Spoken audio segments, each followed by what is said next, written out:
Hello, ladies and gentlemen. Welcome. I'm Weenus, and I'm joined for this fantastic event, Block 1, by Slexia. Slexia, hello. Hello, Venus. Long time no talk. It has been a hot minute, but here we are once again, getting How are you into some hots. surviving? I have over 100 beers, so that's really all I need. I think I'm set for this lockdown of 3 weeks. Just Yeah. a lot of booze and video games. It seems to be the perfect solution. Yeah, it sounds like it. So I'm really excited about tonight, the free agent combine. I've casted these for the past 2 seasons. This time, co-casting feels quite comfortable. Tell us what it's about. Why are we here? So we're here to help more teams form. There's a lot of free agents in the NGS server where they don't have a team, but they are interested in being on a team, and they really are just looking for a place to show their stuff. So we are putting them together in groups with their preferred role, and they're going to play some games for everybody and show everybody the mettle and the skills that they have and why they should be the next member on one of these teams. Absolutely. What's up, Valcomer, Venus and Slexia? Question mark. Top of the top peoples around. We're power bottoms. So, We do have some game codes to give away over the series of this 5-hour combine. So if you guys are interested in a particular genre, go ahead and enter that into chat. 1 for a racing game, 2 for a shooter, 3 for world building, kind of like SimCity kind of stuff, 4 for RPG, 5 for puzzle, 6 for fighting, and we'll probably get to that maybe towards either between games 1 and 2, or we'll just see. We'll just see what happens after that. yeah. Hey, you know a good way to start off tonight? Besides the... Hold on. Whoa, this chicken. Ooh. The wacky yes. wavy boy. Let's get it going. You want a wacky wavy boy? Do you have the points? Always. But I'm not going to redeem them. Oh, Let's do it. I think while we're waiting for a couple people here to fill out the rest of the teams, just waiting for a few replacements here. Let's do a wacky wavy boy, but it needs its accompanying music. So here we go. Absolutely. Let's go.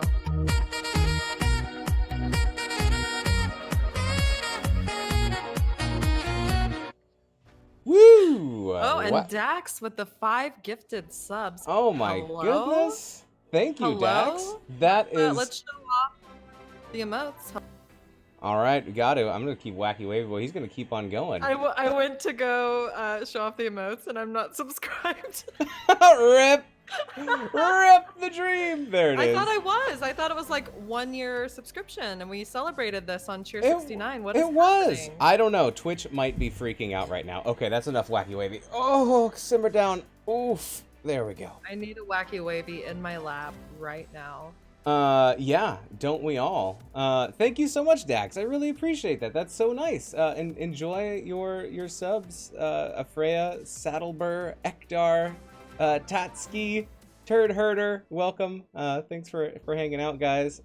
There it is, Slexia. Thank you for the subscription as well. Yeah. I appreciate it. Thank God. I was like, how am I going to strap my shit here? Oh, damn. Darn it, that's my cuss word for the night. Gosh Strap darn my it. stuff. Golly G Darsh, if that makes sense. And Reading strut chat really it well. quick. Let's see who we are missing here. We are missing my Jewish cat. You're supposed to be in here, right? That's what I thought. But you're in chat. All right.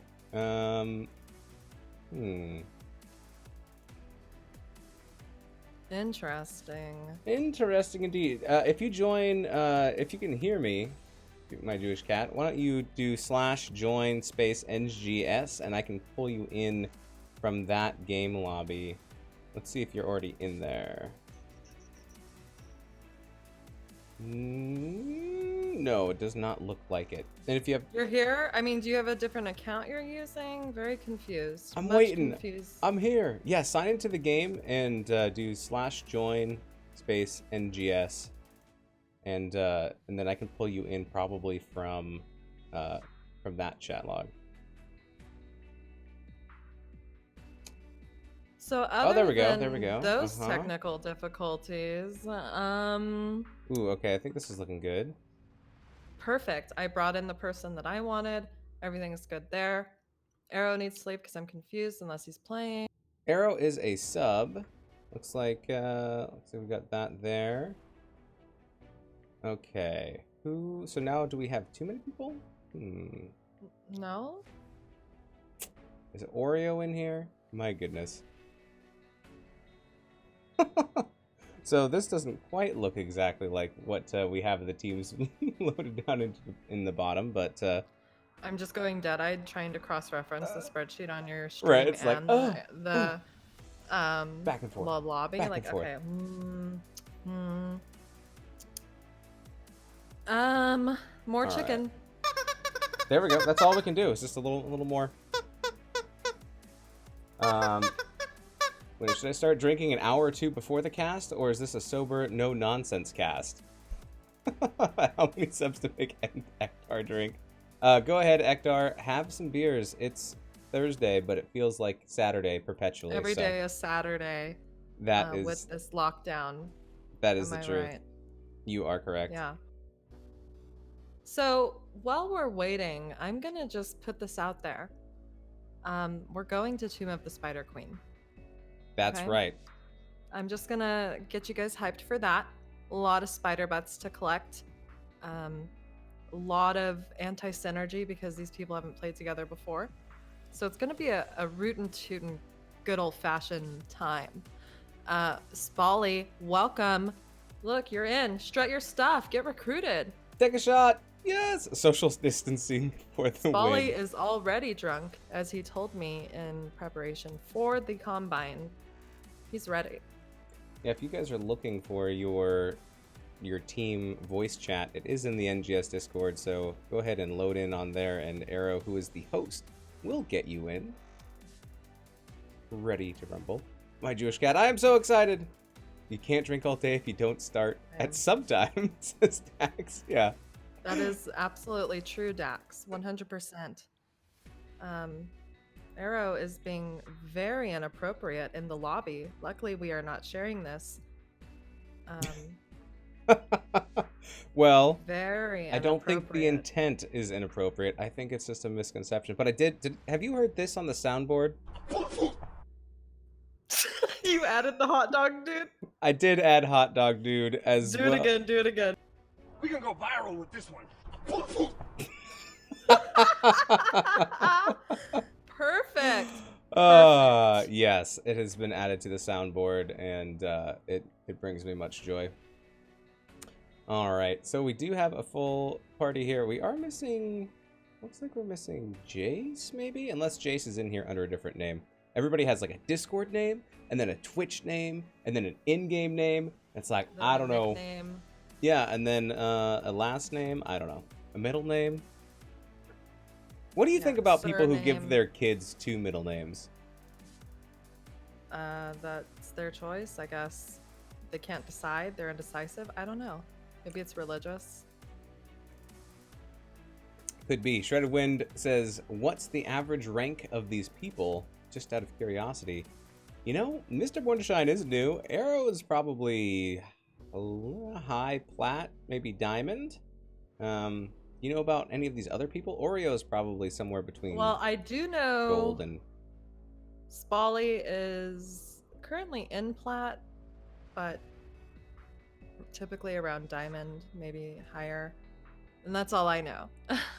Very good. I know that I know that you are. It's just unclear what you actually are. Oh, me? Mm-hmm. I identify as a human male, but in game, yeah, I usually go between gold and plat somewhere, depending on how much I've been drinking and playing. The more I drink and play, the lower my rank goes. Surprise, surprise. I've seen it. I can only handle maybe 1 to 2 drunk weenus games. Let's be clear. It's true, and then she just throws in the towel because I will shoot ice out of my mouth all over her. Dax says they never want their kids to have a license plate for their bikes. Just too many letters. I'm ready to go. I'm tired of seeing myself on the stream, and I just want to slouch like a hunchback and cast the game. So let's let them know. All right, Team 1 is ready. Team 2 is ready. Are we ready? Yeah, we're ready. Yeah, we're ready. They are starting it on up. Absolutely. Let's get all into this one. Game number 1, Tomb of the Spider Queen.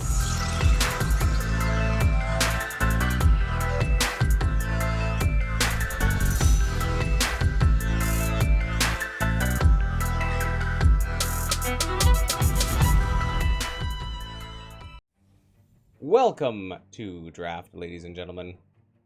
Not a whole lot of input on that poll. We're gonna give a game away at some point.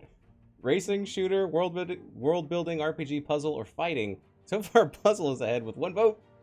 Well, can I play? Sure, just enter in chat 1, 2, 3, 4, 5, or 6, and it will go to the corresponding entry. All right, so Tomb of the Spider Queen was picked up here by Team 5. So Team 6 gets the first hero pick, first hero ban. My goodness.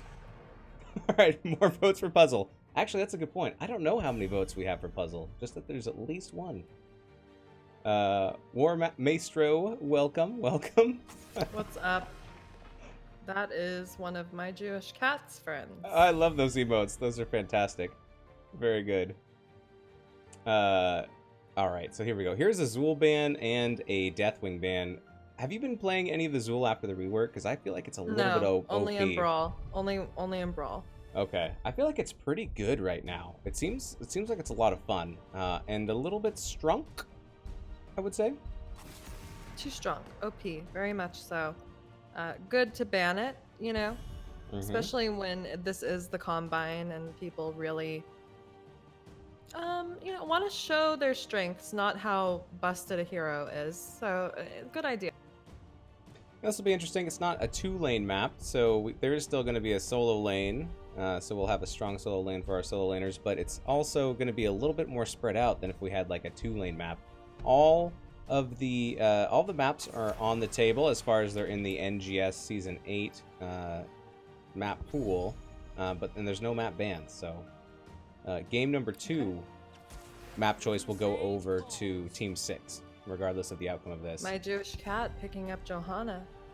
Showing if I had to guess, I think we may see... Oh, that was a truck? Excuse me? I just... Hello? I am busy? Just came out. I am busy, sir. Mr. Truckman. Sorry. Probably a Diablo pick here. I'm thinking we'll see a Diablo pick here. I only know one person on the other team. We don't see anything I'm suggesting. I can't even speculate. These are not teams that are organized. Well, anyway, on this map though, I guess you could play Sylvanas, as I've done. I don't know what to say. The truck really scared me, and now I'm just thrown off completely. Let's be clear. Well, relax, take a break, get a sip of some drinks. Don't worry about it. Everybody is going to be playing their own role, though, so that has already been decided. So that kind of helps. I also noticed you didn't crop this camera angle, so I'm trying to lean for. I'm uncomfortable, so. Oh, can I get you? There we go.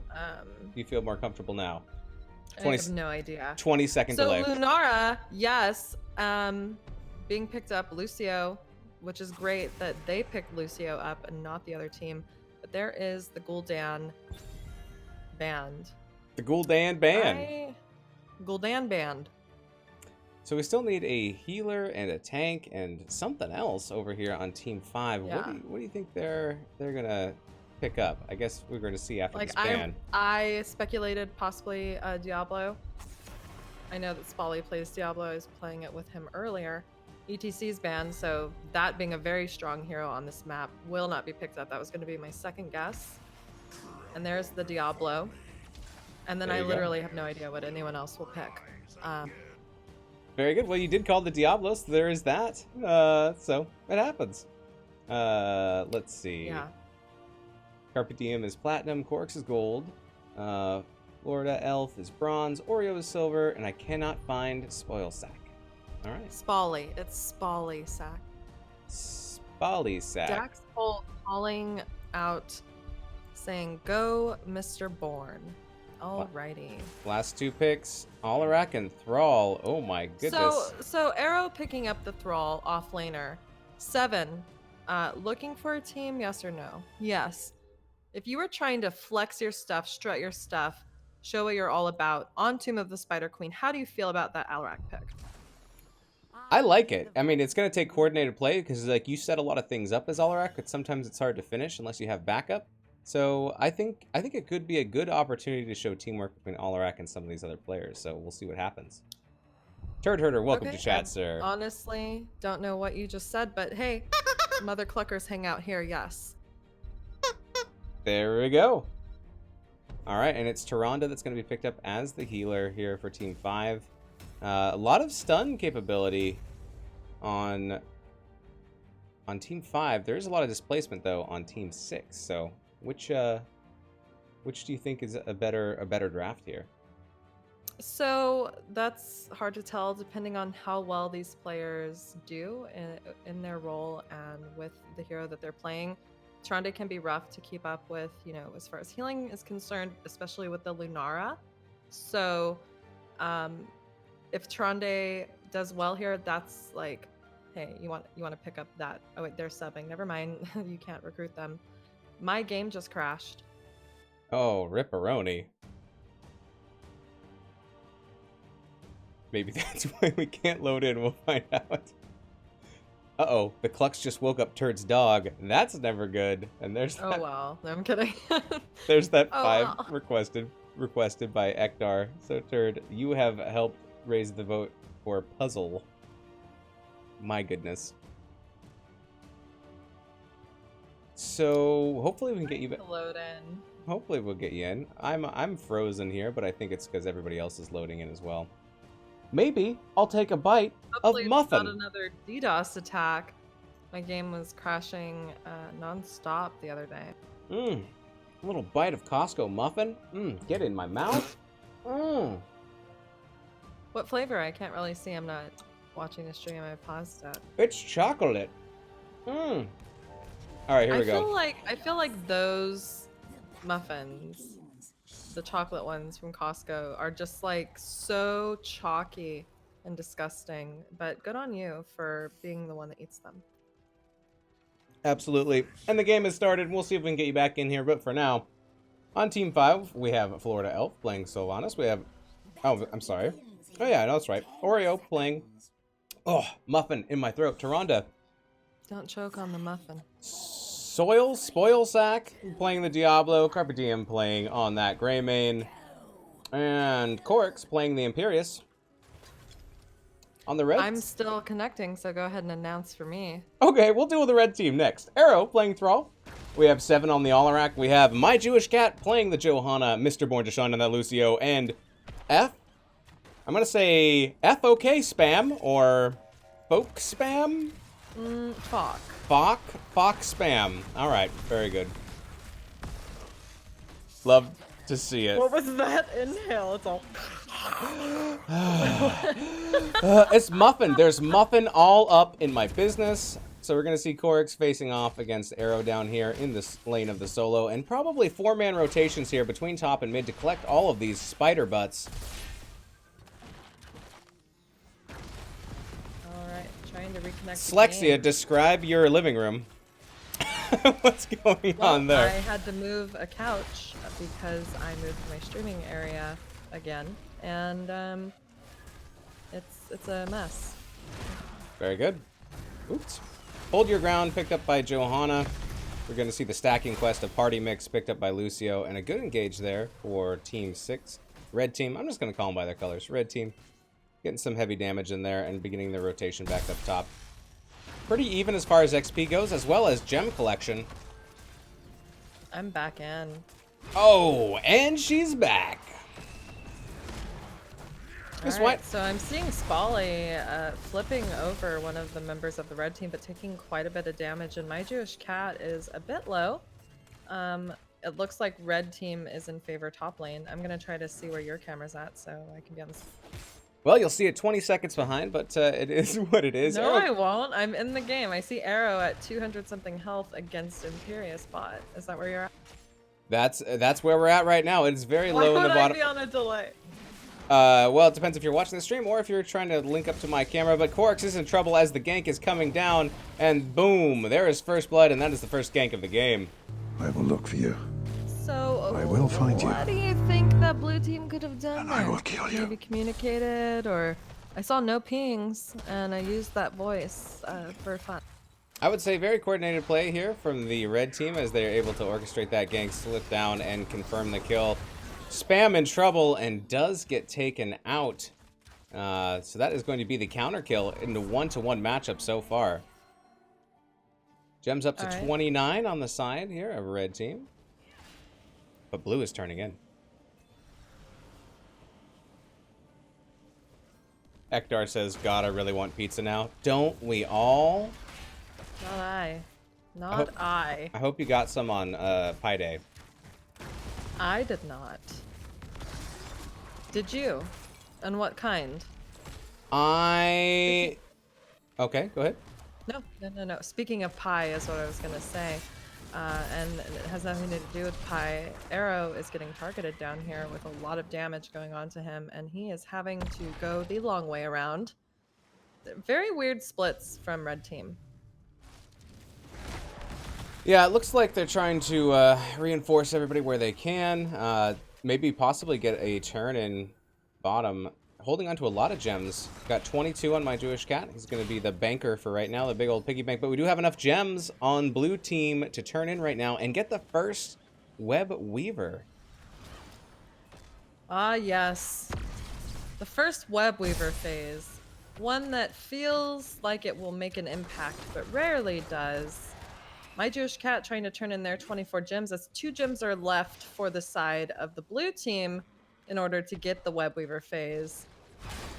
17 needed Florida Elf still. has 3. Spollysack has 3. Let's finish this off, blue team, or else red team's gonna beat you to it. Oh no, they can't, because blue team just got it, everyone. I'm gonna cast now in my Midwest voice. Spoil set getting that turn in, and that will be the first web weaver phase for the blue team. Turd Herder said he had pizza on Pi Day. A big wall bang there onto Mr. Born to Shine, but has backup, has recovery. I received intel that he does enjoy a good wall bang. All right, that might need to be put in the free agent app. I believe it was, and that's where I received that information. But here we go. Top lane, blue team's making a push. Imperious staying bot. My Jewish cat coming in with a flank from around the back, looking to get all up in the business of the blue team, but Spollysack does not want to let that happen and wall bangs him into the fountain with the Lunar Flare landing from the Tronde, and those are the souls collected by Diablo. Florida Elf just putting in so much damage onto the Johanna that she cannot hang here, and this fort is going down rapidly. Venus. Another big charge in there by Diablo. A Jewish cat protecting quite a bit, but down to 368 HP, has to back off, otherwise will go down. Meanwhile, he kind of countered that, with a condemn, which was great, and barely made it out with his life. But Spolly, oh my god, he wallbanged that thrall, which happened to be Arrow, flipped him over, and he was just taken out. Spolly getting a lot of really good wall bangs, and watch out. Dangerous Diablo. Watch out. Bodying everyone. You know how I said, like, first web weaver phase, maybe gets something, maybe doesn't. Oreo in trouble. We still have bot pushing. Bottom fort's gone, and this minion wave is already at the actual keep bot. That is crazy. Absolutely. But what this also means is that red team can turn in, but unfortunately they also have to get level 10s. Oreo looking in a bit of trouble, but making it out as 7 was unable to get the gank, not knowing where the rest of blue team was. Yeah, so red team does have the gems. They're just looking for the chance to turn them in, and they're under constant threat now as 10s are up and online here for the blue team, where we see Go for the Throat, Angelic Armaments, Wailing Arrow, Apocalypse, and Starfall, so it's really hard to fight into that 10. Yeah, they definitely aren't looking for the turn-in as much as they are most likely looking to get level 10 and then possibly turn in, so they're on the even talent tier level. The last thing you want is to just get wiped without your ultimates. Absolutely. Arrow is rotating bot here with blue team taking a siege camp, as they are probably aware red team will be turning in. It's an excellent play, but the Sentinel does hit Mr. Born to Shine. And that will be turn in for the red side. Webweaver phase engaged. Arrow getting wall banged again and flip with the Starfall Lunar Flare follow-up. He does die, break it down, dropped by Mr. Born to Shine, but he's taking quite a bit of damage, and the Blessed Shield keeps the Greymane from just going for the throat of that Lucio. Excellent. Excellent Blessed Shield. Good kill, especially when you get a turn in for the red team. You want to, when you get a turn in for the red and you get a kill from the blue. Oh, counter kill maybe up top. I don't know. Diablo is such a tanky boy. I think he's going to get away and be just fine. He is a tanky boy. He's also very aggressive looking for these picks. His team is a little far behind. Could have been a kill onto Lunara as she was very far forward. But she also did have the web weavers with her. My Jewish Cat is backing. Oh, and Florida Elf just missed it and gets rooted by Arrow instead, but there will be no follow-up kill there. Blue team does have turn in once more, but Spally goes in. Unstoppable used by Alarak as he does not want to die there, and there are retreat pings. It is in the hands of blue team at this time to get turn in and possibly in the game depending how they play it. Oh, there's a pause. There is a pause indeed. We will see what's going on. Back to us. Well, will this be me in a picture of the call? We don't want to give away any. Turn my camera back on. Oh, there you are. Hi. Hello. Welcome. So things are looking a little bit tough for red team right now. They didn't get a whole lot of value with that turn in. There was a very good defense by blue team. And they do have this lead, this 1 level experience lead, and they're getting close to 13. What do you think that red team can do to turn this around? I mean, that's a great question. What they really need to do is not let blue team get, not only a turn in but boss as well. That can be a game ender. They do get turn in, did not get boss, so they really just have to pick up their pants, pull them up, and get to work here. Know that Diablo is very aggressive and maybe go for a pick on him. Once he's out of souls, he's weak, He's basically catching everyone out, and they really just need to watch their positioning as well. But with that being said, blue team is pushing top lane still. They are a talent tier ahead, 2 levels down for the side of the red team with a lot of gems on their persons, on their people. My Jewish Cat stepping up into the team using his D, and Lunara trying to get some poke damage out. There is the Starfall from Tyrande, kind of zoning out the red team as this Webweaver pushes its dark shadow or whatever the heck it is forward, and Apocalypse comes out with the bang and a flip onto Lucio, and he is just picked off immediately. My Jewish Cat taking so much damage with this keep disabled. It's looking grim. Had you asked me now what red team can do, I would say nothing. But you didn't, so I told you. Just kidding. They can actually come back to life and possibly try to get their bruiser, get some siege, get pressure in another lane. But they've literally not been able to step past the middle of the lane to get even close to the structures of the blue side at all. Put the big girl pants on, says Dax Hole in chat. Playing pantsless, says War Maestro 300. Sometimes you gotta. I mean, I'm wearing shorts, so I guess I'm technically pantless as well. Absolutely. Yeah, so that was a really good push. They did get that top keep, and that was looking scary there, but the respawn timers are still quite low, as we're only, about 11 minutes into the game, so there's going to be a chance for a comeback here from red team. They do have enough gems for a full turn-in, but they are going to pick up this bruiser camp first, and let's see where they go from there. The thing is that, I mean, they have the opportunity to turn in. Their lanes are super, backed up because they are basically down 1 and some odd keeps. And blue team is at about 15.5 level-wise, meaning they're very close to 16. If they're going to take action, they need to do it now. And Spally goes for Alarak. He takes so much damage as Greymane uses his ultimate to just finish him off there. Sylvanas dies in the mix, Lucio goes down too, and Arrow on that Thrall is just murdered. I think that the draft is really what has won this game, and I am being a little premature here for the blue team. 43 gems go down there. A much better draft. And that's a team wipe, and this is probably GG's. Monster kill! Welcome to chat, Wraithling. Hello and welcome to the NGS Season 9 Combine as we're watching blue team starting to rail on the core, but here comes a few members now from red team. It's going to be a tough defense here. I don't know if they have enough time to do it, but they're going to try. Oreo taking a lot of damage. Tyrande goes down, but so is the core. It's down to 20, 18, 16, 10, 7, 4, 3, 2. There we go. Game 1. 0%. Game 1 going over to Team 5, blue team. GG. What's up, Totsky? What's up, Buttspot? How do I be butt at this game? Well, I could teach you everything about being butt at this game because I am butt at this game. But welcome, Totsky, and everybody else who is joining us in chat. What are we combining, asked Wraithling? We're combining all these free agents that are looking for a team for NGS Season 9, and we're throwing them together, and we're doing it mixing to it. them all up into a nice little batter. Yeah, I have muffin-sized batter. Oh my goodness. You know, I have a score card here, but I don't know if it... Let's go to stats real quick. What's up, Luke? My goodness. God Rackham, bless it, thank you so much for the five subs, for the tier 1 subs. Special Kid Miles, Captain Wedge, War Maestro 300, the Shivs, Giggle Schmack. Enjoy all of your Weenus emotes. Thank you so much, Rackham. That is wonderful. I really appreciate it.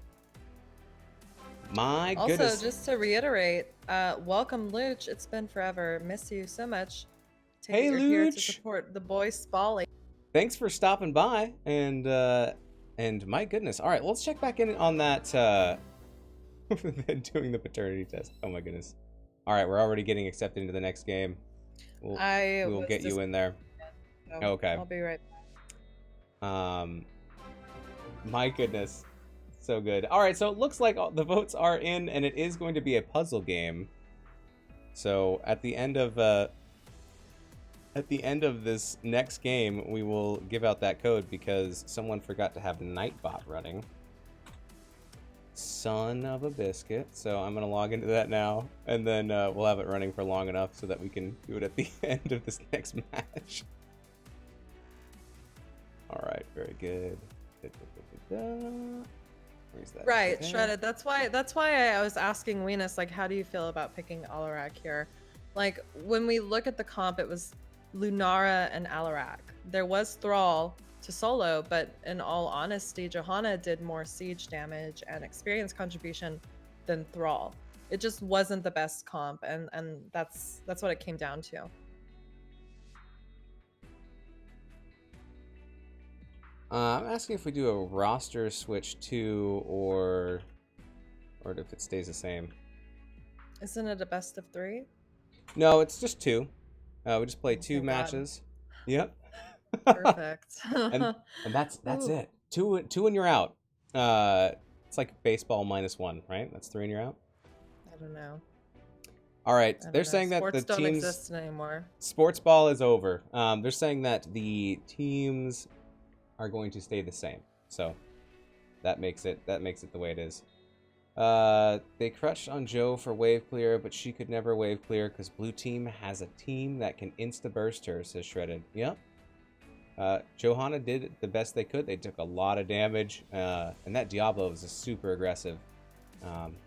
Quickly spoily. to say something in chat, Luch, we do not have an episode tomorrow. Yeah. It's true. We do not. I guess we can take this poll down and maybe we can put something else up there while we're waiting. Okay. How about... Let's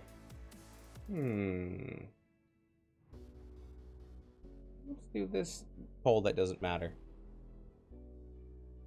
Let's see how moist everybody is. Not moist, somewhat moist, very moist, or extra moist. Type 1, 2, 3, 4 in chat, and you will get the moist level relating to the poll. I got a Friday and you're all not cheering. Well, you can still watch Big Luch. You can still watch Slexia play in the girls' gang squad. We'll be playing in a competitive environment. Yeah. It's gonna be a rough time. How moist am I? Honestly. I'm gonna be honest here. Me too. Oh, wow. We're Synchronized extra about the moisting. same. Synchronized swimming in our own moisture. You can swim in mine if I can swim in yours, Weena. I don't know what that means, but it sounds like a swimming pool or something like it, so I'm in. Drenched. Absolutely drenched. Just completely soaked. Oh, Shredded saying 5. Wow, Wow. not even on the charts here. My goodness. Holy All right, so it looks like we're just waiting on one more to get on in here. Waiting on HK Bayer. Is there? How would you pronounce that? Is it Bayer? It's HK Bear. Yeah, he hold on. Glad to be able to fill in. Very nice of Wedge and Slexia to let me fill in for game 1. Abso-freaking-lutely. Absolutely, indeed. Man, it looks like I'm so sunburned. Spolly, you're needed again. Let's get you in here. I don't think. Well, let's see. Literally just says Slexia, is your pal still around? Yeah, I think we'll. Yeah, I think maybe. Okay, maybe we won't get HK Bear in then. We'll see.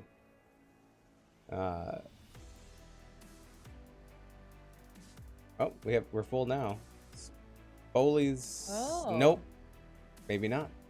Anyways. Oh, hold on. Whoa, Nelly. We do need you, Spolly. Master MMR. Monka. Cherry. Rip. No, never mind. Big Luch says 2. Alright, so you are somewhat moist. That's probably more... Whoa, Luch, I thought seeing us would get you so moist that you would have to call a plumber to fix the leak in your body. Oh You my know what I goodness. mean? And we have to find out Like- who's not moist. Who is not moist? Oh. Spoley is, because he says fill in for 1 game. And that one probably triggered the poll.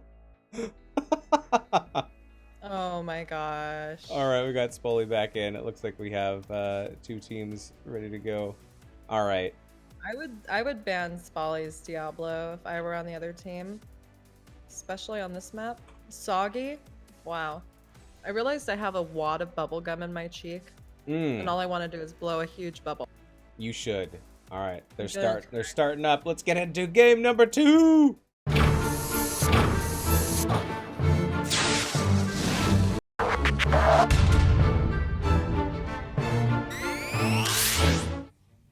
You hate to see it. Here we go. Towers of hate it. Doom. Absolutely hate it. Chosen by the red team this time. Maybe this is their jam. What do you think? Maybe. Maybe this is their jam. Maybe it's their jelly. Maybe it's their marmalade. We don't know until we see it. Deathwing ban again. Just a status quo ban here. Are we going to see a status quo? No, Oh. we're seeing the Diablo ban, just as Dax predicted. Hello, Dax. Madam Cleo. Madam Daxhole, rather. You get Honks the chicken for honks that. for that. Welcome, be Can meant you to honk chat. it with your mouth? Can you like put this in your mouth and like bite it rapidly to honk?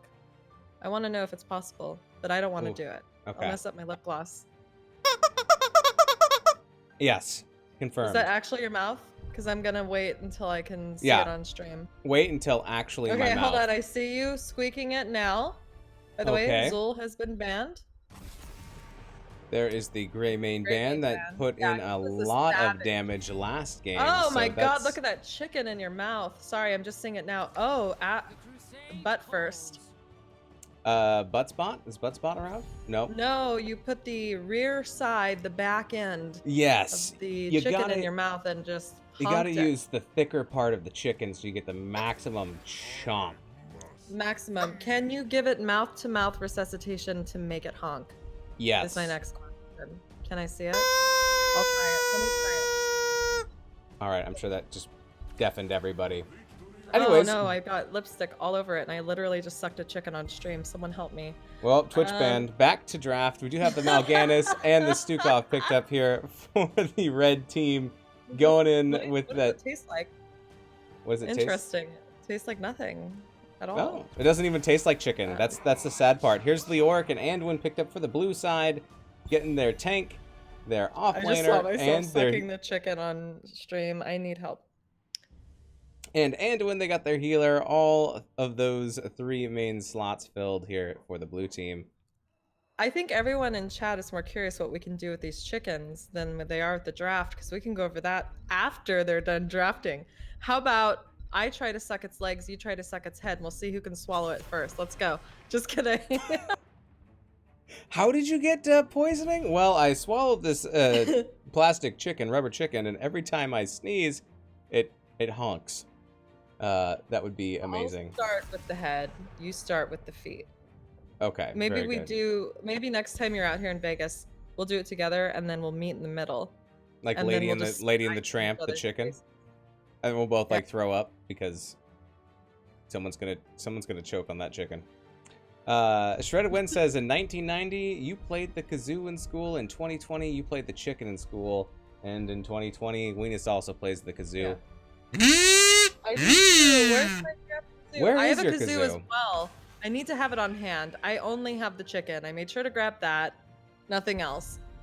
There Yada, it yada. is. My Jewish Mephisto, cat Falstad, picking picked. up the Mephisto, swapping off of that tank roll, passing that over to Spammerino. 7 picking up the Falstad. We got Kerrigan, Sylvanas, Anduin, Leoric, Johanna. The blue team comp is complete. Florida Elf, I believe, was on Right. Sylvanas last game. Is that right? Florida Elf? Yes. And Yes. Spoli is switching off of tank and swapping that over to Oreo. Okay, maybe that's what it is. Spally only plays Diablo or Kerrigan, from what I understand. Arrow picking up the Dahaka, so we'll see Dahaka versus Leoric in the double soak. 4-man of Kerrigan, Sylvanas, Anduin, Johanna for blue side, and Mephisto, Falstad, Stukov, and Mal'Ganis for red side. I'm liking blue side's draft again. A lot of lightning damage coming out from red side, but a lot of not a lot of kill pressure. I'm honking it on accident. Oops, my bad, little chicken. My bad. Wow. Checking in with chat real quick right before we get into this game. This content is rife for jokes and innuendo, says Wraithling. Oof. It is. This got spicy real quick. Yes, it did. Spicy. Thank you, Slexia. How many bits for the chicken off? I'm not sure what that means, but thank you very much for the follow. Luchamite. Luchamite. And War Maestro Lucha. 30. Lucha. He's from We the Papegas. That's What right. it do? All right, well, we're getting into game number 2, so let's get right to it. Here, you do the red team first, if you would. On the red side, playing for Team 6, we have Arrow on the, let's say it together, Weenus. 1, 2, 3. Duh. Come on.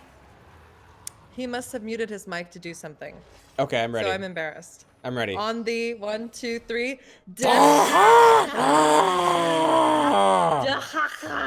7 with 3s for ease on Falstad, Mr. Born to Shine on Stukov. Fox spam on Mal'Ganis, my Jewish cat on Mephisto. All right, and here we go. On the blue team, we have Corix playing that Leoric. We have Carpe Diem playing the Anduin. We have Florida Elf playing the Sylvanas. Oreo playing the Johanna. And Spoli playing that Kerrigan. Let's do it. Blue team taking a pretty dominant stance here mid. All 5 members of both teams flexing their chicken stuff, and Kerrigan gets a huge combo, forcing the DPS. Oh, come on, motorcycle. Hello? How many vehicles are there with this quarantine? Anyway, forcing the DPS to back up, and now we see 2 members of the blue team rotating bot. It's Race Car Dahaka! Ektar is excited in chat. That enhanced agility. My goodness. All right. So much of this map really relies in the bottom lane. You got all those camps down there. You want to get those shots pushed through. And we see 4 in the bottom lane here on red team. I kind of like this positioning, but the camp has already been started here by blue team. Yeah, that's the right call. I mean, you want to get these sapper camps early and you want to get them often. Just like you want to get, check yourself for lumps after games that are incredibly horrible. Ooh, with all of that being lane. said, blue team did pick their sappers up and looks like they're rotating up. Possibly Florida Elf just face checking Mal'Ganis with no punishment. Red side is deciding to possibly get their sappers. No, they're gonna have to defend.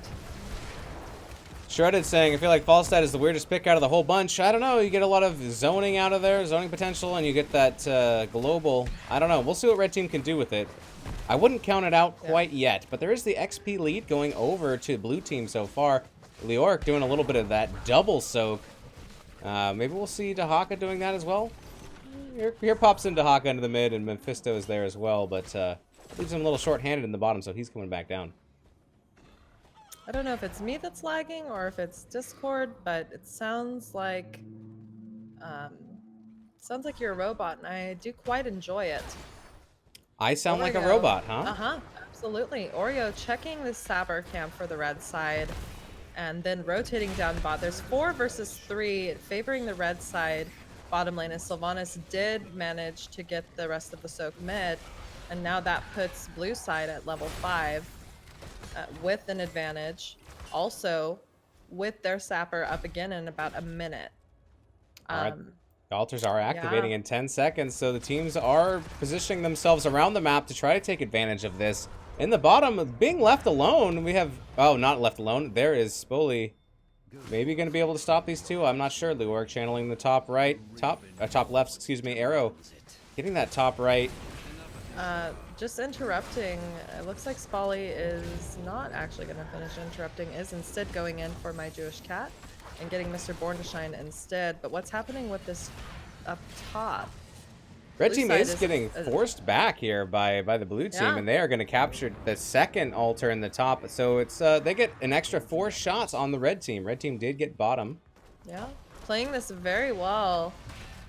Blue team is almost level 7 here, and their sappers are about to be up once more in about 13 seconds with red team taking theirs.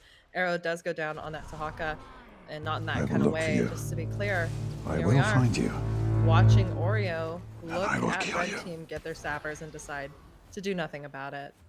There's first blood going over to blue team with that kill. But there are plenty of game to play, especially on this map, which is the comeback map of all comeback maps. It's never over till it's over. Butt spot. Dahaka's double soak is pre-butt muh. Thank you, butt spot. Appreciate that feedback. Very eloquent. Very eloquent. Arrow is actually feeding, yes, Resai chic, as I say. Rec, whatever. Resai chic. Recyclic, and that's Buttspot saying Arrow. No, it's butt Resai ding? chic. It is not. I mean, both. Yes to both. Absolutely. As we know, he is 2 members of red team top lane. It looks like Falstad is looking to maybe bribe this sapper camp, and that is in fact what he has done. Can that really add value? I'm curious. Will he use his global to fly down or just stay top? This puts red team outnumbered bot with 2 members top, and there's a lot of damage going out onto Mal'Ganis. Luckily, the Kerrigan was slept, but he actually is going in for a combo. Pulls 2 members in. Mr. Born to Shine looking very low. Fox Spam is gonna die. And was that bribe worth it, is my question. Well, the objectives are both top, and it looks like the blue team is choosing instead to push bottom and give up these shots for this tower advantage. So they do get the kill, but they're going to get at least 1 channel top. Here comes Falstad flying over, going to double team this Leoric. Push him back and maybe get this. Oh, here comes Kerrigan. Kerrigan's making their way. Leoric will get the interrupt. Downtown. Something with claws. 7 and Arrow are going to be in trouble in just a second here as the rest of the members make it all the way back up to that altar, and they are going to get the channel there. So, yeah, I would say, well, worth it so far for blue team as they do hit 10s. And we'll see Entomb, blue Light team Bomb, does Falling see Sword, Wailing also- Arrow, and Summon Ultralisk here on the blue team. So we're pretty familiar with the fact that bottom lane is paramount on this map, and I don't think blue team staying bot was a bad idea. Oh no, Mr. Born to Shine with the light bomb combo put onto his face and back. Does go down with Falling Sword, slowing Mal'Ganis. He dies as well, and instead of bot, blue team is here mid lane, disabling this fort, taking this down. All the while, Arrow is getting experience where he can bottom lane right now. And that is middle fort gone for the side of the red team. Leoric now rotating down onto the Dahaka. And let's see what red team can do to come back from this. What's Buttspot is just extremely aggravated right now. Normally he doesn't talk this much, but it's an unfortunate combination of Dax Hole with Buttspot. Let's just say that. There is a camp steal here going in, but Dahaka's in trouble as he's blinded and goes down. Spam is going to activate their lots of bats and heal, but here comes the Falling Sword. Oreo coming behind on the red team. Mr. Born to Shine is stuck in the sandwich. Light Bomb coming out, getting a big stun there. Mr. Born to Shine still running, and will make it out. There's 2 more kills for the blue team. Yeah, Mr. Born to Shine not really able to heal much with the constant pressure and interrupts from the side of the blue team. I mean, in order to spread that pathogen, you just have to get close, but in order to press your D, you have to have your buttons lit up, and, you know, he's just not really able to do either of those things effectively here. Blue side is already on their sapper again. Spalisac looking at possibly interrupting this middle objective as Arrow does have to burrow underground. Anduin channeling bot, and now there's going to be a rotation up here. Arrow having to use his essence with Durance of Hate coming out from the Mephisto onto Spali. He's going ham though, looking at Mr. Born to Shine again. There is the combo and the Falling Sword. That is a dead Stukov with Arrow falling shortly after.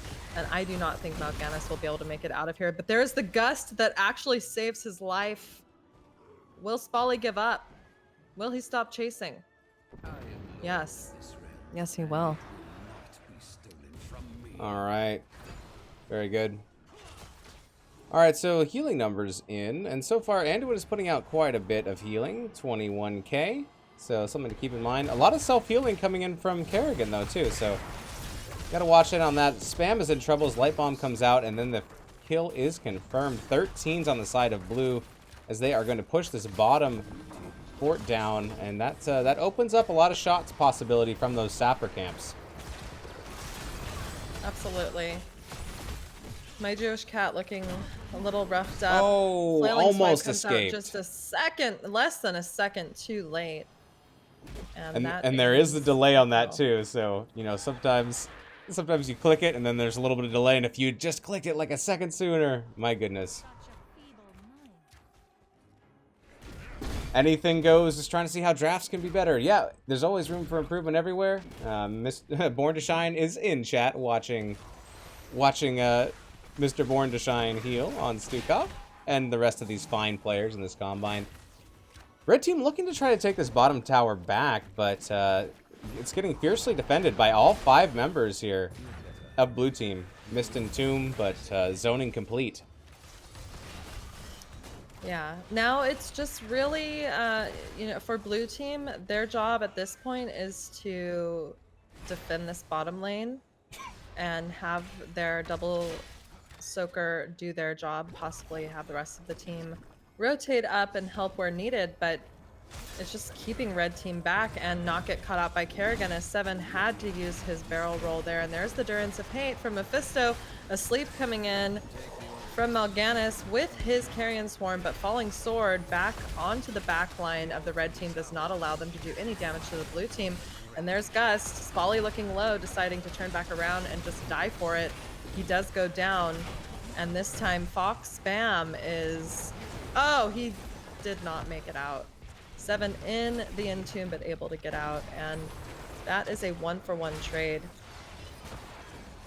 Down to 14 core health. The red team is in trouble as they have lost their middle tower and their bottom tower. Dahaka trying to push, do a little split push top. Here comes Leoric to go stop that from happening. This bottom tower, though, going to be retaken here by the red team if they can get a little help from Mephisto. Mephisto coming down, and that is confirmed. Buttspot saying a lot of things. My goodness. In chat. Simmer down there, Buttspot.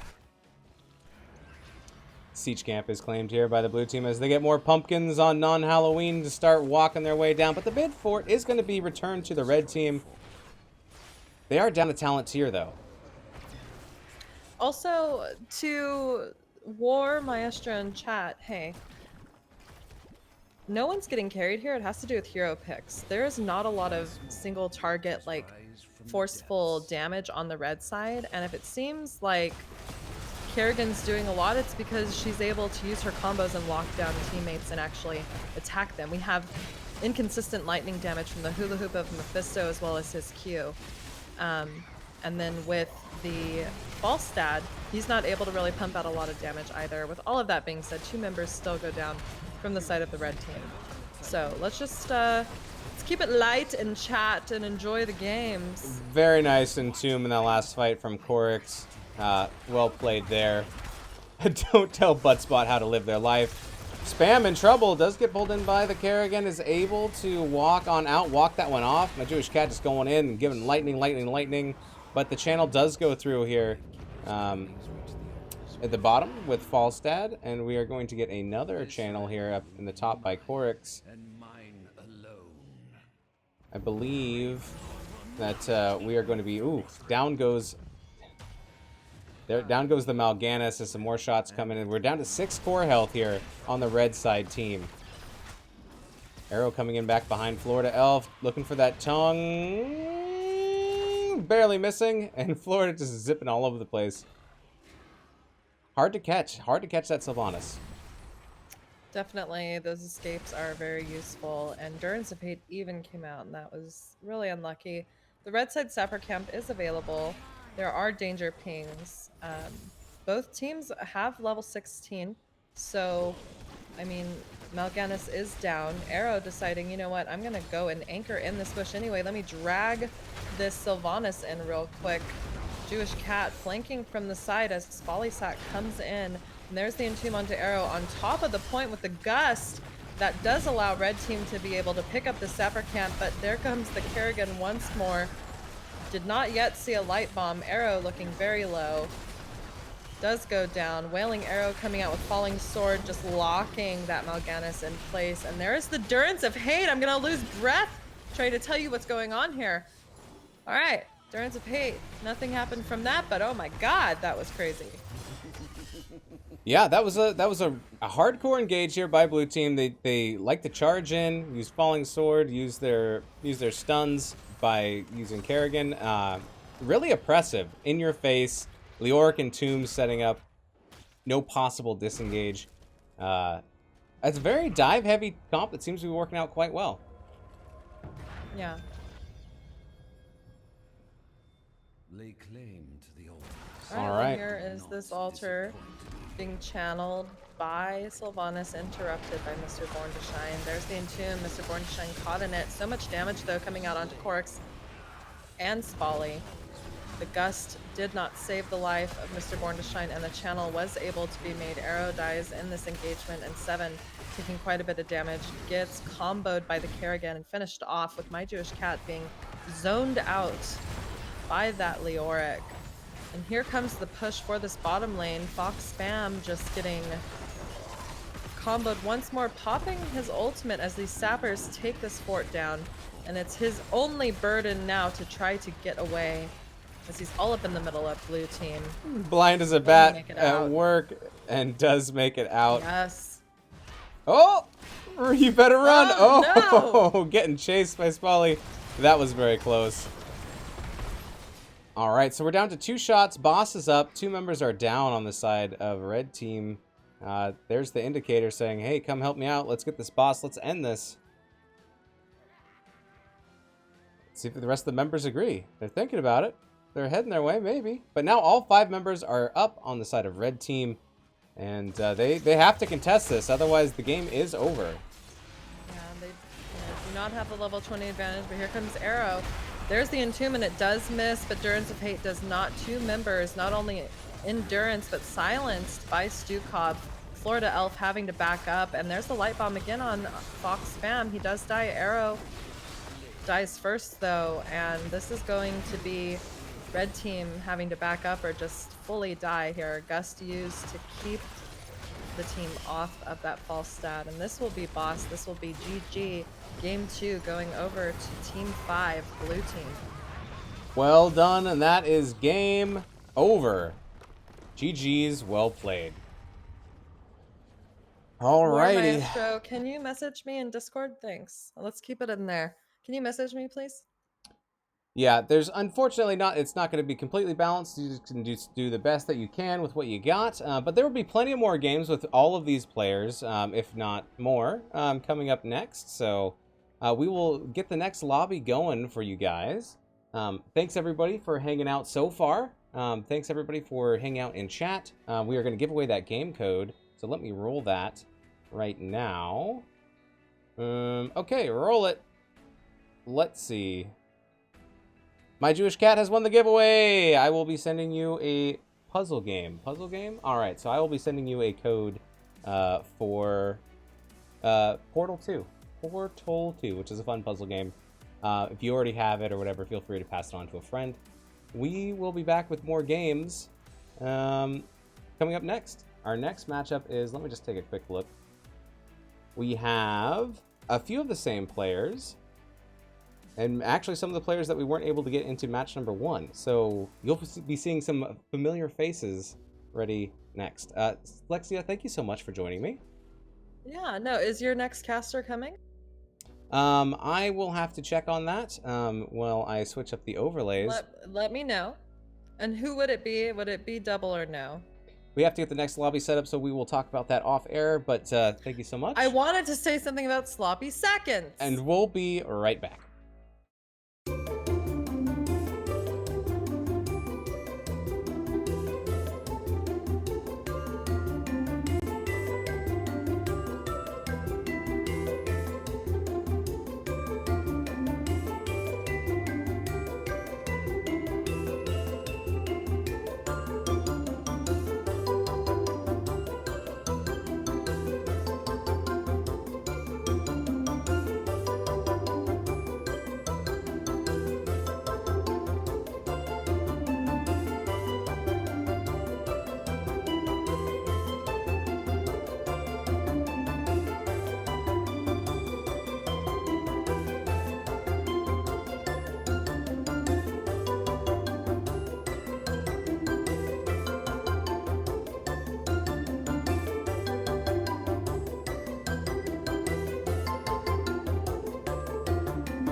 All right, welcome back, everyone. As we get ready to get into our second block here, we are just assembling the teams, getting into this lobby. A report on the poll says we have 50% extra moist, 30% somewhat moist, 20% not moist, and there's no one that's very moist. So something to take a look at and something to keep track of. Sorry about that. Slexia has stepped out.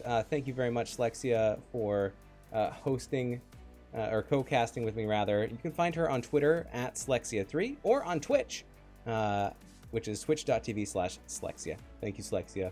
Much love. One wacky wavy boy going out for you right now.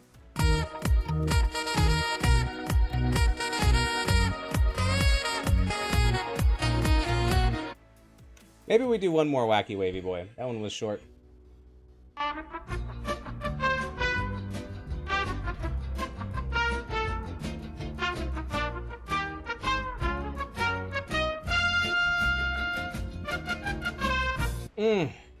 Excellent. Thank you, wacky wavy boy. That is also redeemable with channel points. If you collect your mother cluckers, check out, there's some fun things in there. Thanks everybody for hanging out in chat. Let's see. Wraithling Gaming asks, is this the only Combine going on right now, or do we have multiple matches running? We have multiple matches. Let me tell you where I can where you can find those. We have Bahamut is doing the whole day as well, so you can find him at twitch.tv/BahamutGaming. We have Monkus Beaver just finished up, I believe, so we are going to have twitch.tv/TheLazyHydra, all one word. We'll be casting. We're going to have Rackham LFG going to be casting later, so don't miss that. And that's going to be starting at 9 o'clock Eastern, 6 o'clock Pacific, so that will be our next slot. Let me see if there's anybody else. Oh, yes, Kaime will be casting as well in the 11 p.m. Eastern, 8 o'clock Pacific time slot, so follow him there at twitch.tv/KIME_YU. Very good. So let's see if the match is ready. Are we all ready? I'm going to say I'm good to go. Sorry about that if I missed you guys there. All right. Yes, Lexia may possibly do some casting later. Punk Pirate, welcome to chat. This butt's the only one butt spot. Oh my goodness. You love to see it. Arrow RG redeemed. Weenus takes a shot. Oh my god, Arrow. Arrow RG says don't want to be too moist as you might get coronavirus. All right, he did redeem it. They're going.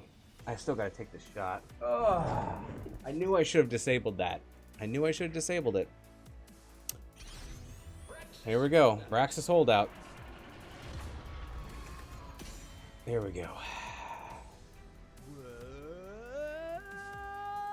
Whew. My goodness. Oh, thank you very much for the 69 bits. I appreciate that, Slexia. He kicked me? Oh, no. No, Slexia was nice enough to come on last minute and cast with me, and I know she probably has other things she'd rather do with her afternoon, but if she really wants to come back, of course, she's welcome anytime. Alright, this is for you, Arrow. Good old fireball. Oh, my goodness. There are multiple games going. Yes, multiple. I'm close for a vodka one, Moist Weenus. Oh, no. I knew I should have disabled that. Also, Moist Weenus has his shot glass and bottle handy. Alright, so we do see the Zool band out and the Rexar. Looking for our second band here from Red Team. We have, let's see, let's take a look.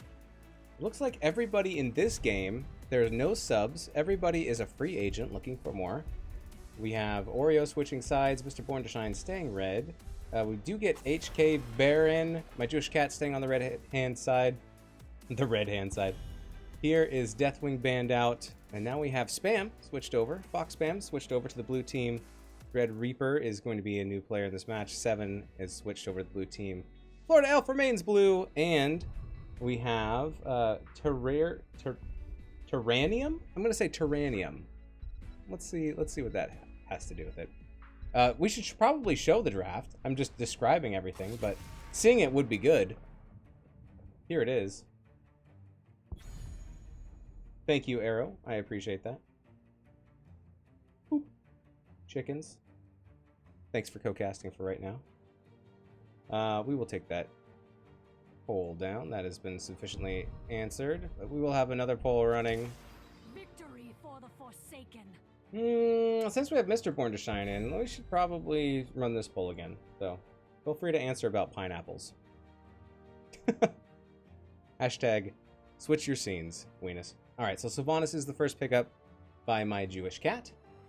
Let's see who is going to be our picks 1 and 2 over here on the blue team.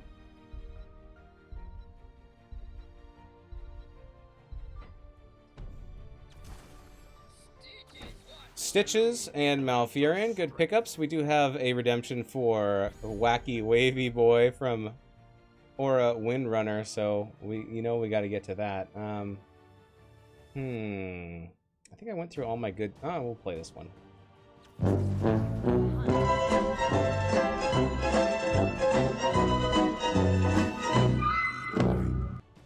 Thank you for redeeming your Wacky Wavy Boy, and thank you very much for not redeeming another shot. It is still early, and we have many games to go. I have enough to redeem for Weenus taking a shot. Oh no! We do have Lunara and Blaze picked up here on the red side team. Red team? Or red team. Let's just go with red team. On the right hand side.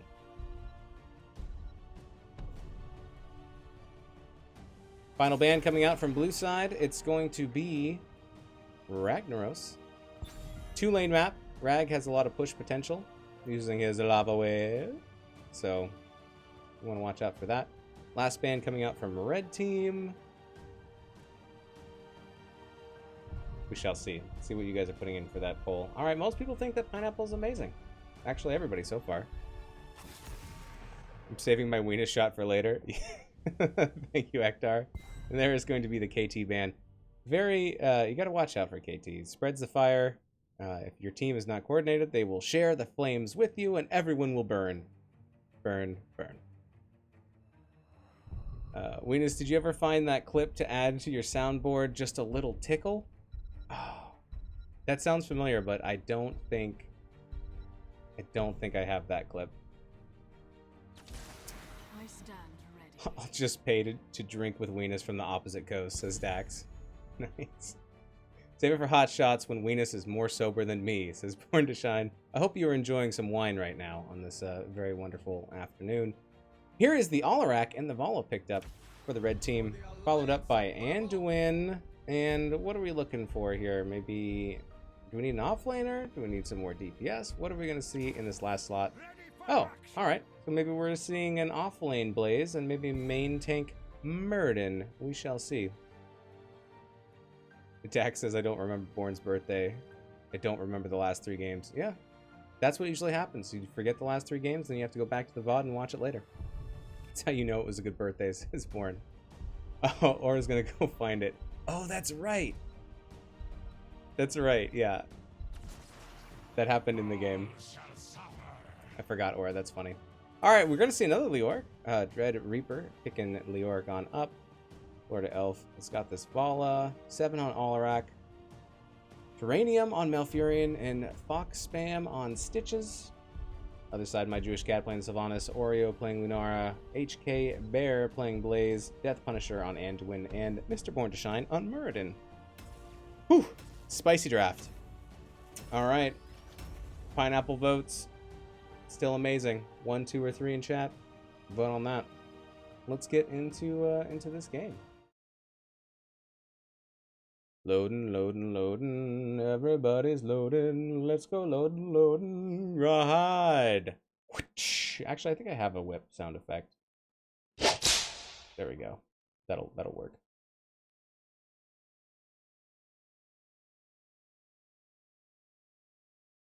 What's a goat scream? There's a goat scream. Shh. I got a sub here, says Captain Wedge. Welcome, my friend. Thank you very much. All this is possible thanks to Wedge putting all these teams together and looking through everybody's applications and signups and everything. So big shout out to Wedge for doing all of that. So thank you very much, sir. All the free agents really appreciate it. Loading in. Who's on the potato? Is it HK Bear? It might be HK Bear. All right, here we go. Facility powering up. Very good. All right, on the left-hand side, we have blue team, where we have Dread Reaper on the Leoric. We have Fox Spam playing the Stitches. We have Seven playing the Alarak. We have Florida Elf playing the Vala. And we have Tyrannium playing the Malfurion. On the red-hand side, or red team, we have Mr. Born to Shine playing Muradin. We have Oreo playing the Lunara. We have HK Bear playing Blaze. We have My Jewish Cat on the Sylvanas. And we have Death Punisher here playing the Anduin. All right. Good to go. Mark Zombie, thank you so much for the host. I appreciate it. Oh, and we have a pause. Yikes. How many bits for a new CPU? Uh-oh. Am I lagging out? Are we doing the lags? You tell me. Did someone disconnect? Is it me? Maybe I should enable chat. What are people saying? Leoric has left the game. Ooh, rip. His game crashed. All right.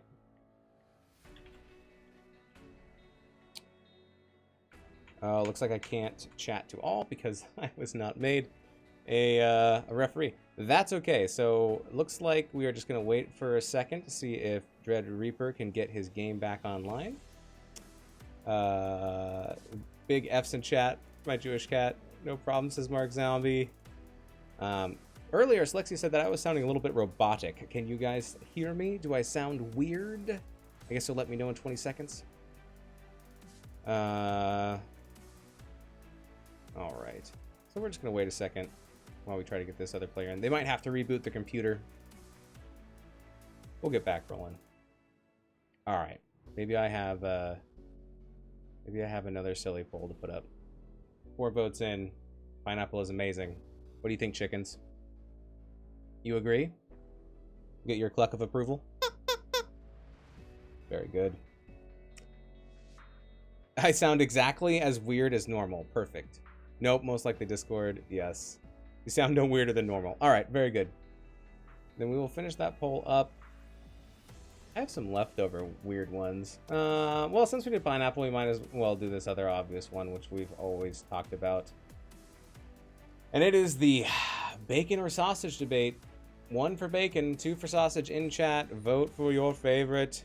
You can only vote once, so be careful. Unless you make like a whole bunch of other Twitch accounts. All right, let me check in chat here. Ready. All right, looks like we are getting back in. Everybody's ready to go. Perfect. Let's get back into it. All right, just taking a quick look here at some of the talents. Let's see if we see anything interesting going on. We're still waiting for Sylvanas to pick a level 1 talent. Renew. Third Wind. All right, going to get some extra healings there on Muradin. All right. Very good. All right, great. All right, so we are going to see a 4-man split, 4 in the bottom on both sides, and we're going to see Leoric and Blaze duking it out in the top. See how they do up there. Oh, and there is first blood onto Muradin as Mr. Born to Shine goes down. Muradin is Muradead. There's some votes in the chat for bacon and sausage. Nice. All right. We are going to see the beacons activating in 25 seconds. So we'll have that much time here for Muradin to come back, looking for more.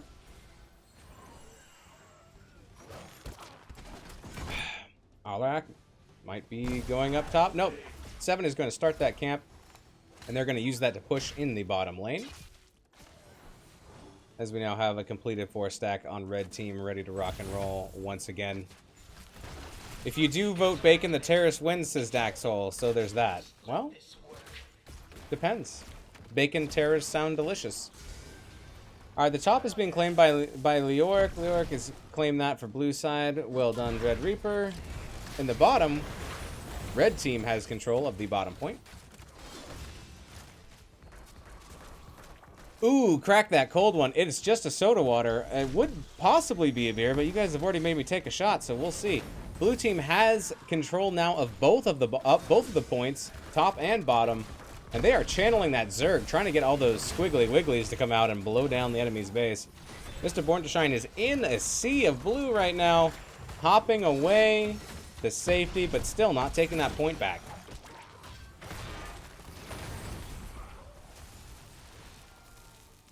Take a look in the top real quick. Blaze not being able to get in there, as Dread Reaper really is a force to be reckoned with, keeping that point on lockdown. Red team, though, trying to get in on the point, not going to be able to push Stitches off there. Fox Spam is just a big, beefy boy. He thick, he got hooks. And that's going to be a full Zerg wave in the top lane, pushing towards red.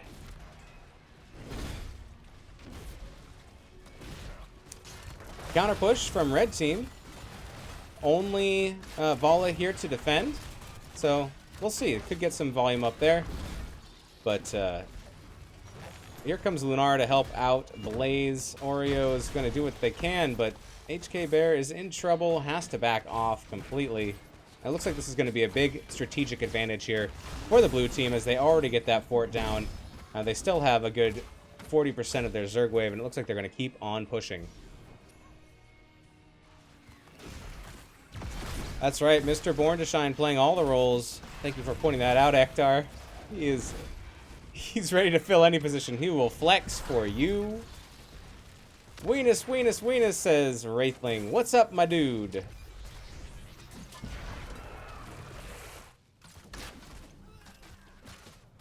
Zerg waves defeated. Those thooks. Is that hooks from a thick boy? Thooks? I like it, Dax. Alright, so immediately we're going to see blue team go over to their bruiser camp. They're going to pick up those bad boys. And they're going to try to push those on in. I mean, it's going to create pressure because the top fort is already gone. No boss on the map at this point. Siege camp going to get picked up by red team. Aura, you got it. Unfortunately, it did not post the link, but I can make you a mod real quick.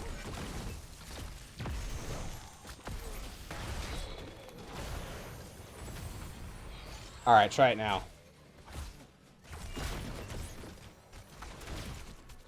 Alright, so we have switched. Now we have the 4-man top here for blue teams.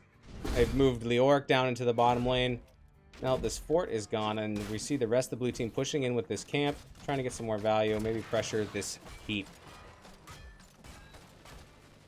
Alright, thank you, Aura, for the clip. I'm sure it's silly.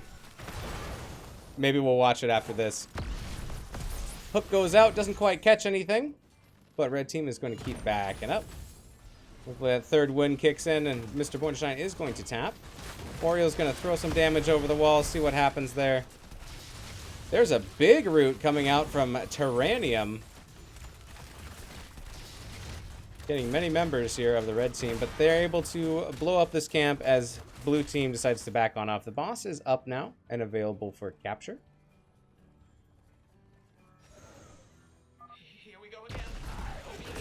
Instead, blue team is going to take this easy camp, get that siege pushing, keep the pressure up.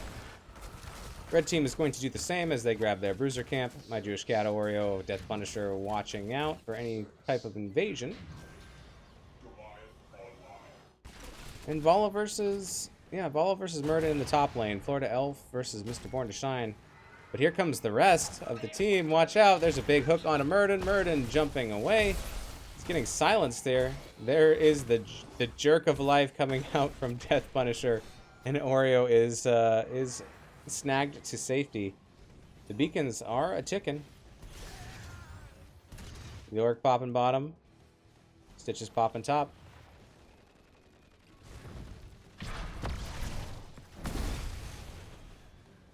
Getting close to 10s now. Blue team. It's about half a level away. HK Bear has to go back because it doesn't have any mana. Hard to defend as there's such a large push. Here comes the remnant, though, of red team. They are coming in to fight for it.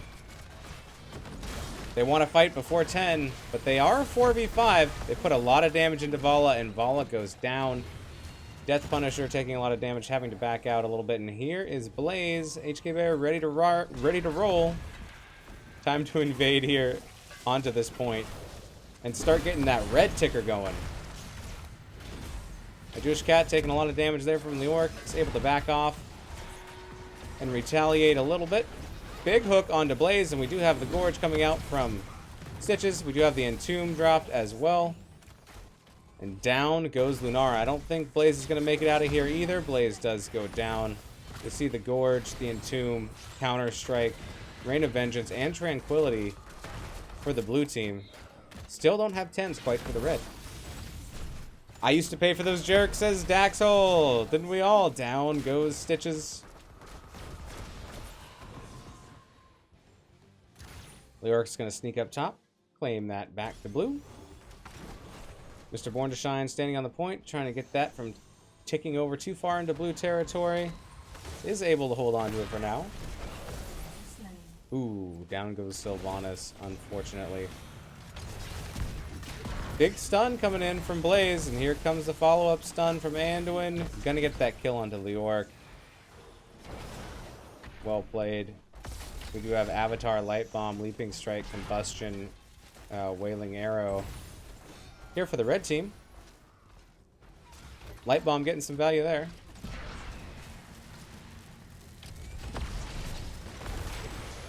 Alright, here comes the Combustion. A lot of damage coming out onto Florida Elf, but out comes Tranquility, healing up. HK Bear very low, and there goes Leoric, just unrelenting.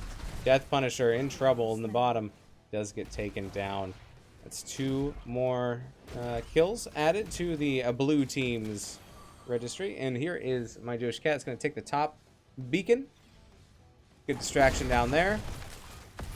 Big silence onto Oreo. Oreo is going to prance away. Be able to get out of there okay.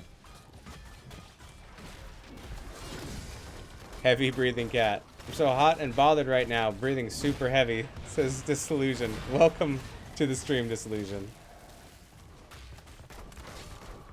Ban Aura? Oh, we can't ban Aura. She bans us. She picks who's banned. She is the banner. Who gave her this power? Why, Venus? Why? Alright. There's a siege camp getting picked up by blue team, but there is going to be a fight here on the point, and there is Leap. Down comes the Entomb, but it's too late, and down goes Leoric as Oreo is going deep, looking for new targets. Stitches is up top. They're going to be battling over that point, but here's where the action's at. Florida Elf trying to run, getting away.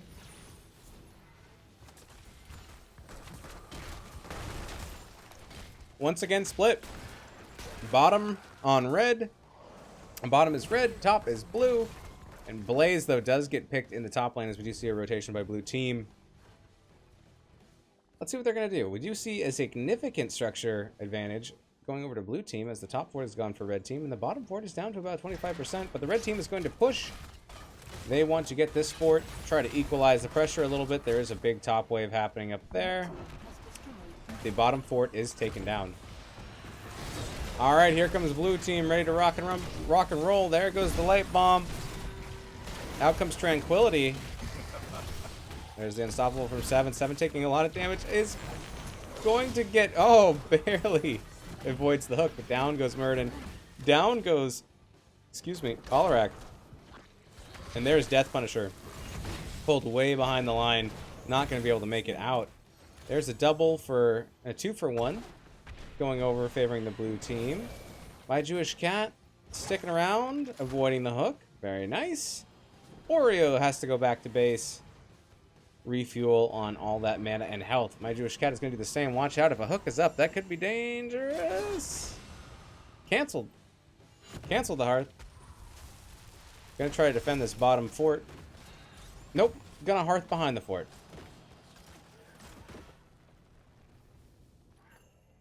In the top lane, HK Bear is gonna try to take this point back. Lunar coming to back them up. Oreo putting in some damage as this point is contested. Dread Reaper saves it. Combustion is popped, but it does not end up hitting anything as Leoric Spooky Ghost out of that one. Alright, so blue team wins a majority here. on the Zerg wave. Down comes the Entomb. Light Bomb comes out, but it's not going to be enough as Muradin goes down. Mr. Born to Shine. You see Anduin picked up, gulped up. HK Bear in trouble. Is going to get taken out. Good collapse there. Fox Spam is going to be beaten up on Anduin, and there comes some B steps as they go back to B step base. All right. Blue Zerg wave is pushing bottom, being defended by Oreo and my Jewish cat. Doing what they can.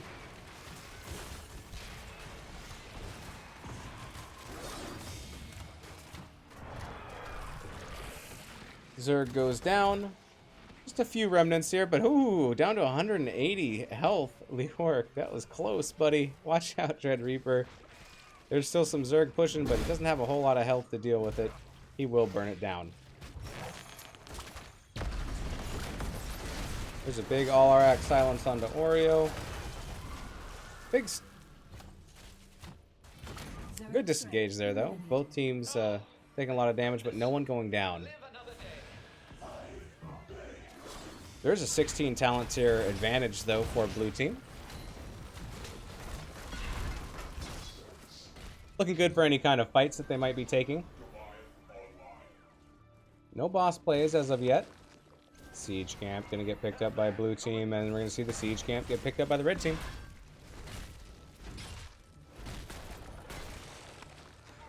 Here comes a possible invade. Down comes the Entomb. There is the jerk of life from Anduin. Very well used there. Mr. Born to Shine, though, gets stunned, gets hooked, gets targeted, and gets blown up.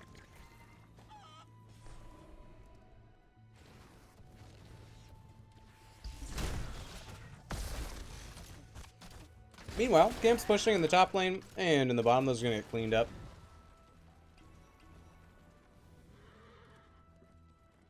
Red team really looking for 15. That would be nice. Or 16, excuse me. Get that even talent tier. Look for a fight. Everyone's going to start checking out this boss because no one can see each other on the map. What are they doing? All right, red team now sees blue team going in and clearing up this camp. Are they going to attempt it? No.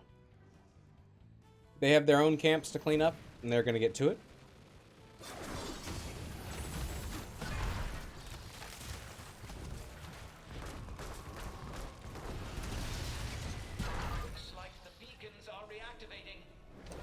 Beacons up in 25 seconds. Entomb once again here onto Bear. Does get gobbled up with the Gorge, brought all the way back to base. He is silenced. Pushed back. Excellent execution here by blue team. Dread Reaper taking a lot of damage. Out comes a Tranquility. Here comes another hook onto Oreo. Fox Spam getting that one. Mr. Mornishine is silenced, trying to run away. Light Bomb comes on out on Mr. Bornstein. A huge stun. Very well played there. Will it be enough? Down goes Lunara. Down goes Leoric, and down goes Stitches. It's now a 3v3, but they are low on the side of red team. Death Punisher's got some really good light bombs going on. My Jewish Cat dives in, gets that kill onto Vala. Now it's a 2v2. Leoric will be coming back.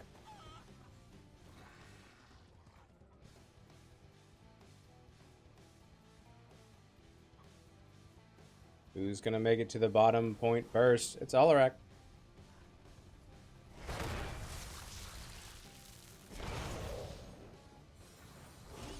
Mr. Born to Shine scaring him off as 7 retreats. And we are taking red as the top point and bottom point are both controlled for red team.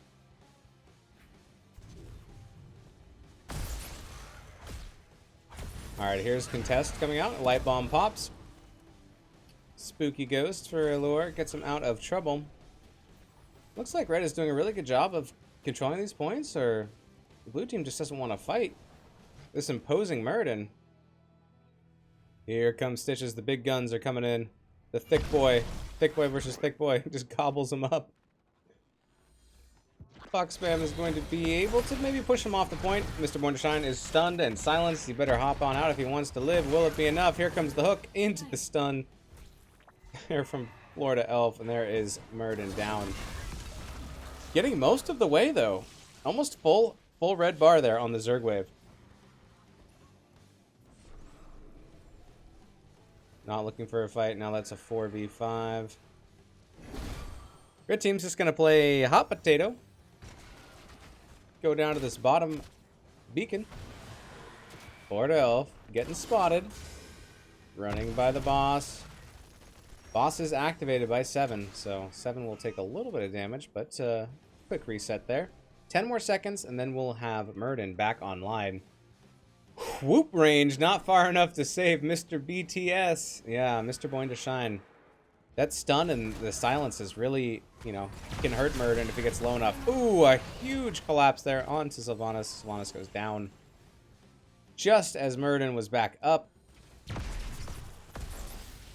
7 really playing a sassy Alarak there. Out comes Combustion, dumping a lot of damage into blue team, and there's the Light Bomb as well. There's the Gorge, and Entomb. It's not going to be enough to save Anduin. Anduin goes down.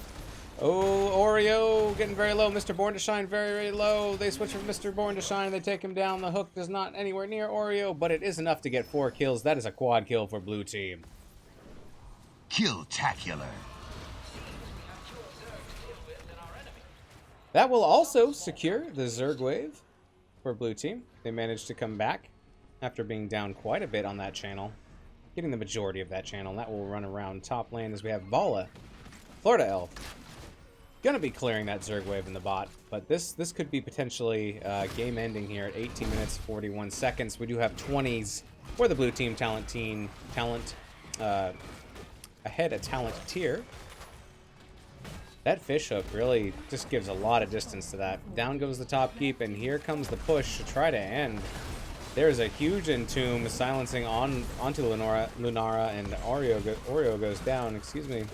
There is the Gorge from Fox Spam. Out comes Light Bomb. Stitches goes down, but there's still a lot hitting the core. Core already down to 60% and dropping fast. Big root coming up from Malfurion as Tranquility comes out too. Combustion not enough. Blue team pulls off the win. Malf can heal the damage. Need more burst from red. Huge combustion. Yes. Yes in chat. Yes. Will it be enough? No. All right. So this game is going over to blue team. Team 5. Well played. Looking at these, just looking at some of the stats here. Alarak was a beast. Doing 67,000 hero damage. 71,000 hero damage from Sylvanas. Taking a look at the heals, Malfurion 73k, Anduin 51k. There's some great light bombs coming out from Anduin, from Death Punisher. Really like those. That was really good. A couple really good combustions towards the end from HK Bear. That was good. My Jewish Cat doing a lot of poke damage, trying to get the enemy team to, you know, rethink their strategy. But I like the other team too. Other team, you know, blue team, they won 22 to 9 kills. Tyrannium, I do like that. You got some good use out of Tranquility. Normally you don't see that very much, at least for me. But I'm not a very high skilled player. That worked out well. Some huge stuns from Vala, Alarak, of course. Those silences, really good Fox Spam hooks, and Dread Reaper also had some really good Entomb, so good play by everybody. I can't wait to see what happens when we get into our next match. All right. Excellent. Checking back in. Bacon and Sausage is split. 50-50 vote right now for Bacon and Sausage. My goodness. Let's see. Combustion was a good call. No real hard CC to cancel it. Yep. I mean, I guess you could hook Gorge? I don't know. No, that probably doesn't cancel it. Probably just activates it. We'll see.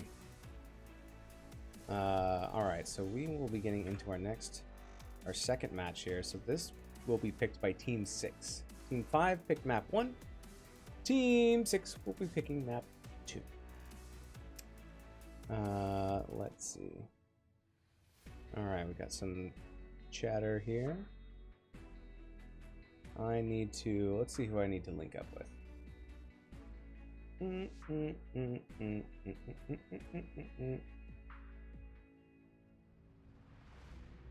Just checking my schedule here. Alright, Mr. Born to Shine, that's who I will be joining. Oh, there it is. Invite. Thank you very much. Oh, everyone's ready to go again. Very good. Let's see. Goliath Online. Welcome, sir. I don't know. I still like the combustion because hurting people makes me feel good. Bunker probably could have helped versus Hook and Tomb. Yeah, I like combustion too because I just don't know how to play. I don't know how to play Bunker all that well. Usually, I just put it in people's way and they all trip over it and they're all mad at me. They're like, "Why would you do that?" You can't truly cancel it. Any CC that stops it just activates it. True. Well, I would say you could cancel it in Ektar in the case of maybe with Stukov Shove, maybe? Just kind of push it out of the way, like the Diva Mech explosion? I don't know. Best you can do, I think, is stasis and walk away, he thinks. Cocoon? Time Trap? Says Arrow? I think... I wonder if those activated. I don't know. Alright, everybody ready? Says Mr. Born to Shine. We are. Let's go.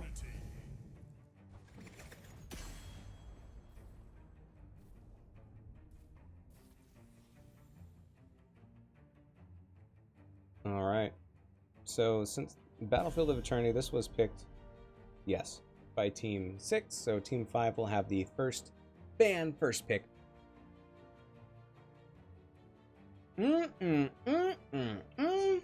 So we are a little bit behind.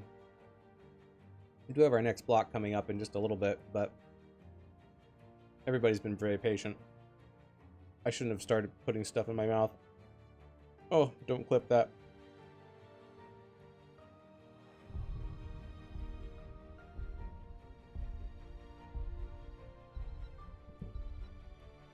Mighty Shove is a stun, so it would activate combustion. Maybe we'll see it in action in this next draft. Only at the end of Shove, says Goliath. Okay, so maybe it's kind of like he's still activating his combustion until it hits. Welcome, Zedum. That's what she said, says Eric 2000 Forever. Oh, okay. Muffin down the throat. Ooh, that didn't sound right either.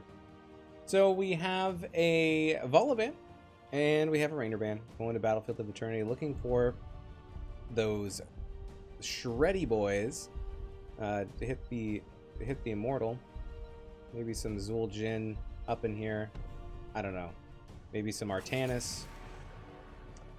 Our Windrunner redeemed request soundboard clip for 269 mother cluckers. I want the "That's What She Said" sound clip. All right. I think you gotta have that somewhere. That's what she said. Thank you for redeeming your mother cluckers. Glass says, I don't know about Cocoon. Time Trap will definitely delay, not outright stop it, I'm pretty sure. There's a Sylvanas ban. There's been a lot of Sylvanas play here lately. Greymane, yeah, look at all these shredders that are banned. Rainer, Greymane, Vala, Sylvanas. My goodness. A lot of shreds. So it still leaves what? Zul'jin, Lunara's out there. Artanis. All these are good first picks. Mal'Ganis. Alright. Fox Spam is going to pull out the Mal'Ganis. Maybe to harass the other team as they try to burn down their Immortal. He can just get in there and get all crazy with his slappy hands. Try to disrupt. I like it. I like it. First pick worthy here for Red Team. Johanna and Chromie. Alright, very interesting. Oreo picking up Johanna. My Jewish Cat picking up Chrome. Google Chromie. Alright, 2 more picks now. Coming out from Blue Team. I really like Rhaegar here. Stukov. Still looking for a healer. I'm not sure if they're going to pick it in this rotation. Zul'jin, Artanis, Chromie, says Daxhole. Lunara, Li Ming. Yeah, Li Ming's good here too. Alright, we're going to see a repeat on Malfurion. And Dread Reaper this time is going to switch over to Thrall. Did a great job though on Leoric. So maybe flexing his stuff there. Keep an eye on it. Bacon has pulled ahead in the vote. Bacon or sausage? Bacon is at 66.7%, 33.3% for sausage. This will end as the draft ends, so type your 1s or 2s into chat for bacon or sausage, because it's going away. KT banned out from the blue team. They still don't really have a mage, so they could pick up a mage here. Maybe some kind of auto attack. I don't know. We'll see. Tyrande trait is good here too with Hunter's Mark. Yep, that is true. Although if you don't have an auto attacker with it, you might lose a little bit of value. We'll see. I think Sylvanas was the top ban either last season or the season before, says Goliath, and NGS that is. Yeah. McLovin pushing up the vote for Bacon. You love to see it. Save some lives. Oh, interesting. All right. Mr. Born to Shine picking up Lieutenant Morales. And HK Bear picking up Junkrat. Okay. Let's see what Seven and Florida Elf have to say about that. What could these last picks be?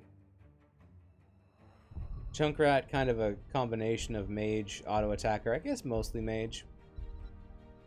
I guess. But good poke. The wait is over. Ooh, Cassia from Florida Elf. Seven, once again playing Alarak. Just going to play that Alarak all day. Watch out. Could get spicy. Goliath also pushing Bacon ahead. Now it's 75 to 25%. Dax Hole redeemed. Venus takes a shot. My goodness. All right. So shall it be given? Oh, Butcher as the last pick. Oh my goodness. Spicy, spicy, spicy. All right. Well, thank you for redeeming your mother cluckers, Dax Hole, and for making me take this shot. I appreciate it. Thank you. Oof. All right.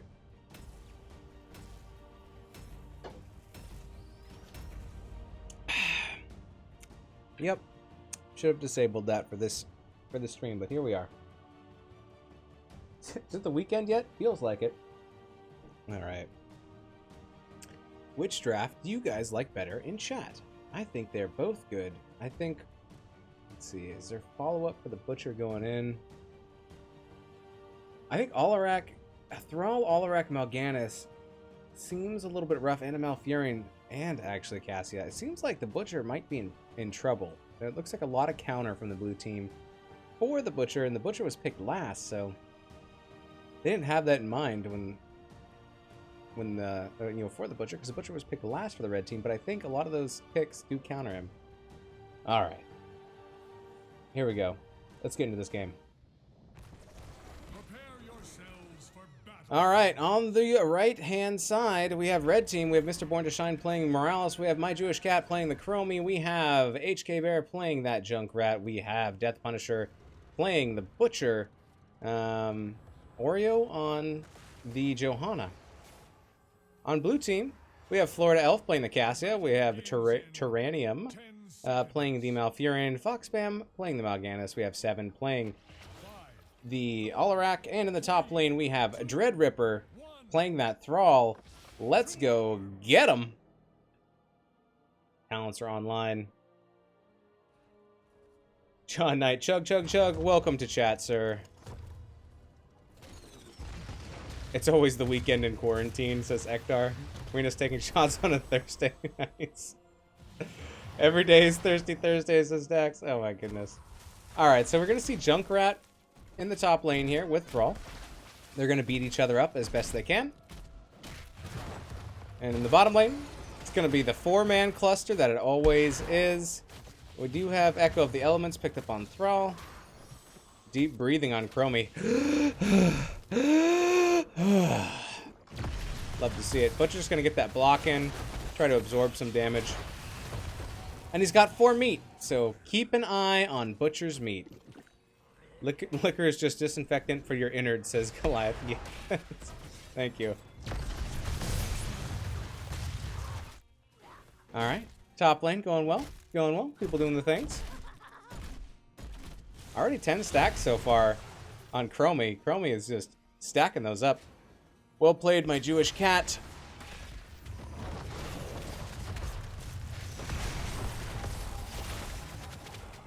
Alright. Let's see. What is Cassia going here? Alright, charge strikes. Okay, so not going the blind or the lightning strike. Okay, very good. Here comes a Butcher. Cancels the charge. Death Punisher realized that might be a little bit zealous. Corona free since 93, says Dax. And Buttspot says Corona butt since 93. My goodness. Buttspot being all kinds of spicy in chat today. Just for the quarantine, the U.S. government should repeal the 18th Amendment again, says John Knight. Alright. Looks like blue team has a little bit of an XP lead advantage. Still no kills yet. Looking for that first blood gank material. In the top here, it looks like Junkrat is possibly going to be going on a little bit of a road trip. My Jewish cat has to go back completely out of mana. Alright, we're going to see our camp being picked up here because the Immortal will be spawning in 25 seconds. Bottom camp going to get claimed here by blue team. I don't know if they're going to pick up their Bruiser camp or not, but they are going to start with the bottom camp.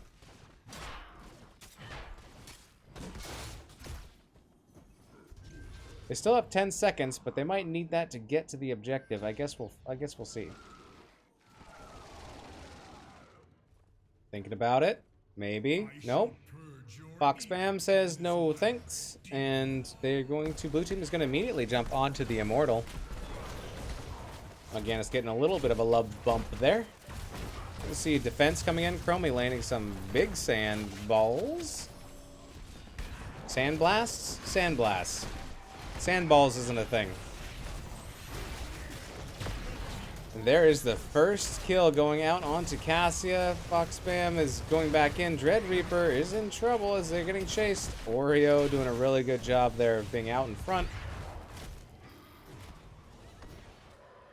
Alright, so they've officially defended, but they don't have any damage down here onto the Blue Immortal. So if they lose top, or if they leave top, then, you know, blue team might just come right back in there. But now on the defense, blue team looking for a sleep, and they do find one on Mr. Born to Shine. Mr. Born to Shine does get stunned here by Fox Spam. He's getting chased. Yeah, this Mal'Ganis is doing a lot of disruption, causing a lot of chaos in the back line.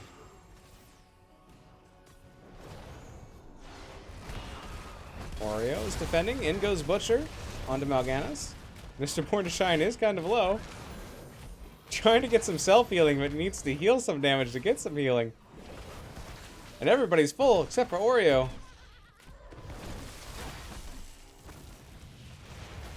And the poke game has begun. Cassia jumps on in, but Florida Elf is going to get stunned by the Immortal. Here comes a charge from Butcher. Oreo trying to get out. My Jewish cat is low. Florida Elf very low, down to 200 HP. Still getting some poking. We haven't gone to halftime yet, folks, but we are headed there on our way. My Jewish cat trying to throw some sand in there, trying to get some more damage in. Ooh, that was close to a stun. So much fighting right over this Immortal, but no one really quite getting any damage in. It's tough. Here comes a Butcher charge. Reaper is stunned, does get blinded, is trying to back on up. Fox Spam's trying to peel for the team. Florida Elf taking a lot of damage. Oh, does get the kill. Nice work, HK Bear. So still in a defensive formation, red team is deciding that maybe they should send someone down here to start working on the Immortal, and they do send the Butcher and Junkrat.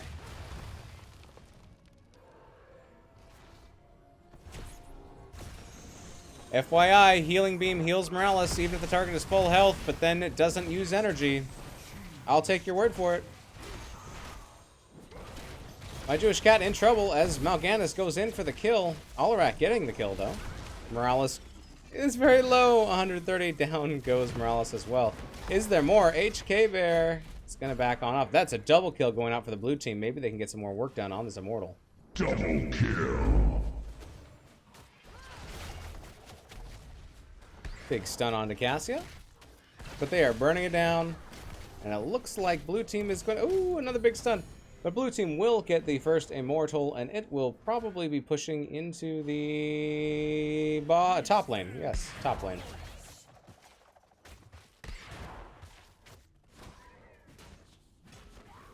All right, do we have any quests we're looking at here? All right, we got Deep Breathing is complete, and we have Maelstrom Weapon, 7 of 40. We do have Echo of the Elements complete. Junkrat, Taste for Explosions, working on that. Getting those stacks up to 43. Not bad, not bad for under 7 minutes in. Once again, the offlaners go into the bottom, and the 4-mans compete for top offense and defense.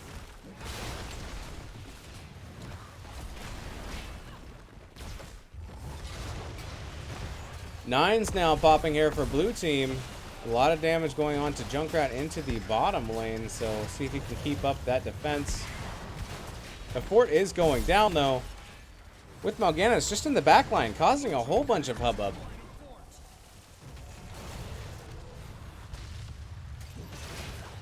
All right, blue team is going to let that Immortal push the rest of its life out and peter out down there. Oof. HK is pretty low. Pretty low. Probably doesn't have a tap. 34 seconds on a tap. Oh, but does get the kill. Well played. Well baited. My goodness. Well played. HK Bear getting that kill there. It's a little bit of a respite there, but here comes blue team. Does have a little bit of backup from Butcher. Butcher at 57 meat. Not a ton of meat. You'd like to see more meat on that Butcher. Ooh, this could be a dangerous... The retreat pings come on out. Now, Furian's not going to chase. And it looks like that camp is going to be claimed here by blue team.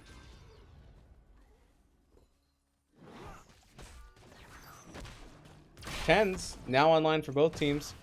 We have Carry On Swarm, Earthquake, Counter-Strike, Tranquility. It's still waiting on Cassia there. We have Temporal Loop, Stim Drone, Riptire, Falling Sword, and Lamb to the Slaughter for red team. Prepare yourselves. I will reach your position shortly. Picking up their bruiser camp, blue team's going to get that pressure pushing down in the bottom lane. Same thing goes for red team as they grab their bruiser camp as well.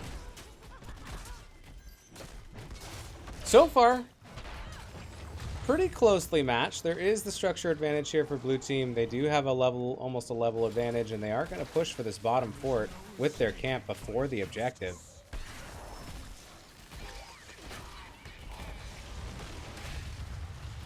Butcher biding his time, waiting for that target to go in on, but blue team will not wait on the Immortal, and they start shredding immediately. Oh, we get a quad sleep here. Nice roots from Malfurion. Well played, Fox. Spam, and down goes Chromie. Chromie gets picked. Here comes a Falling Sword. And here comes the follow-up engage. So once again, we have Tranquility on the Malfurion popped. Healing peeps up. Cassia going to go ahead and go top and clear that camp as we have reached halftime onto the Immortal. Try to protect that top fort. And here comes the rest of the team as backup, but I don't think they're going to go in. I think they're going to possibly hang back a little bit and think about putting some more damage on this Immortal. They probably want to wait until they have 5 members back again.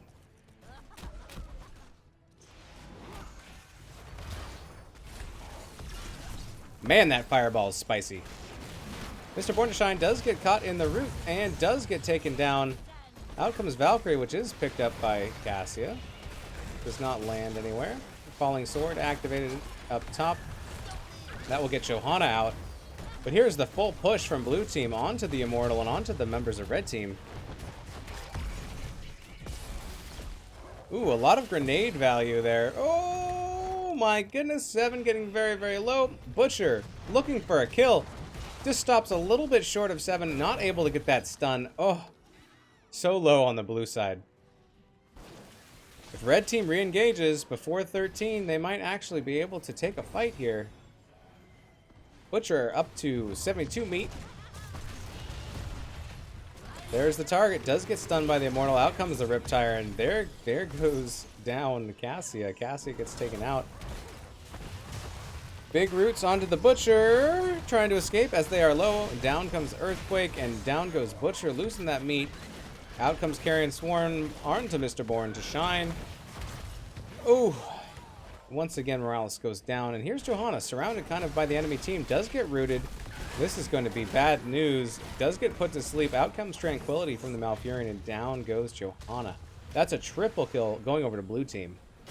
Triple kill!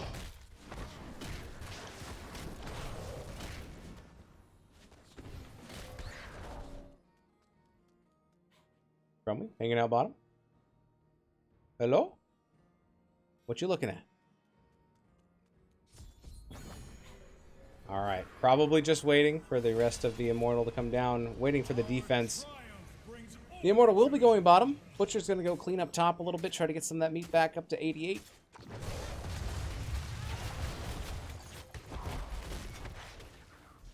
Let's take a look at some of the numbers here. Hero damage, 37k coming out from Chromie, putting out a lot there, highest out of everybody. Next up is Brawl with 24k.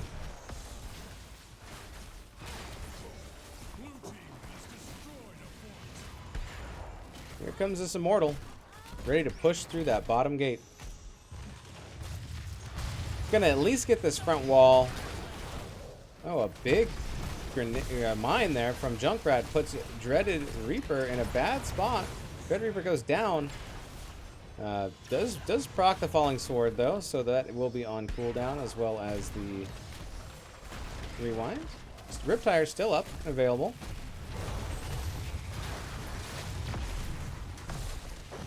Big silence on the Butcher. Carrion Swarm comes out. There's the stem. Lambda Slaughter comes down as well. Ah, now I see what they're trying to do. Going in on Malfurion hard, but Malfurion is able to pop away with just a little bit of health. But manages to heal back up. They do save the keep though, so good defense by red team. They're able to save the keep.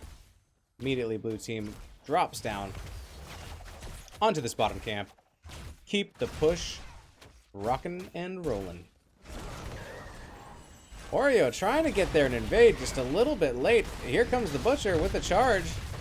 Florida Elf is getting low and in trouble, having to back on out, but so is Death Punisher. Death Punisher does get that kill, gets that meat onto 2. So even though they didn't get the camp, they still managed to get those kills. Well played on the side of a red team. Butcher now up to 177 meat. He may get stacked after all. Brawl doing the dirty up here on this camp. Blaming that. And we do see a camp invade. "'Tis but a scratch," says Goliath. Yes. "'Tis but a scratch." Bruiser camp claimed by the red team, so that will be helpful. They do... I mean, this bottom keep is in such peril. It's very, very, very low. They're going to have to do something to protect that if there's any push in the bottom lane. Butcher is going to respond. Collect the rest of his meat up in the top lane. He needs 20 more meat. Looks like there's about maybe 10 there. Maybe less.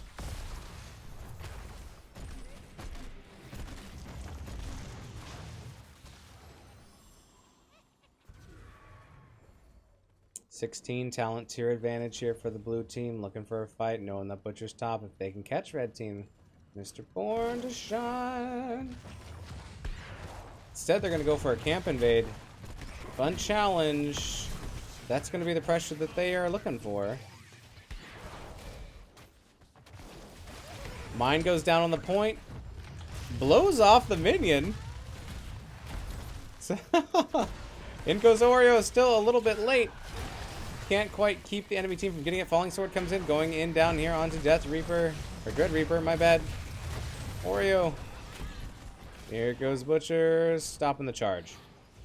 Alright, so now there is that camp that's pushing top. That's something that needs to be attended to, and so Butcher is going to wail around on it. He is stacked now. Death that 200 meat. Dying, no longer going to reset that, but blue team is doing quick work on this Immortal. I must take up a new position.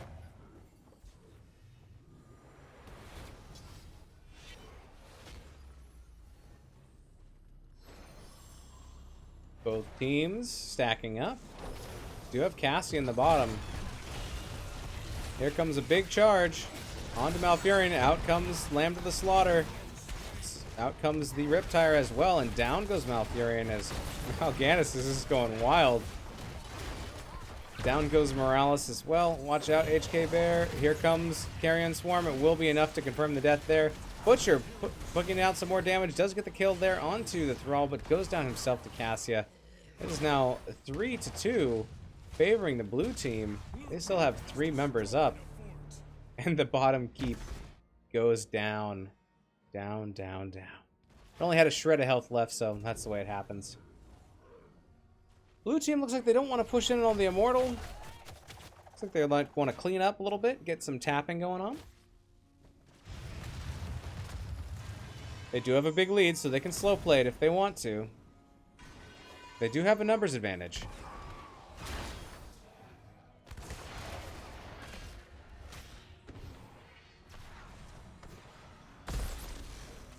Here comes Junkrat and the Butcher coming back from base. Gonna join up with their teammates mid.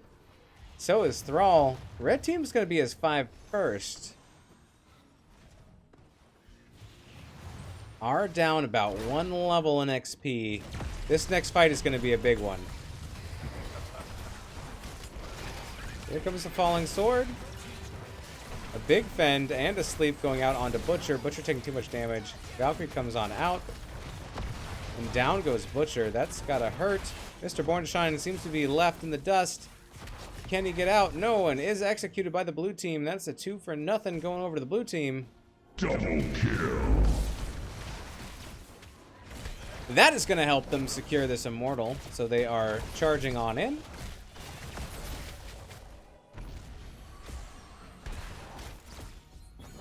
Alright. Almost a full shield Immortal for the blue team. It has 1 keep to go through, so keep that in mind, but we're gonna have to see a big defense here from red team. Blue team looking for 20s as well. They're about 3/4 of a level from having that last talent.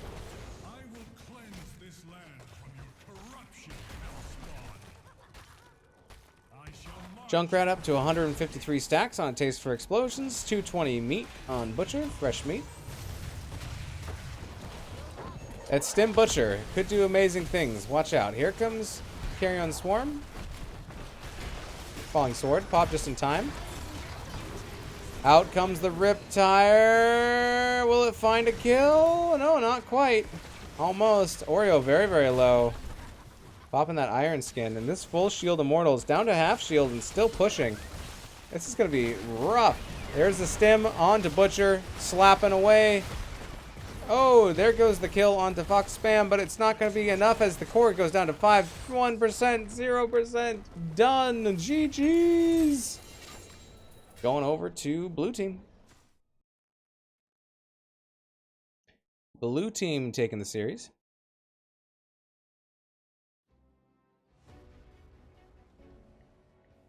All right, taking a quick look here. Alarak putting out quite a bit of damage, as well as Junkrat. We had some really good plays by both teams. That Butcher Stim didn't quite come online as we had hoped. But you could see if he wasn't stunned out of it, it would have done a whole lot of damage. We had a lot of interrupting from Mal'Ganis. Really good stuff. All right, we are going to hop into the next match. And we will set that up in just a minute. Thanks for watching. We have more games to go. Bacon has won in the poll, 75% to 25%. All right, we will shut that down. We'll get another one going. And I'm going to hop into another lobby, and we're going to get some more games going. Coming up for you next in the 6 o'clock, 9 o'clock hour. Butcher was passive. Yeah, it took a while to stack the Butcher and get all those stacks of meat. So you kind of want to play you want to feel like you want to play safe when you don't have those stacks of meat, so that you can hold on to what you have. Thanks for joining History Buff Chris. We will be right back. I gotta go tinkle. I'm just saying. And I'll get into this next lobby and we'll get to going.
All right, so it sounds like we will be getting that lobby soon.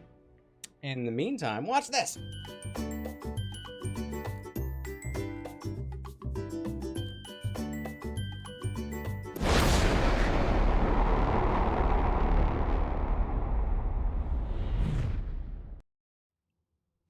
All right, a little maintenance stuff to take care of here. We are switching to Team 7 and Team 8. So let's get that all ready to go. What time is it? It is 6 p.m. and 20 minutes on the West Coast. So we want Team 7 and Team 8. Let's see if this is right. Maybe. Okay. So I think these are going to be the teams that we are looking at here for our next set in the NGS Season 9 Combine. If anybody's left in chat, how's everyone doing? Hope you guys are having a good evening / afternoon. So I added some new sound clips. I have chocolate on my wrist, apparently. I hope that's chocolate. Yep, that's chocolate. Artemis Chloe says, yay, go Mad. Is it Kaiser or Kaiser? Mad Kaiser. I'm going to go with Mad Kaiser. Is that right? I guess you'll tell me. We can also take that bacon hole down. Bippity boppity, show me the bacon. All right, we are finished with that. Bacon has won. Very good. All right, let me check a couple things here. Yes, Goliath, let's get you in. Goliath, if you want to co-cast, let's rock and roll. Oh, wait. Let's see. Yes.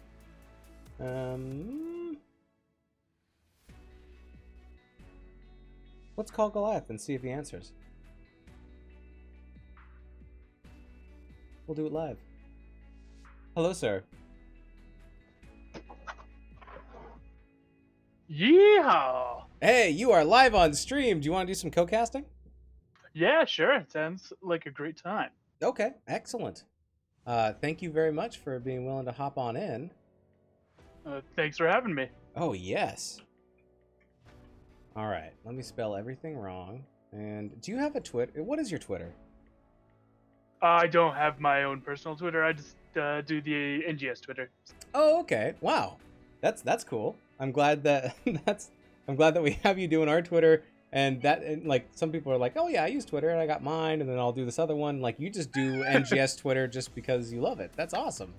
Yeah, well, somebody's got to help out a little bit, so I figured I'll put my time in for a while anyways. Appreciate it very much. She says, but the chickens. Do you have video or we're just doing audio? Just audio. I don't have a webcam. Okay, sounds good. So Artemis Chloe says, I say it like Mad Kazzer. All right, Mad Kazzer. All right, we'll go with Kazzer. Let's see if that lobby is ready to go. Soon, Team 7 and 8. Oh, it is up.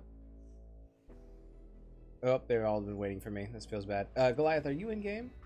I am, and I'm even in the lobby already. Oh, excellent. Oh, good. I feel better now because we had one person that left to get in, so now we'll swap Goliath in. Okay, excellent. Whew, we made it. All right, I'm seeing a lot of familiar faces. We got 7, Yeah. Florida Elf, Fox Spam, Dread Reaper, Mr. Board to Shine, HK Bear. All right, so we do have some new ones though. Key, who is going to be a sub, and we have Mad Kazzer, who is going to be new. Sidearm, who is new. Kriv. Good to see you, buddy. He is new as well. Excellent. I think we've got everybody in here. It looks like enough people to throw down. It looks like we got 10. That's all you really need, right? You need 10 and maybe just someone to watch. Does this look correct? Let's see. Still no Jace, huh?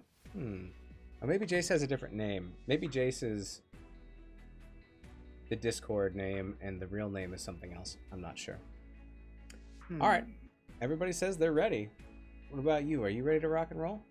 Oh, heck yeah. Okay. Want to know that we're ready. Ekdar in chat says all around me are familiar faces. Oh my. Battlefield of eternity. All right, let's actually get to the right draft screen this time. There we go. Very good, very good. Actually, we're gonna have Ekdar joining us after this hour block, and he's gonna be joining me for the 7 and 8. So, getting everybody in here. Hell yeah. Okay, I should stop eating muffins right when the draft starts. What do you want to see in this draft, Goliath? Well, Battlefield of Eternity, we actually just saw it with the very last match you just had on stream. So a lot of these players kind of know what's up. It looks like they banned a lot of the immortal burning heroes, such as Artanis and Vala, and Sylvanas is also very good. Greymane was another ban here. So I wouldn't be surprised to see a lot of the same bans. But it looks like we're going to get Deathwing instead, who is just a force on his own, regardless of what map it is. Absolutely. Yeah, I expect we'll probably see some Shred bans. Maybe some Shred first picks. But, you know, mixing in some new players here, so we'll see what they pick. Watch out for Key. Yeah, he's a veteran, so he knows what's up. I know he knows. He is low-key awesome. Maybe it's not, Oh, yeah. Maybe it's not low-key, but alright, I'm sure he gets that Key joke all the time. Zool banned out. Have you played any of the Zool since the rework, Goliath? Oh, I played so much of the new Zool, and it's so strong. I It's love it. absurd. It feels good. It feels so good to have him be so strong, but I'm waiting for that nerf hammer. Like it's coming. It's coming. It has to, yeah, for sure. I There's. think I checked last night, and he had something like a 65% win rate on Heroes Wow. profile. So, yeah. Pretty good. There's the Rainer ban out and the Vala, so maybe some Greymane, maybe some Zul'jin, Yeah. maybe that Li Ming, maybe some Lunara, maybe first pick Johanna. That's that's the dumb song I just came up with. I like it. I think we need more music in streams, but that's just me. I really do hope to see Greymane here. Oh, Oh, Devil. there it is. You called it. Very good. Even my favorite skin, the police dog Greymane. So bonus points for that. That's right. I think that skin's kind of a cop-out, but that's just me. Ooh, the puns are bad. You got him. There's Mr. Born to Shine with that shiny Lee Thing. And Fox Spam picking up the Muradan, however you say it. There's our girl JoJo and Junkrat getting the J's before the Grays. Ekdar and Yeah, chat. I like Oh, sorry. Go ahead. Murden here. Sledgehammer might be picked up. It's not usually optimal. It's probably still not optimal on this map, but man, is it fun and it feels strong. When you hit that immortal for 1300 damage with the single Q, whew, you're really glad you picked it. Yes. Who says Murden doesn't have Immortal Burn? Watch it. Ekdar says Zul's win rate has gone down very slightly since the bug fix, but it's still ludicrously over 65%. Would you say 65%? Is that ludicrously over 60%? Or are you saying it's barely over 60? It's gonna be like 61. And Artemis Chloe says, Police Dog Greymane is awesome. Makes me think of a cartoon I watched as a little kid. Alright, very good. I think we will do one more giveaway. So let me put that back into chat. Where did I put that? Boop. All right, you can vote in chat for what kind of game you want to win. Racing, shooter, world building, RPG, puzzle, or fighting. My Jewish cat won a game. I will have to get that to him at the end. Ooh.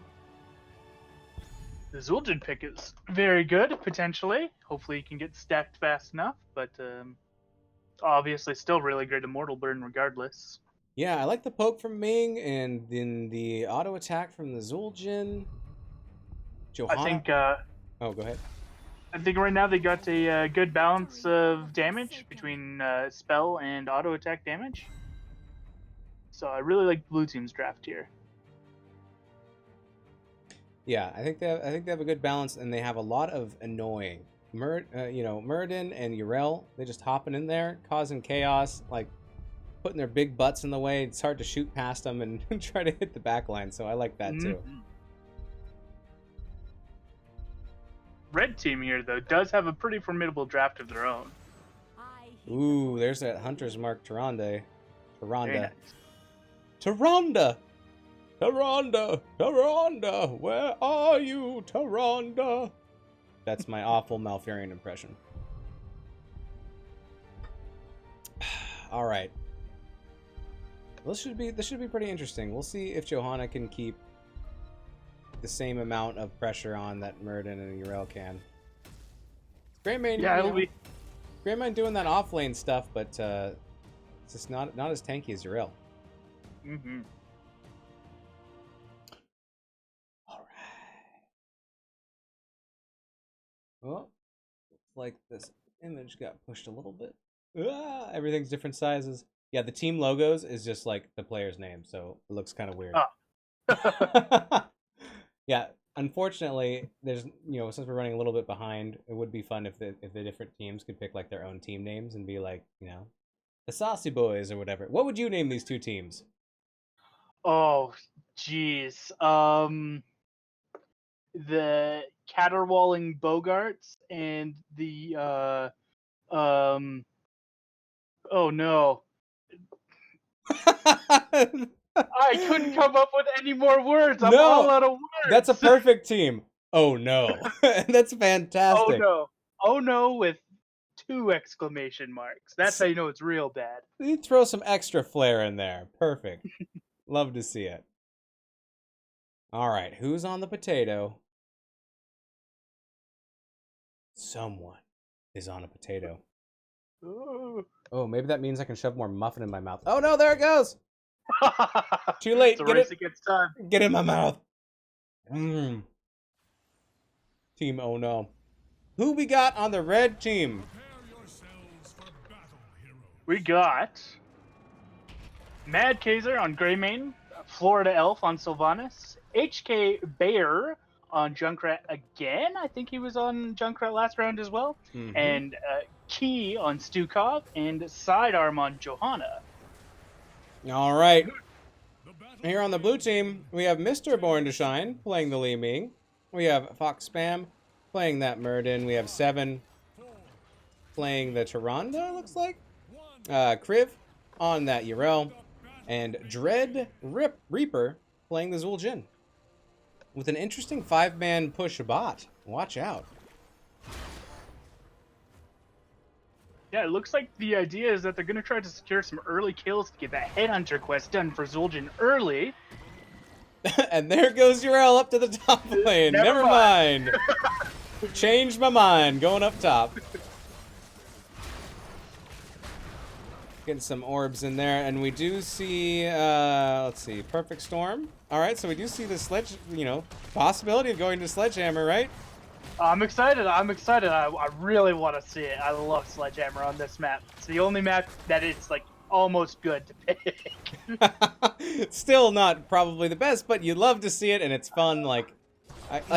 Haymaker. Is there ever a right time to pick Haymaker? I'd pick it every time, but I know it's the wrong one.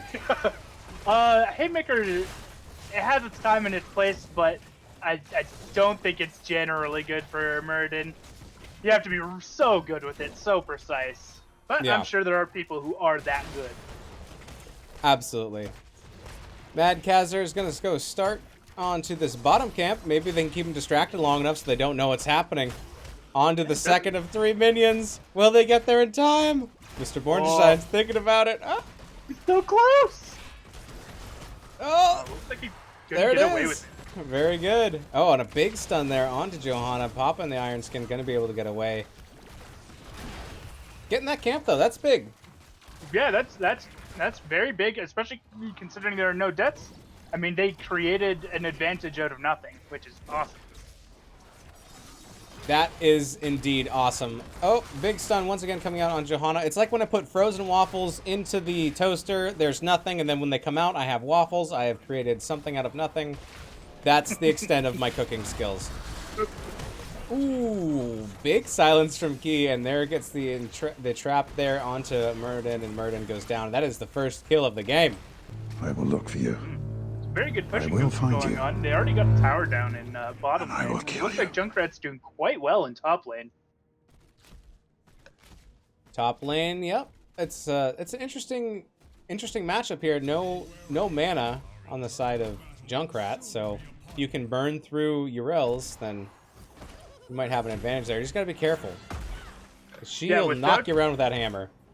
Oh yeah, and without him being able to generate his own HP, it can be a big deal, even just taking 1 or 2 bad trades. So he's doing very well, playing very carefully. That's a good point. The self-sustain on Urel is pretty good, but she decides to go on back. The Bruiser Camp is picked up for the red team, and the blue team is thinking about it, but it might be too late because the Immortals are now up.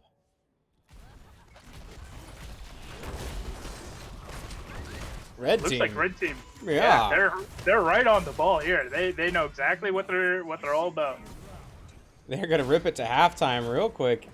Here comes Dread Reaper. It's going to get a little bit zoned there by Johanna. And it looks like that top camp is still making progress as well for Red Team. Red Team in a really good spot right now. Oh yeah. They're fighting in a bit of an awkward choke here, so red team can get... Oh, that big stun on Sylvanas and Stukov. Greymane escaping with just enough HP, at least one. 30 HP he escaped with. Wow, My good for him. goodness, that was close. That was very, very... That's about as close as you can get. One auto from pretty much anybody would be taking you down right there. Here comes... Yeah. Ooh, another couple stuns on Sylvanas and Stukov. They got to be very careful. All right. Well, there you have it. Almost a full shield Immortal going over to the red team. But, you know, the first Immortal isn't super strong, so we'll see how much value it gets. It'll get more than none, that's for sure. Maybe Sylvanas can make it go far, though. Sylvanas is great for that reason, and why she's popular why she's a popular ban in general, because she does make objectives get so much more value. Tyrande goes down, though. It's going to make it a very hard defense for blue team. That's a very good point. Shutting down those towers, shutting down those forts. That's what Sylvanas is doing, in fact. And now it's 2.5 v4 as everyone is low on the blue team. Wow, the fort goes down. There's still half a shield left on this Immortal. Talent to your advantage, 7-6. Going over to the red team as they continue to get some damage in. And yeah, like you said, that Sylvanas really getting a lot of value. Murden in that silence can't quite hop out of all that damage. Really good silences coming out from Key, making it just impossible to get out.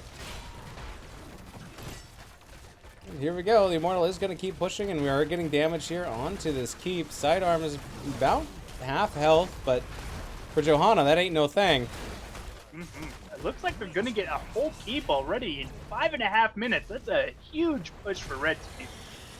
Played really well, and all this time they've just kind of left Junkrat up top, who's going to be getting probably both of these towers in this push right now. Yeah, Urel's been trying to deal with him, but man, he is just a pest to deal with. Just that huge range and no mana cost. He can just do whatever he wants, whenever he wants, it feels like. Mad Kazzer doing work as Greymane, says Artemis Chloe. Yes. History Buff Chris says, should Urel rotate? Should Urel take bottom lane in your opinion? I mean, I think Murden might have a better chance of locking down Junkrat, but I don't know who on blue team could really deal with him. He's playing very safely. Oh, he does get pretty hurt though. He does have to back now. Look at this push. Red team pushing this camp all the way in. I'm not sure what they hope to get here. I don't think they're trying to end quite yet. Maybe they're just trying to, that's a little bit too soon for that. But they are getting close to 10s. They almost have that. I think they're looking at top 4 as their next goal. Yeah, I think they might even get this camp. They pretty much get it uncontested. 7 in trouble. Escaping with 90 HP. Wow, that was very close. Mad Kazzer like Jazzer. Getting in on that camp. That's a little animal on animal violence up there. You got the wolf on the goat. It's just the way nature goes, I Those suppose. poor goats just screaming out. Oh. Screaming for their lives. Alright, so Immortals will be spawning in 3 seconds. It looks like, red team's already in kind of position. They're ready to rip this again. And they have 10s as well. 10s are online. We do have Go for the Throat, Wailing Arrow, Rip Tire, Massive Shove, and Blessed Shield. No Falling Sword this time, but some big stuns possibly getting lined up. In a blink of an eye, I had no idea what was going on, but we're already in halftime. That's how fast Red melts down these Immortals. I was so focused on the fight, I didn't even realize that the Immortal was taking damage. Yeah, the shred on Red Team it's pretty insane. Mm-hmm. They're in position, they're ready to go.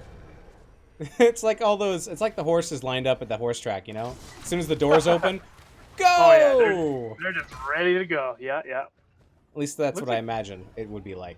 I've only been once. Maybe a possible from behind gank here? Ooh, could be good. Kriv coming in there, absorbing all that damage. Oh, and there's a big jump onto Greymane. Down goes Kazzer. Sylvanas is just in the middle of their team, tearing them apart. Wow, nicely played, blue team. Down goes Yrel, but they did get some heavy damage in there. It's a 2-for-1 trade so far, but they are running. Dread Reaper trying not to get caught here. The stun doesn't quite hit. And there's a huge silence down. That's slow. Down goes Reaper. Fox spam. Oh, gets blown back by Junkrat. An excellent play by HK Bear. Oh, but he's healing up. He's healing up. Oh, and he makes it back over the wall. Well done, Fox spam. Oh, good plays there by both players. Immortals down. Is it going to be a turn? No, Kriv is silenced. Oh, down goes Kriv. Gets blown up by the Greymane and the silence. That's a brutal combo. Yeah, the key is just on point with those silences and getting the weighted pustule detonated on time. He's doing very well. Artemis Chloe in chat says they built their team for the map and it worked out so well. Here's the comeback. Maybe. Maybe not quite. Can always happen, though. 13 talent tier advantage going over to Red Team as they pick up their Bruiser Camp. There's a lot of lane pressure, though, for Blue Team to deal with as they start this Bruiser Camp. And I think that... Yes. Oh, here comes the big invade. Ooh, with a 13 talent advantage, this could be a total wipe if they don't back off that camp, which it looks like they're going to. Yeah, Red Team can see Yrel in the top lane, so they feel pretty confident having talent tier and numbers to take this. Yeah, it looks like the invade is going to be completed. I don't know, Murden's jumping in. There's the mine, though. It might blow him off. Yup. Well played. Camp stolen. Down comes the Starfall. Red Team trying to get on out. There's this connection with the stun from Tyrande, and out comes Riptire, putting out a lot of damage onto Blue Team. No one goes down, but the camp is stolen. Meanwhile, top lane. Yeah, it's not looking good. It looks like Sylvanas is just going to go and blitz this fort down. I don't know if there's much Blue can do about it in time. Oh no. Somebody's in trouble. Not going to say who. Yeah, Florida Elf might just commit. Oh my goodness, there's a possible escape. Wow. And they get out, and they get the keep. Well played. Well played, Florida Elf. Once again, just ripping into that Immortal. How immortal are they after all? Keys our boy, says Sheej in chat, as well as History Buff Chris says, ult's gone. Ooh. That's all she wrote. It's almost another full shield immortal going over to the red team as they are chasing Crib. They are chasing Fox Spam. And blue team's going to run how they can. Let's take a look at some of this hero damage here. 32k hero damage coming out from Zul'jin, the most of all the players. The demon moves for the gates. Junkrat with 23k. A lot of siege damage coming out from both Li Ming and from Junkrat. Whew. Down 2 levels though. This is a full shield immortal. This is not looking good for blue team. Yeah, I think blue team just didn't quite get enough wave clear in their draft to deal with how much pressure these guys can put out in lane. Fox Spam's in trouble. Goes down. Li Ming is coming back to join the rest of the fight. Trying to put some damage on this immortal, but it is a tanky boy. It is thick with shields. Sidearm, though, taking a lot of damage. Oh, out comes the Riptire, eliminating Kriv. Li Ming trying to get that kill on Key. Doesn't quite work. Down goes the Zul'jin. Down goes the Johanna. And that is a red team victory. GG's. Good game. D Hots in chat says, Dat Silv. Smiley face. All right. Yeah, Florida Elf definitely did quite a good job and proved very helpful, especially on the map, shutting down those forts. Getting the first keep in 5.5 minutes was, I think, a big play that really put the momentum in Red's favor for the rest of the match. Yeah, that was crazy fast, and it worked out quite well for them. 12:51 quick game, says Artemis Chloe. Yeah. Who would you say is your MVP from this matchup? I gotta say it's key. Like we were saying, those silences and the slows were big. And for what Stukov is, I mean, he puts out a huge amount of healing, but he also has that great utility in his kit. And I think Key really made everybody aware that Stukov is a force to be reckoned with. Very good. And if you had to pick an MVP from the free agents, who would you pick? Which is basically anybody else. yeah. As I was saying, I was like, well, that doesn't really showcase the free agents very well. Florida did very well. The juke, after putting that top keep pressure on, was very impressive. Even running into that Zul'jin after, you can be very scary to run into in the middle of nowhere. Florida did a good job putting in the lane pressure. Absolutely. Yeah, I like I like all the players. I really like that escape by Fox Spam. Juking everybody, getting back over the wall. Yeah. That was fun. There's a lot of good escapes. And Mad Kazir also really good at diving in at the right time, securing those kills, and just being really oppressive on camp. So all very good. All right, looks like our next lobby is up. So we'll pop back into there. Ooh, thank you. All right, here we go. Looks like we are just pulling in a few more here. Let's see, are we missing somebody? We're missing one, and then we can get going.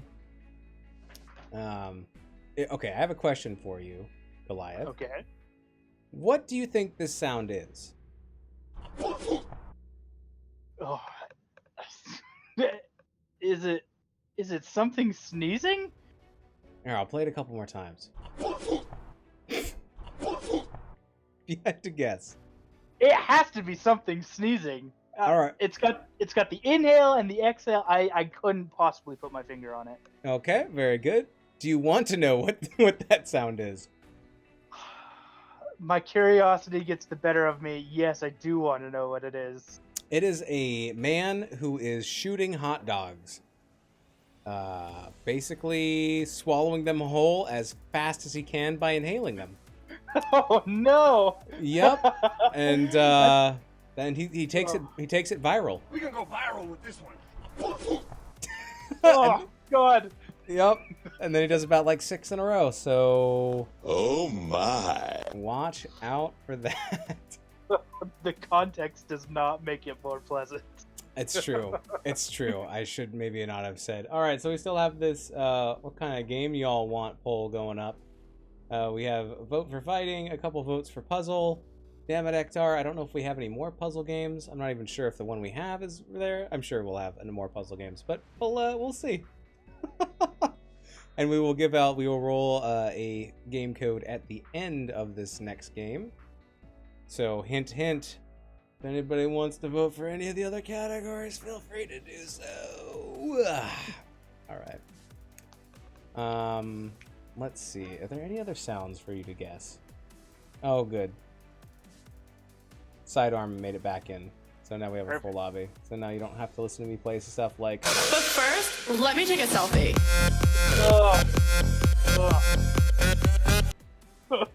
I thought that had died a long time ago. Ooh.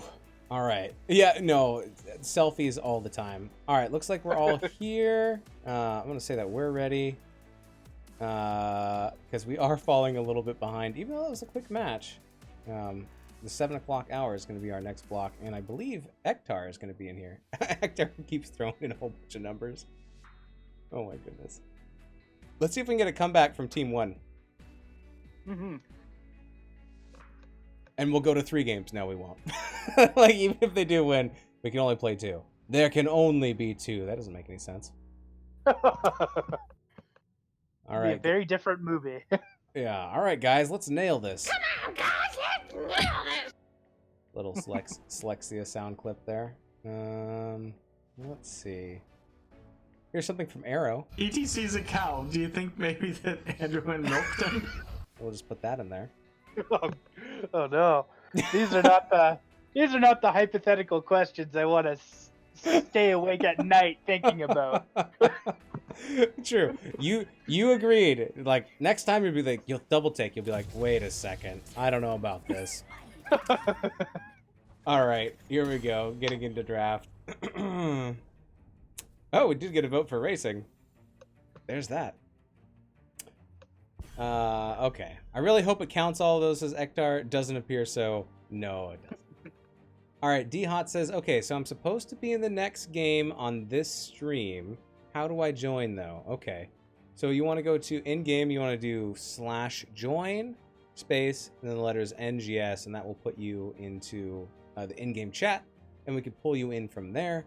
If you have any issues, just message Wedge or Born to Shine in the NGS server, and they will hook you up where you need to be. But I will make sure that you get in here. Is your in-game name also D-Hots? I guess I could check my schedule. Tell them about the draft, Goliath, while I look at some stuff. All right. Well, it looks like we're going to get Zool banned immediately, and that's very wise. This map is all about lane pushing, and you cannot abide such a strong force to be taking down your lanes so quickly, gathering up all of them gems. Garrosh is going to be banned on the blue side, as well as Ariel. I imagine those are just strong picks that they don't like to see. I don't really see any map synergy. I guess Garrosh is quite good at catching people in the rotation. Ariel's just been a rather strong healer as of late, so never a bad ban. Resurrect being a real menace to most people. Excellente. Thank you for covering that. And yes, I do have you on the list, D, for our next round, which is supposed to be starting in 8 minutes, but that'll probably get pushed back a little while longer. Thank you so much for the bits, Afreya. I appreciate it. Thank you so much. This is one of my favorite hot maps, says Artemis Chloe. I like it too. I like playing Asmodan and just being a big old thick boy, collecting all those spider butts. So Kriv, I guess playing the same role, Bruiser, but in a much different capacity on Greymane this time. I thought it was Mad Kaiser playing Greymane. They just happen to have the same skin. Maybe I'm mistaken, but I think they just swapped over here. Yeah, like, hey, we saw your Greymane, we liked it. We're going to take it away from you this time. Oh, did we just swap? No, we're still... Oh, we did swap. Did we swap sides? No. No, we didn't swap sides. It's just... Florida Elf playing that Sylvanas again, though. Rip-a-roni. We'll see. Also, a lot of pushing on this map too, with all those spider butts. Oh yeah, Sylvanas can get her fair share of value. For the Nexus. All right, Orphea, Lucio. A lot of healers from Mr. Born to Shine. Although last game, playing that Li Ming, throwing those orbs around. Never seen Mr. Born to Shine in a cuter miniskirt. I don't know if I can say that, but I did. Oops. Alright, so the final ban's coming out from both sides. What would be a good ban here? I mean, they already have a mage. I guess a tank. Maybe ban one of those tanky boys. ETC. Solid ban. ETC has been a solid tank for pretty much ever, just because Power Slide is the most amazing ability. I like the tanks named ETC, etc. It always helps me how to remember to spell ETC. I always spell it ECT, and they're like, "What are you?" I'm like, "Oh, ETC, like the hero." And they're like, "What are you talking about?" I'm like, "I'm dumb." And they're like, "Oh yeah, we know." That's about how that exchange goes. There's a Stukov ban. There's a big target ban against Key. We have the Steel of Greymane against Mad Kazar, and there is the target ban against Key. All right, maybe it's a comeback. Maybe Blues figured out Red's game. I seriously hope so. All right, so we're gonna have Raynor and Anna. So lock and load. Here come the guns and bows and arrows. Yeah, I don't think it's very wise to bring. I guess Magic's pretty good in the gunfight too. I'm not gonna lie. And Greymane's got a gun too. All right, never mind. Everybody's got guns and Magic. We got a lot. Fight. Got a lot of pew pew pew pew pew pew. All right, so maybe we're gonna see a tank picked up here, and maybe another tank. Yep. Okay. So it looks like Blue Team will be bringing swords to a gunfight. Yes, they have. Let's see what this last. I want to see a Cassia. Okay. Interesting. So you get a little bit of this blind synergy with the Johanna. Mm-hmm. I think I like the wave clear of Red Team more.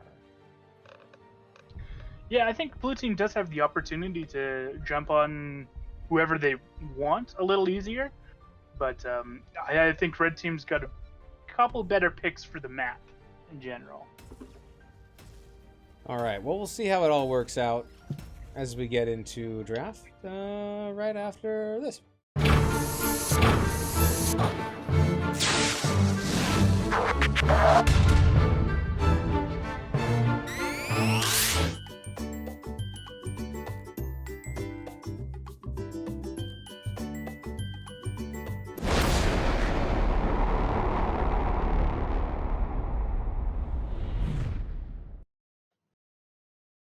Okay, like we're almost in. We're getting there. My computer's like, you've watched too many games of HOTS. Give it up. Just let me die. Never, computer. You will serve my will forever. Ooh, muffin. You were built to watch HOTS, and that's all you will do forever. That is right. Blind is good against Varied and Greymane. That's a very good point. Artemis, if that is your name. Well, it is, because we can see it in chat. Alright, tell us about the Blue Team while I consume the rest of this muffin, please. Alright, we got Blue Team on the left-hand side. Dread Reaper playing Varian. Mr. Born to Shine playing another healer is Lucio this time. Kriv stealing Greymane out from Red Team.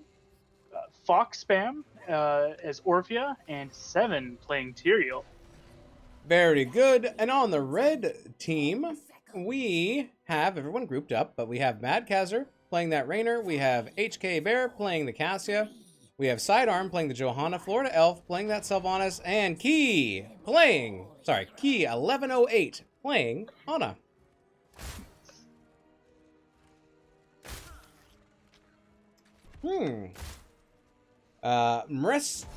Mrestiao says, I'm eating a muffin too. I'm pretty sure that's not how you say your name. I apologize. I must have brutalized it. Are you eating a chocolate muffin? Because that's what I'm eating. So everyone's just slapping each other in the middle. Doesn't look like it's adding up to much yet. Sidearm's taking a good chunk of damage, but I don't think he's in any real danger. We'll see how this develops. As eventually people start splitting off, we do see Varian going bottom. And we do see the rest of the 4-man rotating up top. For blue team anyways. Red team is doing a little bit of soak in the mid, a little bit soak in the top. Eventually sending Cassia down to the bottom.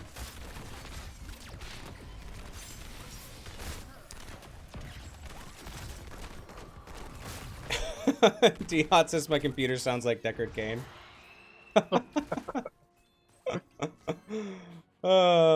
Hey, you're not the only one. I'm eating a berry muffin. All right, I'm gonna go with blueberry. That seems to be the most common berry muffin. HK Bear in the bottom lane in a little bit of trouble. Varian being a bully. Dread Reaper. Big old bully down there. Here comes Convergence though of all 8 members top. Sidearm going in to try to get a little piece of something. Pushing them back. They have some gems to soak though, and so Mad Kaiser is doing that. Trying to turn in those 5. Florida Elf gets them in.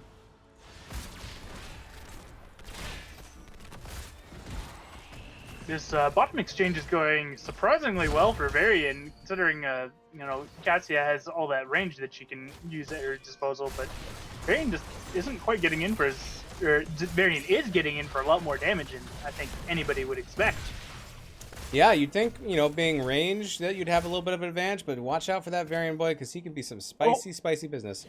Oh! And just as we were talking about it, he took a bad trade and HK chased him down. Nice job, Cassia. I will find I you. missed it, but I'll play I the will game kill complete you. clip anyways.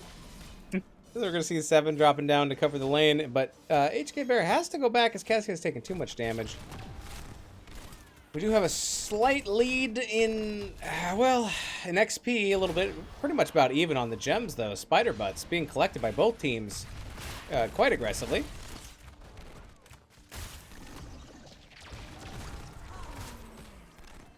Let's see what kind of quest we got going on. We do have Party Mix from Lucio. That's getting mostly completed as they are traveling around as a group. Raynor has picked up Ace in the Hole, getting that extra bit damage from the stuns and slows. Thunderstroke picked up by Cassia, so not the best matchup against Varian because you want to be with everybody else to stack those up. And Varian going taunt. Interesting. Yeah, I suppose even having Tyrael as a second tank, they just need that CC to really lock people down. Yeah, that could be used against Sylvanas quite well, so she can't escape. There's a taunt. Going in, Kriv goes in, can't quite secure the kill. Sardime taking a lot of damage, dropping super low. Oh my, but they do get the kill onto Greymane. Towers, OP, please nerf.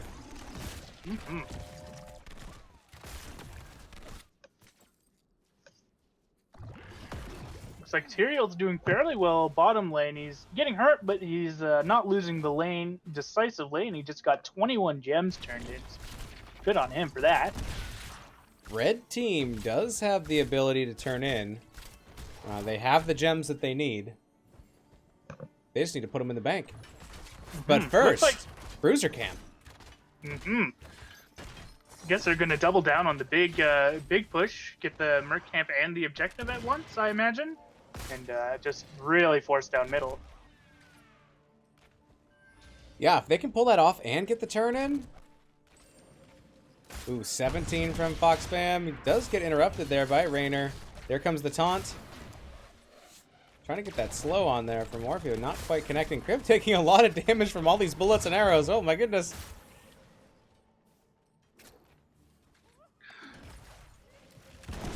There's 8 getting turned in. Oh, that could do it. It does. Red gets the first turn in and the first Web Weaver phase. I don't think these Mercs are gonna live long enough to see the objective, but they served their purpose and they did distract blue long enough to get the turn in for red team. Yeah, they get that first turn in, plus it kind of moves the wave a little bit closer to the mid fort a little bit. I guess not too much as the, the wave comes up behind, but it does give them XP, as they do have about half a level of XP on the blue team. I'm not gonna lie, in chat at first I thought that said I'm eating a Bernie muffin, and I'm like, I don't know what that is, but it sounds like something I may not want to eat. Looks like blue team's coming in for a big flank here. He's in a vulnerable position if that variant could get to him, but it looks like he's just going to be thwarted immediately. Down goes the fort, and there's still plenty of Web Weaver in the mid and in the bottom, although it is getting cleaned up by Tyrael. I never thought I'd hear those words. Tyrael cleaning up objectives. Yeah. Oh my goodness. Yeah, just whacking on it over and over. Whack, whack, whack.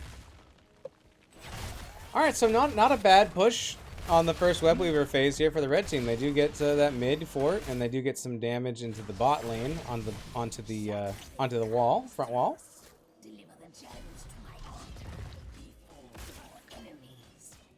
Turning in what they have here in the bottom, and now it's time for the blue team to pick up their bruiser camp.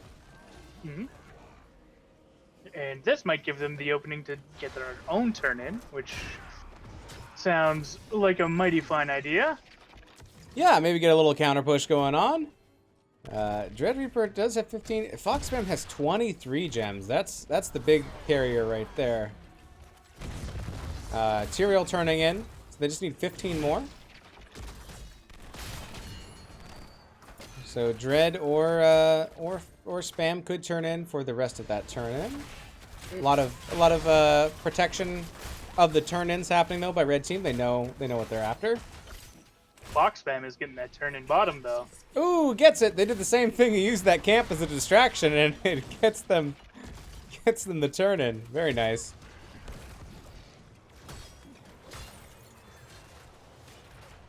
All right, 10's online. Warbringer. We have Sound Barrier. Go for the Throat, Eternal Feast, and Sanctification. What are we looking at on the red team? Looks like we got Rainer's Raider, which is nice for scouting all these vents here. Wailing Arrow, Nano Boots, Ball Lightning, and Blessed Shields. Nothing too crazy from red team at all. Very good. Big defense from red happening in the middle as that Web Weaver is basically getting just eliminated. Ooh, Johanna in trouble. Ooh, there comes the feast, and down goes Johanna. That's a good push so far. Probably give them a little bit more value in the top lane now that they're able to defend as 5, or sorry, push as 5 against a lesser defense. Now it looks like Cassia is going bottom too, so they're very outnumbered up here and in a lot of danger. Another good escape though by Florida Elf. Looks like they're going to get this fort, which is very nice considering top lane is the boss lane, so game-ending pushes could come from this lane very soon. Well, maybe not very soon, but you could see it later in the game. We'll see, yeah. Just about 9 minutes in, already threatening the first keep. 25 gems though on Dread Reaper, so he better get out of town with all those gems. They almost have enough for a turn-in. They're just shy of 4. A turn-in is available, though, for the red team. There must be a lot on Cassia. Cassia's got 13. Let's see. Got 10 here on Mad Kazar, so both teams have turn-in. Or, I'm sorry, excuse me. Only red team has turn-in. But they're both very close. Looks like Dread Reaper's looking for something here, but looks like red team's just going to completely back out and make Dread Reaper's positioning kind of not ideal. Absolutely. There is the red Web Weaver turn-in. Let's see if they give priority to the top as well. Boss lane could work for them too. Let's see. We are at 26 of 40 for Thunderstroke, so we're getting some there. We have 1 completed on High King's Quest for Varian. Let's see. What else we got going on here? Ooh, Plate of the Whale. Interesting. I never take that because I'm bad. Flight of the Whale is good against certain characters. Lucio's one of the few characters. Ooh, Sanct saving Varian here. Very nice. Ooh, blinded. 550 HP, getting sped up by Tyrael. Time to get on out of there, but they will be giving up the bottom fort.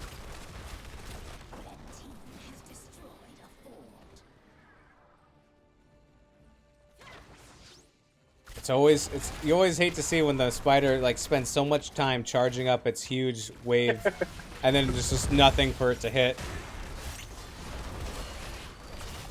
Still pushing in, Crypt taking a lot of damage as well as Reaper. Reaper goes down. Varian out for the count, and they're still pushing hard. Sylvanas just railing into these structures. Kriv getting low, down to about half health, getting peppered by Raynor. Yeah, if Orphea doesn't come down very soon, Blue's at risk of losing the keep here. 7 taking a lot of damage, Kriv taking a lot of damage, having to back up a little bit. Here comes Spam. It's going to get pushed back by Sidearm. Down goes the bottom keep. Really good push so far for the red team. Kriv going in, break it down, use, but Greymane will fall.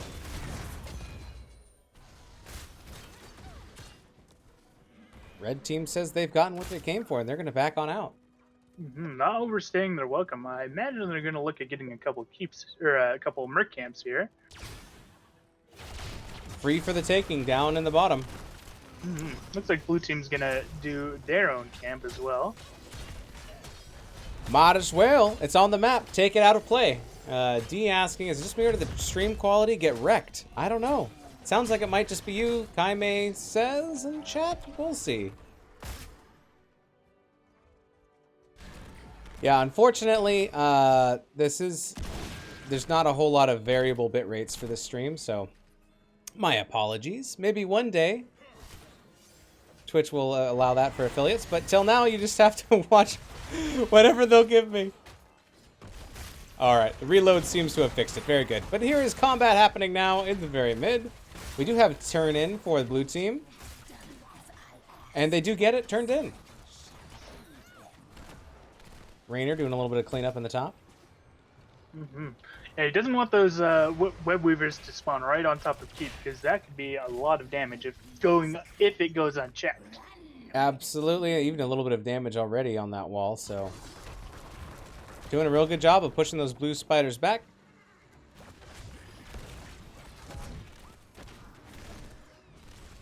Red team defending top lane.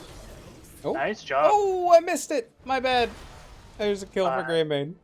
Yeah, the classic Varian finds somebody alone in the woods and absolutely destroys it with the help of his friends, of course. Yes, the big bad wolf brought in for backup. Looks like we're going to see the push and defense both mid. Here comes a big wave from Spider Boys. Managed to hit a number of the red team. There's the taunt going in. Down goes Sylvanas. Webweaver is down in mid already, though, so I don't know if blue can get much more push out of here without the help of some minions. Yep. A fort does go down, and it is bottom, I believe. It is, yes. The turn it off and on again, the true way of fixing technology, says Kaime. I feel like High King's Quest was very greedy if you aren't going Windblades. Still at only one of the 3 completions there, and here's a possible re-engage from the red team. They're pushing blue team back. Do have Thunderstroke is complete. Very nice. Looks like red team's gonna do this bruiser camp as blue team turns in and cleans up some lanes. Got a lot of gems just hanging out. Might as well turn those in. Let's take a look at some of the healing and damage numbers here. I guess it's just hero damage. Orphea, 31k, 34k on that Sylvanas. A lot of siege coming out here on... Ooh. Nice unstoppable on Johanna. Getting out of there with those 21 gems. That was close. Yeah, that's their money right there. If they lose those gems, it could be a very big deal. I suppose red still has enough to turn in, even losing those gems. Absolutely. Lucio healing out of his mind. 68k. Mr. Born to Shine just healing everybody up all the time. 38k on the Ana for Key. Looks like Red's having a whole powwow at the top turn-in. They're still holding quite a number of gems as well. They probably have about half a turn-in's worth still on them, so Yeah, gotta be looks like careful. They got almost 30, so by the time this is done, they could have a whole nother turn-in. Back-to-back turn-ins, especially if they get some kills. Here goes 7, charging in and then charging back out. Nope. Changed my mind. D Hots redeemed a frickin' honker. Alright, we'll do that after this game ends for sure. Thank you for using your mother cluckers. Big silence coming on out. Allow this Slow Weaver to get a little bit closer, but he doesn't have much health left. And it is getting poked down. Sound barrier coming out from Lucio. Giving everybody those shields, but the disengage is called. Oh! Big taunt onto Key, but in comes Sidearm to try to keep him back. Feast comes on out. It's going to be chomping a little bit. Out comes Ball Lightning. Reaper taking a lot of damage. Woo! Kriv now on the back foot. Having to get on out of there. Dread Reaper down to 500. Nice job, Mr. Bourne, just trying to get in the way of any shots that he could to help protect Dread Reaper, using his HP pool not only as a healer to heal, but also to just stop shots. Look how low the core is, though. 18%. That whole fight, a distraction by the red team. Oh my lord, I can't believe I didn't notice that. It's just too much action going on. Boss being started here by the red team, and I think they're in a position where they can probably rip it down before blue team knows what's going on. Yeah, unfortunately, not having any of either the fort or the keep down in top lane, boss has a lot to chew through before it actually even touches that core. Looking for that turn in. They do get the turn in. That might be their hope against this boss push, but you got to watch out for the back door being all the way down to 18%. Red team really can do a lot of sneaky things here. Ektar saying, did you ever notice the NGS logo has 2 different shades of orange? Not until you pointed it out, says D. 20's popped up for a red team as they continue to push. Still a level away for blue team. Kriv trying to get in there and get that kill. Out comes Feast. Down goes Greymane. Ooh, HK Bear in trouble. Down goes Cassia. And the fight is happening way behind the boss. Dread Reaper mounting up. Gonna try to get in there maybe for a taunt. Can you find anybody though? Johanna's there. Does get a lot of damage. The Unstoppables popped. Oh, the chase is real. Tyrael speeding everybody up. Sidearm. Getting those heals, though. Oh, my goodness. What a chase. Valiant effort, but it doesn't look like blue team's going to get any more off of that. And it looks like objective is just kind of clearing up lanes for blue team right now. Looks like they're going to be in a safe position from here on out as far as their lane pressure goes. They won't have to worry about core just randomly going down for no reason. That could have been bad, though. This game is flip-flop back and forth. Blue now has their 20s. They're going for their own keep if they can. Pushing in, pushing in, pushing in. Sheej saying that the right side is darker. Out comes Feast again. It's not going to connect on anybody. But the keep does go down, so blue team can just leave and get all the value that they've asked for. Ooh, sidearm popping that iron skin, and it will let them back on up. There's a big taunt on Sylvanas, but the follow-up damage isn't quite there. Break It Down pops out, and this could be the chance for blue team to actually put in this damage. Another taunt comes out on Sylvanas. Florida Elf just takes too much damage, goes down, but Kriv is almost dead himself. Ooh, run Orphea. Orphea goes down. Ooh, that's a lot of gems dropped, too. It's a 1-for-1. Down goes Varian. Now it's Red's game to win here. Can 7 get out? 7 mounts up.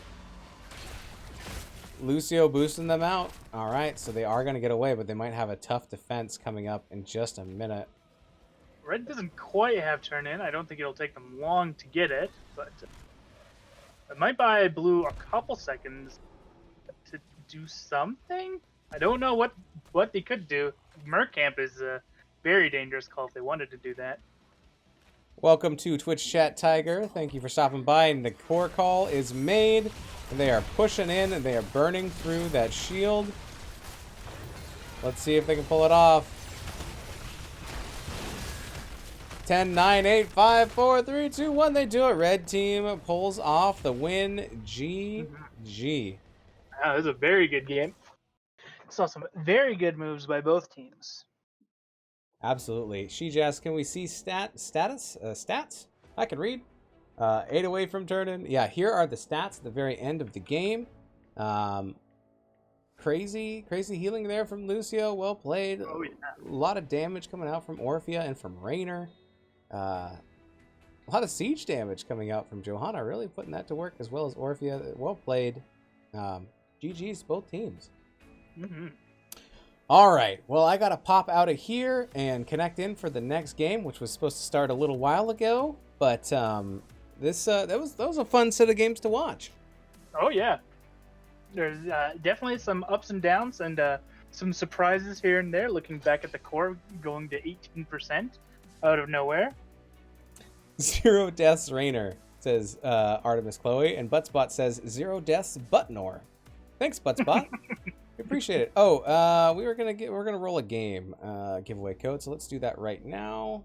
Let's see. Roll, Nightbot. Artemis Chloe, you have won the giveaway.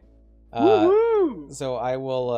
If you are not in the NGS server, I will whisper you. Actually, I will whisper you right now, and then I will come back with a. Can I whisper you? How do I do this? No. Well, I'll connect with you somehow, and we will get you a game code. It looks like what is it? Puzzle? It's like Puzzle 1. So we'll figure that out. But congratulations, Chloe. And thank you so much, Goliath, for coming in and doing a cast.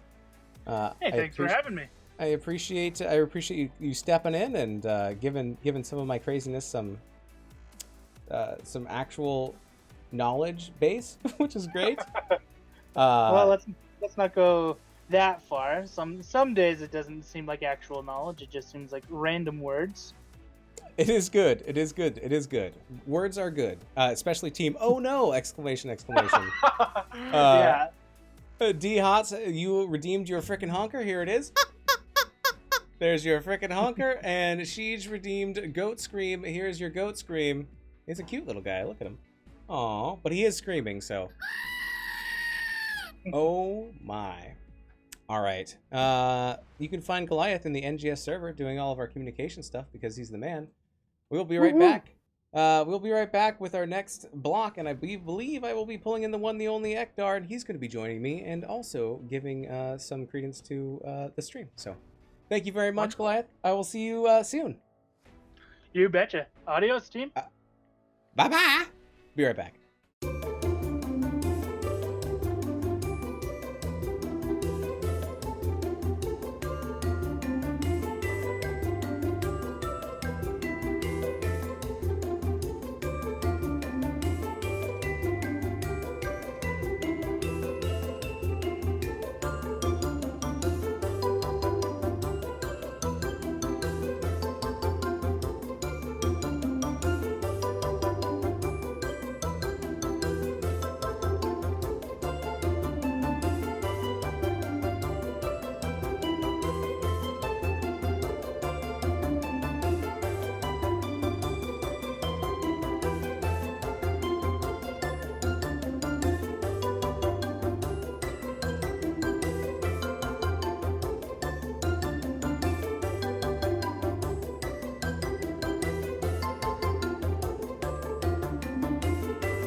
Alrighty. Hello, everybody. Oh, I gotta get Ektar in here. Ektar, where? Oh, you don't have to do that. And where's the chicken's clothes? There he is. Oh, he's large. Excellent. My bad. Also in charge. Large and in charge. I want Ektar in charge of my life, my days and my nights. That's how Charles in Charge goes, right? Something like that. I don't know. I think so, actually. Okay. Do we have an Oreo in here? We don't have an Oreo in here. Oreo, where are you, Oreo? Wherefore art thou, Oreo? All right. There. All right. There's an Ektar. Look at this beautiful man. Love to see it. All right. So. Where? No, not behind you. That's gonna get me in trouble. All right. Artemis, if you're still here, if you could send me a message in Twitch, that will remind me to get that game code to you. And I will also, at the end, send something over to my Jewish cat. I will not forget by keep saying it again. All right. Does it look like we have everybody in here? Really doesn't. Like, it looks a little bit... Only Mad Kaiser matches the roster. Let's see. I have Stoic, Fock, D, Terranium, The Oreo. right hand side mostly looks good, except for Oreo. Oh yeah, we're missing Oreo. The Mineski is here. Yeah. Okay. On the left hand side, we have Mad Kaiser. Yep. I think he's the only one. Are we in the right lobby? Do we just go? I don't know. I guess we could check with Wedge. Yeah. Let me just make sure these aren't the 8 o'clock people because they're like ready to. Oh, it's like most of the same people. Okay. Well. I mean, Yeah, we were supposed to have Inti. See, the problem is like I'm not sure exactly what the name in game is because it could be totally different. Oh, good point. So, oh well. Because I don't see anyone of the people that were missing in the NGS lobby. Okay. I mean, they're saying they're ready. All right, I'm ready. Are you ready? Screw it. Let's be ready. Okay. All right. Here we go. We'll just roll with it. Thank you very much, Artemis. I will get back to you. I appreciate that, and yell at me if I don't. Oh no, Ector redeemed. Do a shot. Okay. Yep. I'm gonna join you though, because it'd be rude not to. All right. Well, thank you for holding off a little bit between those other shots. So, and I got that whole muffin in. So. Yeah. So the nice bread product in there to absorb some of the alcohol. Thank you for redeeming your mother clucker, sir. Fireball. Yeah.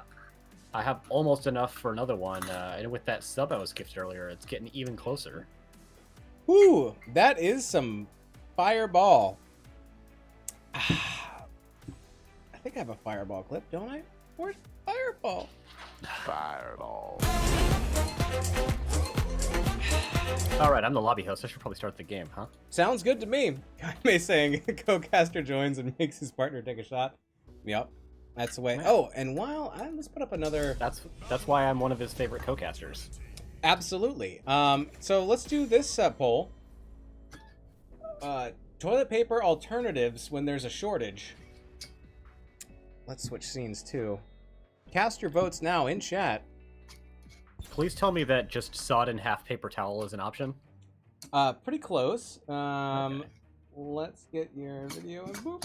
There it is. Okay, so the options are 1 for napkins. In chat, put 2 for old socks. 3 in chat. I read a story with that actually. Oh my god, it was horrifying. 3 in chat for newspaper. 4 in chat for booty scooties. Which is my definition of what a dog does on the carpet. And then number 5 in chat for sandpaper. Ooh. There you go. I would go personally probably with banister. Banister, just ride it all the way down. Yep. Oh my goodness. I'm gonna vote for old socks because that sounds not so terrible, but also terrible. Unless they're your socks. Then Yes. It's quite terrible. Especially if I'm still wearing them. Artemis Chloe says, do Oh, you have boy. a Corona time soundbite? I don't. But I know what you're talking about. I know what you're talking about. That's both hilarious and in bad taste. Hilarious and too soon. Speaking of Corona, that's actually the name of the kingdom that Rapunzel is from. Entangled. Oh, really? Yep. Wow, I did not know that. Yeah, and she was already like the queen of self-isolating, so it works out a lot. It makes sense. You love to see it. All right, KT getting banned here, as well as Ariel and Greymane. We are once again on Battlefield of Eternity, a popular map this evening. As chosen probably by the left-hand side? It looks that way. Yes, the odd team is supposed to choose the first map, and then the even team is supposed to choose the second. So, I mean, they're both pretty odd. So, there you go, 7 and 8. Also getting some more votes here for the sock in chat. Welcome, HLS Stoic. My goodness. Get back in the game, Stoic. Come on now. Whew. You're literally drafting Johanna, and you're also in chat. He's like, I drafted Johanna. Like, I got one more ban coming up. After that, I can just vote for socks. And honestly, if there's any hero in the game that you can like also be in Twitch chat while playing, it's probably Johanna. That's true. That's true. Even after the game starts. So we have Sylvanas picked up once again by Florida Elf. Very popular. Very effective as well. Basically, a force multiplier on any map you put her on. Pushing with that Immortal. Danger, danger. And Mad Kazir playing Imperious this time. Was playing Greymane, was playing Raynor. Now onto Imperious, showing some flexy. Mm-hmm. Slexia votes for the sandpaper. And a Brightwing pickup. That's a little bit of an unusual choice on a 2-lane map, but it's a big 2-lane map, so you can still get some pretty good value out of the global. You love to see it. Plus, I hear when Brightwing gets inside the Immortal, she can still heal. I don't think that's how that works. Me either. But maybe that's the next patch. The mental image of it happening, and I would love to see it. Maybe we'll get some of our community artists to work that up. Raynor is the third ban on blue team. A big flex, says Artemis Chloe. I believe Mad Kazir's fan club here is Artemis Chloe for sure. It's great to bring your friends to the Combine. Slexi redeemed a wacky wavy boy. Oh, Stoic says he's not actually the person, or he or she says they're not actually the person that's playing. I don't know that I believe that, because it's even capitalized the same way. Yeah, that doesn't... I don't really believe it either, but, you know, the Wacky Wavy Boys are redeemed, and we must honor the Wacky Wavy Boys. This is true.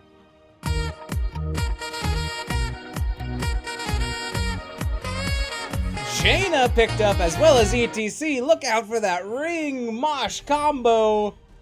A little bit longer. Oh, sorry. Oh, no. Sorry. Just have to endure it, but hold on to that thought, because it sounds way more important than Wacky Wavy Boy.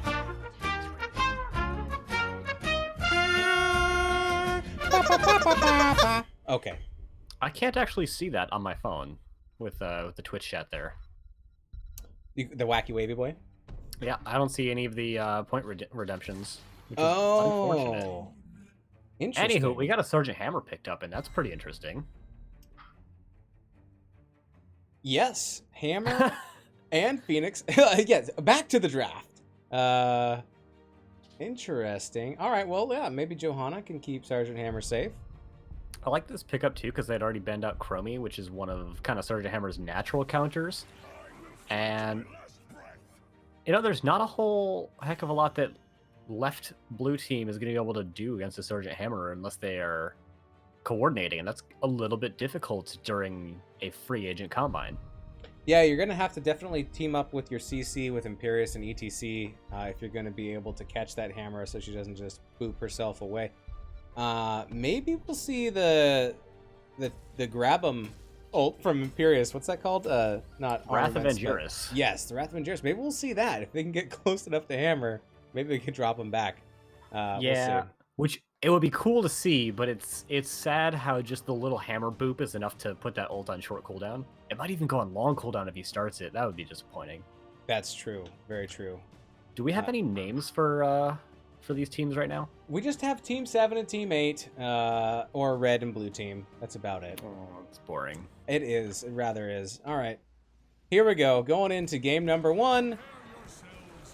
On the blue team, we have Florida Elf playing Sylvanas. We have Phantom Hotep playing the Jaina. We have Crow playing on the Rhaegar. We have Silver Jackal playing on that ETC. And in the top lane, we have Mad Khazar playing on the Imperius. What do we got on the red side? On the red side, we have team number 8 with Terranium playing Sergeant Hammer, Stoic playing Johanna, the mate Phoenix, FOK Spam playing the Brightwing, and we have D playing Sonya. Ooh, baby. All right, who do you like playing that off lane between Sonya and Imperius? I think that's an even matchup. I think that Sonya has better sustain and Imperius has potentially better damage, but really it's just a skill matchup. Oh, HLS Stoic says in chat, I'm the fan club. That's why the name is similar. So we'll see. I see. Artemis Chloe says that she is also a part of the fan club, or they are part of the fan club, here to hype her up. Very good. Always bring your friends to see them play live. Checking out some of the level 1 talents, we actually have Maelstrom rounds coming out from Sergeant Hammer, which is that increased auto attack damage that you can pop as a buff that you reduce the cooldown by shooting buildings, which definitely not the standard talent, and it makes it seem like they're likely going to be doing a little bit more of split pushing maybe during the objective phase than you'd normally see from Sergeant Hammer. And that's something you already tend to see from Sergeant Hammer. Question for you, does hitting the Immortal count as structure damage? No, it does not. Okay, well, you're not going to get any resets on that, unfortunately, then. No, but this is what we can kind of see right now with the poke potential coming out from both Phoenix with the bomb and Sergeant Hammer with just the siege damage. They're having a hard time doing anything about Sergeant Hammer being sieged. Yeah, really putting in the damage. ETC is a little bit squishy, so he takes a lot of damage, goes in, and then has to get out. And there is the first kill of the game. On to Sylvanas. That is our gank complete. I will look for you. First blood going over to red team, team 8. And I will kill you. When you said gank complete, I was expecting some kind of a soundbite. Well, if you're watching the stream, you'd see it. Oh, gotcha. That one is silent on Discord. ETC, though, finding Hammer, but getting polymorphed, not being able to even hit on them all that much, but they are looking. Yeah, I think if I was Terranium, I would just stay there and auto-attack the Hammer. Like, sure, there's an ETC next to you, but what is an ETC by himself going to do? It's true. You need that follow-up. You need that deep damage. Let's check out what's happening up in the top lane. We are getting close to camp time, and we do see Brightwing and Phoenix are going to go to their camp here. We have Sylvanas going to their bruiser camp there. In the top lane, D, hiding out? Maybe looking for an engage here. Nope. Just going to clean up the lane, heal up a little bit. Interesting, Brightwing went into Pixie Charm on level 1 of the Bribe talent, which normally you see on the big maps with a lot of camps. This map, the camps are important, but there's only 2 of them per side, so it's a little bit of an interesting pickup here. Yeah, might be able. Do you think it could be used for an aggressive camp steal on the enemy team, or possibly to grab these smaller camps? But yeah, we'll see where that goes. There's Hammer in trouble. Does get taken down. Rhaegar, the one to get the killing blow in there. That's 1 for 1 now. Ooh. Stoic, caught out without his Unstoppable, is going to get taken out as well, and that is going to be 2 uncontested kills going over to Team 7. Right before the Immortal. Yep. Double kill. And this, not only does it give them free Immortal race, but because they got 2 kills in that time period, they can pretty much just clear that top camp for free as well. So good on Team 8 for taking that camp, but should get cleaned up pretty easily from Team 7. Red team mixed in with blue here in the defensive position. Florida Elf just going off on this Immortal. ETC trying to do Silver Jackal trying to get a little bit of zoning going on here. Watch out for that Brightwing. Ooh, a lot of damage coming out onto ETC there. It gets brought down pretty low and is actually going to be taken up by Sonya with a little bit of assist coming out from FOK Spam. My goodness. All right, so it looks like, red team has some work to do on this Immortal. We did get a sound clip redemption from Slexia. Here's that. Is an elephant heavy? I'm coming back, baby.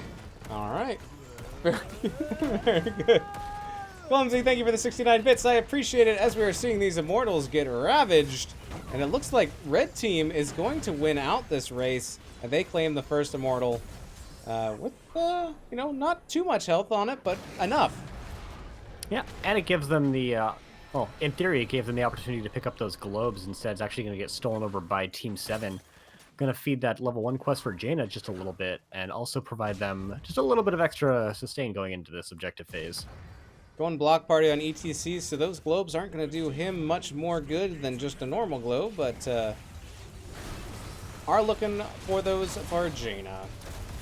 I always love to see a hammer go into hover siege mode instead of extended range. It just gives you a lot more ability to control yourself during team fights, and also makes it so you don't feel bad if you have to unsiege and then resiege a little bit.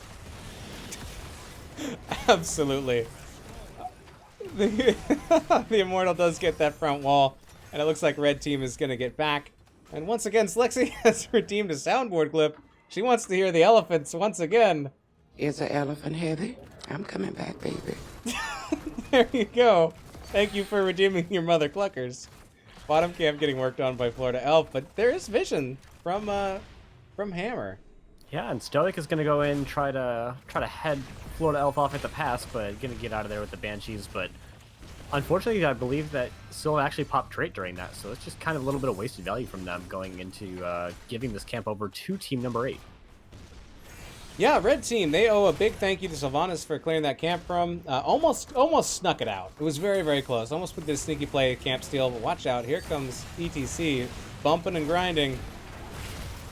Gonna be able really to get out. Really good job on Phoenix for actually holding the warp for the ETC boop, though, so it didn't get interrupted. Absolutely. If you try to warp too soon, you're gonna be in a tight spot there. Ooh, down to 8 HP. Silver Jackal's gonna get out. Wow. Yeah, but he's sticking around, so there's still an opportunity for the red team to finish that kill that started. Now going for the Hearthstone just a couple seconds after the fact, but that could mean that ETC can, or not ETC, that Sergeant Hammer could have set up on the fort, but opting to actually go and position around the objective instead. 13 seconds for the next Immortal to spawn. It's going to be D versus Mad Kazzer in the top. Fighting for this camp, but here comes backup. Yeah, so that is going to almost certainly go over to the red team. Mad Kazzer in a bit of a far out position. Ooh, we see Terranium actually going into the concussive blast wall on forward. Very interesting talent pickup to try and keep themselves safe, but is going to actually get blown up from the blizzard. Cannot put a wall to stop you from that. Taking a lot of damage, the blue team has to back off a little bit as Crows, though, so is Florida Elf, as well as Phantom Hotep, who goes down. Down goes Jaina. There goes the Ancestral onto Mad Kazzer. Will be able to survive, but that was a big kill. 2 kills for 1, though. Actually, blue team getting a favored outcome from that. They have more heroes alive, but the red team has a lot more health on their surviving team members, so I think if a fight broke out, they would likely be the team with an advantage at this point. And they get a huge start on the Immortal, and once again, Elephant Clip has been called for by Slexia. How many mother cluckers do you have? Must I up the bet? Here it is. Is an elephant heavy? I'm coming back, baby. That's what every player says after they die and they come back for the fight. It's an elephant heavy, I'm coming back, baby. Mad Kazzer stepping in to try and get a nice engagement. ETC is going to get in there and find a big mosh pit, but it gets immediately polymorphed by Spam, so well done by them holding on to that ult. Popping the Emerald Wind to try and get his allies out of there, and almost succeeds at that. Terrarium does fall, and Phoenix just barely makes it out. D is in a pretty rough spot and is going to be the next to get taken out, but they still have an almost full health and shield Immortal going into the top lane. Jaina giving D the D, where D stands for death. Here comes the Immortal, full shield. And let's see what kind of a defense that blue team can come up with. They did get a couple of kills there, so they should be able to defend this without a lot of pressure. But once again, the objective, it's not nothing. It will definitely get some value. What the value's getting from the objective right now is actually just pulling all of the blue team into the top lane, which gives Team 7 full opportunity to come into the bottom lane and get damage. Mad Kazer's actually in a bit of a rough spot. Phoenix tries to go in to secure a kill, but gonna pop the Angelic Armaments. Doesn't get a chance to fire off the swords, however. And bottom fort's already down at about half health. They got Hammer set up, but it looks like they are gonna have to disengage. Trying to catch Hammer there, rushing in, dropping the totem to try to slow. Jaina hitting him with the frost damage, and there's a disengage with Emerald Wind from the Brightwing. That was a good disengage, but yeah, they did get a lot of value in the bottom and in the top. Yeah, D's actually pretty low in the top lane. Did chase Florida Elf off as they got brought down very low, but doing that may actually find themselves the top fort, as there is also a fight breaking out of the bottom lane. Camp is claimed by the blue team. But fort is claimed by the red team. And Goat Scream is reclaimed by Zednam in chat. So there is that, and as well as a soundboard clip. I'm not sure what he's going to pick, but we'll... and another Goat Scream. Man, he could have combined all... He could have combined all of these for shot. Out comes... Oh my god. Phoenix putting out a lot of damage, but down goes Phoenix as well as Rhaegar with a big missile there from Hammer. The blunt force gun going off and causing a lot of damage. Once again, trading 1-for-1 in kills, but red team still has the much higher health bars, so you're going to see Sergeant Hammer come over here, probably siege up onto this fort, opting not to. I honestly think they could just probably take this fort if they identify what's happening. As we have Imperious falls to Sonya in the top lane, is going to fall in response. You got the solo dance going with Jackal securing the kill out to Sonya and Brightwing, but the fort does fall in the bottom lane as well. Phantom Hotep pulling in those kills there. Well played. Any sound from from Zednam. So we'll play this. If I back it up, bad enough. When I throw it back, fast enough. Thank you for redeeming your Mother Cluckers. The first and only time I'd heard that sound clip before right now, it was put to a bunch of Warriors from Smash Ultimate ducking and backing it up. It was... That sounds glorious. In goes a dive onto Phoenix, and Phoenix does get deleted. Blue team is looking for blood. They have claimed one. Will they claim more? They're doing some serious work on this Immortal. They're bringing it down to the halftime. And are they going to engage? No, they're going to back on out. Well, I think they're going to back on out and take their advantage. D, not realizing that there was bribe stacks available, pops the oh god, names are hard. Wrath of the Berserker to take that camp, but finds themselves angry but impotent as the camp gets immediately bribed by Brightwing. Falcomer, welcome to chat, sir. He says, anytime a Phoenix dies, an angel blesses someone in real life. He said that immediately before Phoenix went down the last time as well, so... Someone just got a blessing, if Falcomer is to be believed, and to be frank, I'm not sure that he is. Oh my goodness. Butt haha says Buttsbot, and this Immortal is going to push top, looking for that fort. Sonya's down in the bottom though, getting a little split push. Probably on their way back up. Silver Jackal taking a lot of damage. Out comes the Ancestral to heal them up. There goes Phoenix. Oh, a big Salvo. Spear coming in, hitting on a Hammer, and that is going to be Hammer being felled. Stoic is brought down very low, and I don't think they have D-Shield to get themselves out of there. Brightwing trying their best, but that is going to be Johanna falling as well. Silver Jackal getting brought low for the second time this fight, but the Mosh Pit is going to secure a kill out onto D. Good job from Spam to get the Polymorph for the interrupt, but still not enough to save Sonya. Absolutely. It was just enough to zone them back so they couldn't get out. That's a triple kill going over to blue team. Triple kill! Played. My goodness. All right, they're pushing in further. They want this keep, and I think they're going to get it. Yeah, I tend to agree. A lot of damage coming out. No shields left out under that Phoenix, so stepping up is kind of dangerous for them. And we see the members of Team 7 deciding to back out and, you know, they could probably put a little bit of damage into the core, but they probably couldn't end, so just taking the safe call. Absolutely. It's a good way to play it. As people were coming back up, we did get a sound redemption from Artemis Chloe. It says play whatever, because I don't know what you have. Do you have a request, Ektar? I also don't know what you have other than Elephant and back it up. Okay. Shake your ass. Watch yourself. Shake your ass. Show me what you're working with. That's a bit of an old school sound clip. It is. An oldie but a goodie. And here the fight is happening hardcore. Angelic armaments come out, but it's not quite enough to save Sylvanas. We also had Salvo activate. And the chase is on. Red team is chasing. I know they're not going to be able to catch up, though. They do have a camp pushing against them in the top lane. Looks like Phoenix is going to be backing to take care of it as the rest of the team decides that they want to try and do that aggressive camp steal that you were mentioning before. Would have been a 4 versus 4 if the blue team decided to defend it, but opting not to take the even fight. Yeah, that top lane pressure is going to be a problem unless they can get a keep of their own. Ancestral coming out onto Rhaegar. Crow getting pushed back by the Emerald Wind. Getting a disengage there by right wing. Yeah, really well done by them. Just basically, every time that's off cooldown, it's one free get out of this bad team fight from Brightwing. Yeah, good play there engagement from coming Fox onto Spam. Silver Jackal, not actually able to continue on with it, but just a little bit of extra damage that wasn't countered very hard by Team 7. Looks like both teams are going to split off and attack their own immortals. Or their attack immortal, not their own colored immortal. Yep, and definite advantage for the blue team going into the second half of this. So look to see Team 8 try to make either a defense or an aggressive play here, as we have one of those exactly coming out onto Florida Elf, just barely able to get away.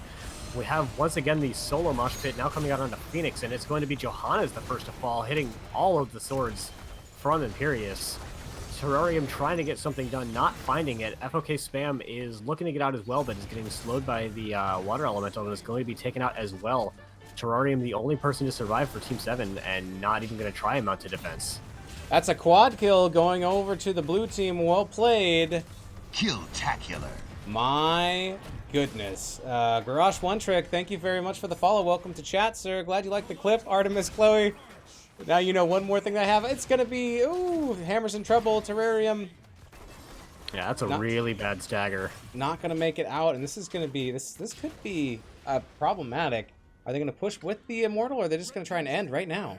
Looks like they're just trying to end it right now, and they've got about 10 seconds until a 4-man's up here, which would make it into an even fight.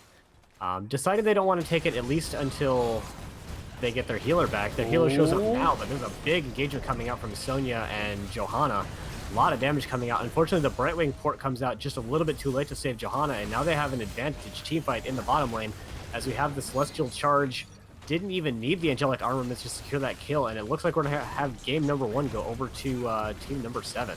It looks like that is the case. Well played to both teams, and we'll check out the stats after this match. But GG's, that game is complete. Ba-boom. Going over to Team 7 blue team. GG. Let's look at those mixed stats. Loading. I could go for like a double mix stats with cheese right now. Ooh, a double mixed stats with cheese. Mm-hmm. Oh. 20 kills to 7 going in favor of the blue team here. That's very significant. Most hero damage coming out for Imperius Mad Kazar.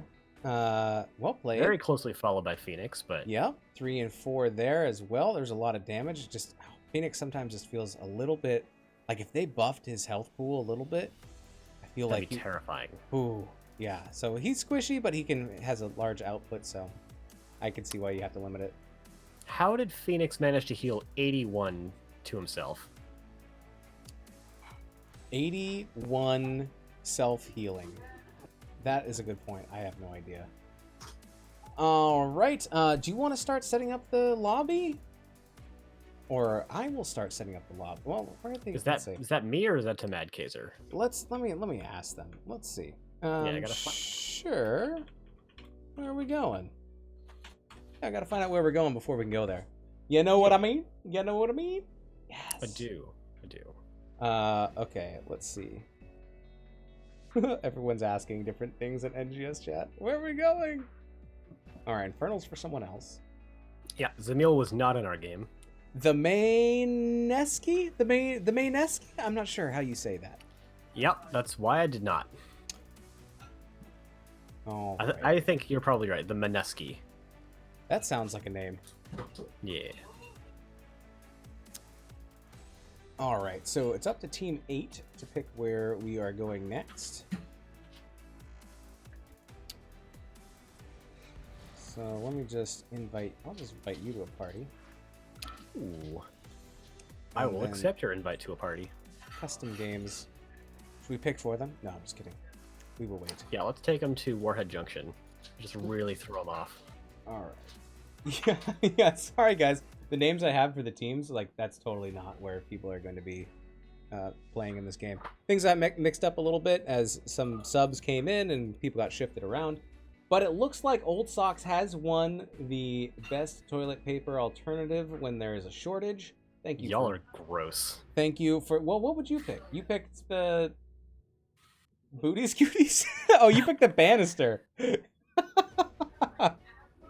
Oh my goodness. All right, let me see. Wow, you play a lot of Storm League, Venus. I do play a lot of Storm League. That's about all I play. And I lose quite a bit. It's good stuff. That's fair. All right, did we get an answer in chat? Not even a little bit. Just see the words teammate. Right. Teammate, hello. All right, who should we message then? Maybe we'll message...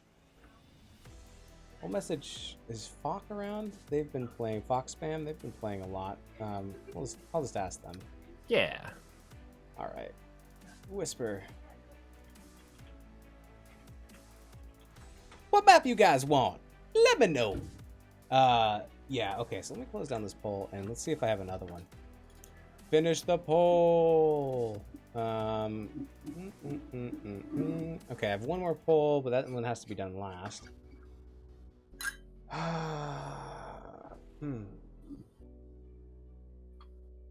Do you have a poll idea? Not at the moment. All right, we'll come up with one of those. You could go with Spider Queen, Team 8. All right, they want Spider. Best raid boss: Cho'Gall, Ragnaros, or Deathwing. Oh my goodness. All right, let's set up this lobby. There we go. All right.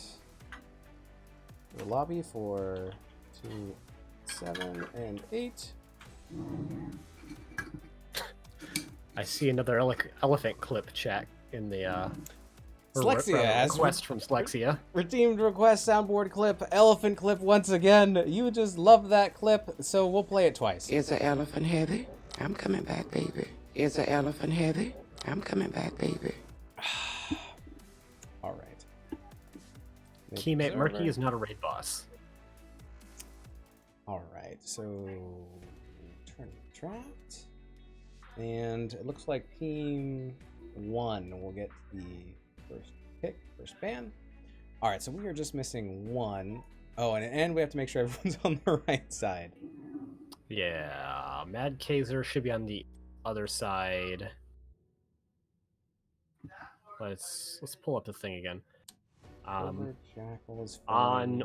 one of the teams, we should have FOK Spam, Stoic, D, and Terranium. D, I think, is the only one we're missing. Okay. All right, so let's get D. Is Wind Up Bird? That's not quite right. Is she a sub for D, perhaps? I see D is in game, but not in a party. What game? Oh, he's in our lobby. Oh. Ms. Wind Up Bird is just here. Sorry. What? Now I've got Raleigh. Are they one of the people that we're supposed to have? No. No. Okay. No, they're following Wind Up. All right. I don't think they're in this lobby. That looks right. Does that look right to you guys? And I think the Mineski was on the right-hand side before, and Silver Jackal was on the left. Is that right? ETC was blue, right? Yeah. Swap silver. Yep, because you had to read that name, not I. You're very correct. Oh, myself and Rally were supposed to sub. Oh, for whom are you supposed to sub, Ms. Wind Up Bird? You're in here for the 8 o'clock. We're still in the 7 o'clock slot, or 1 hour. Like I think we are now a full hour behind. No, we're half an hour behind. Right. So this is game 2. Right. This is game 2 of the previous set, Ms. Wind Up Bird. So, so we have one more game to play unless Wedge wants to call it. So I'm not sure what he wants to do. I say we just play it. What do you think? Yeah. Give him the good old ready in the chat. Yep. So sorry, Wind Up Bird. You guys Terranium might is be already winning. You guys might be subbing for the next game. So sorry about that. Didn't mean to just kick you. It's good to see you though, and hopefully we'll get this game done and over, and we'll get you guys in, and we'll round this thing out. All right. So we're just waiting for someone from the first team. I think the plan is full steam ahead. It is. All right, so let's say Mad ready. Venus, have you ever had a loquat? Is that like a kumquat? I actually have no idea. But for Christmas, I was given by one of my aunts a loquat flavored tequila, which is what I'm drinking right now. And it's like loquat, almondy almost. Oh, nice. Oh yeah, it's super delicious. I just have never seen one of these things before. I will take some. Here, show us. Let's see. I want to see this bottle. Oh, interesting. There's things in it. Oh, I know. Here's the poll. Should Weenus start the poll? Okay. Yes, Weenus should start the poll. That's my vote. That is my vote. Feel free to vote in chat. 1 for Pound of Beer, 2 Take a Shot, 3 Kazoo Solo, 4 Honker and Wavy Boy. Reven, definitely Kazoo welcome. Solo. But I'll need to pull it open on my actual computer because it doesn't show up on mobile very well. Got it. Yeah, sorry, Mrs. Windup-Bird. We are just a little bit behind here. We're getting through these games, having fun, and a lot of players playing the matches. So I think it's a very successful combine so far. I tend to agree. There's been like 30-some games played already. Is that like boba for tequila? It's a good question. You don't actually eat the seeds, so not quite the same. I see. Getting some votes for the Kazoo Solo. All right, very good. Place your votes now. Clumsy is another man of culture. Yes, he also likes Kazoo Solos. So we have Ragnaros, a band out, powerful on this map. There goes Zool, who's a little bit OP right now, and there goes KT. Don't spread those flames. Yes. I actually forgot about Kel'Thas being a raid boss.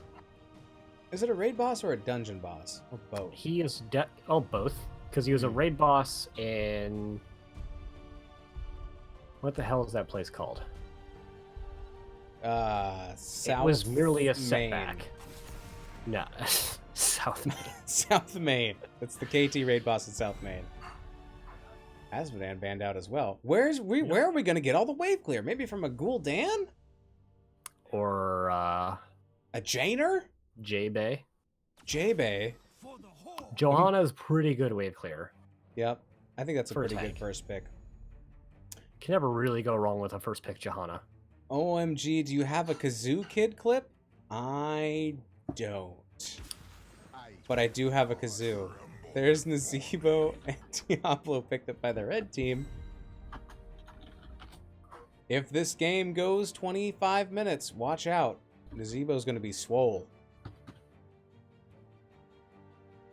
Tempest Keep. That was where you fought Kel'Thas the first time. That's where he was a raid boss.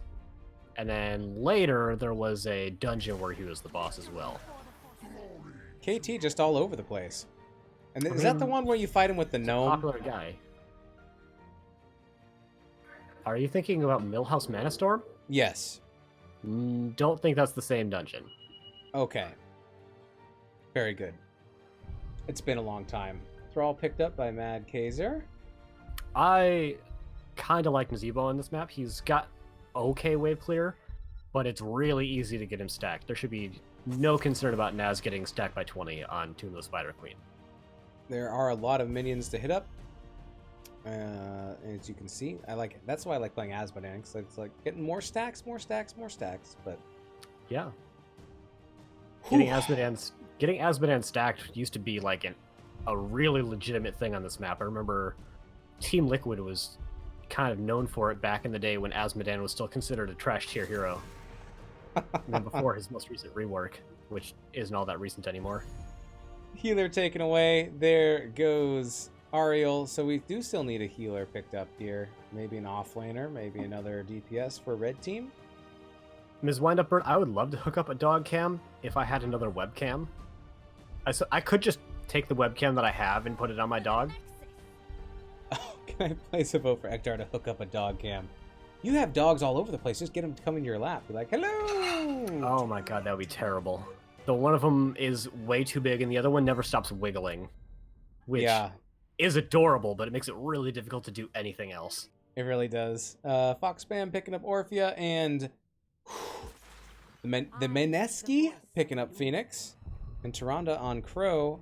Ooh, it's a bit of an interesting pickup. Don't see a whole lot of Tyrande with Johanna. Yeah, but it can work. Get a little more stun in there? I don't know. I thought about putting a camera on my dog, but she doesn't sit still. She just runs all over the place. Ooh, I like a Zagara. Ooh. All right, it makes you wonder then, is Thrall going to be in the 4-man stacking the Crash Lightning then? I think it has to be. It could be. I mean, you have 3 people who could solo lane. The Zagara, the Thrall, the Sylvanas. Watch out. You don't put Sylvanas in the solo lane when you've got a Thrall and a Zag, though. You definitely put one of those two. That's probably true. My money's on Zag, and then you can technically either put Phoenix or Orphea in the solo lane for the other team, but I would go Phoenix. Yeah, Phoenix would be good. You could also clear the creep that way. Would be pretty good. I like that. You can trade out health in lane and then just step back for a few seconds and get it all back. Yep, absolutely. As long as you don't go orbs to the walls. I don't think that's a saying. Yeah, I was thinking, what are you talking about, the Banelings or? No, sometimes if you go balls to the wall on Phoenix, you run out of shield and then you're in trouble. But I didn't want to say balls, so I said orbs. Here we go. Oh, I'm picking up what you're putting down. Excellent. All right. Why don't you read blue team for us this time? Blue team for us, spawning on the left-hand side in the blue trunks, team number 7, with Mad Kaiser playing the War Chief Thrall, Florida Elf playing the War Chief Sylvanas, Silver Jackal playing the non-War Chief Johanna, Phantom Hotep playing the Swarm Queen Zagara, and Crow playing the Blood Elf Tyrande. Wonderful! And in the red corner, we have Stoic playing that big Diablo. We have T playing the Zeebo. We have Foxbam playing the Orphea. We have Tyrannium, yes, playing Malfurion. And the Mansky playing once again on the Phoenix. Fight! Alright, if you're going to be doing old-timey presentation from the World Fair, I think I've got to do like Ben Stein just to even the stream out. Do you have dry eyes? Down goes Phoenix as first blood. We'll give that the gank designation. I will look for you. Why not? I will find you. And here comes the rest of blue team besides Zagar, who has stepped down into the bottom lane and has gotten a lot of damage in on this bottom tower. Yeah, and we see Mad Kaiser and Florida Elf using the superior wave clear that the blue team has to just get them ahead, and it allows them to put pressure onto the members of the red team instead of just clearing out the minions. Yep, doing a very good rotation. Blue team is soaking up all those gems. Got to be careful on that rotation, though. Silver Jackal being very aggressive in that rotation. Yeah, but red team stayed in the top lane to get the first clear there, but it means they're going to miss a couple of minions at the bottom lane. Already missing 3, probably going to miss that whole wave, so really well done by the blue team. As long as Mad Kaiser gets out alive, and it looks like he will. That was very close. Yep, a nice zombie wall, though, by D. Actually, they're all still going Echo of the Elements, even though he's in the 4-man, so getting the earlier power spike that you can get by Echo of the Elements instead of the potentially stronger one that you can get from Crash Lightning. Although I think not Paradox would actually argue that. We have the advanced targeting also from the Phoenix, which is interesting because there's only one target to go against down there. So I think maybe you'd want to go something else. Maybe movement, speed, damage. But, you know, only 2 stacks, but who knows? Maybe we'll join in the team fight later.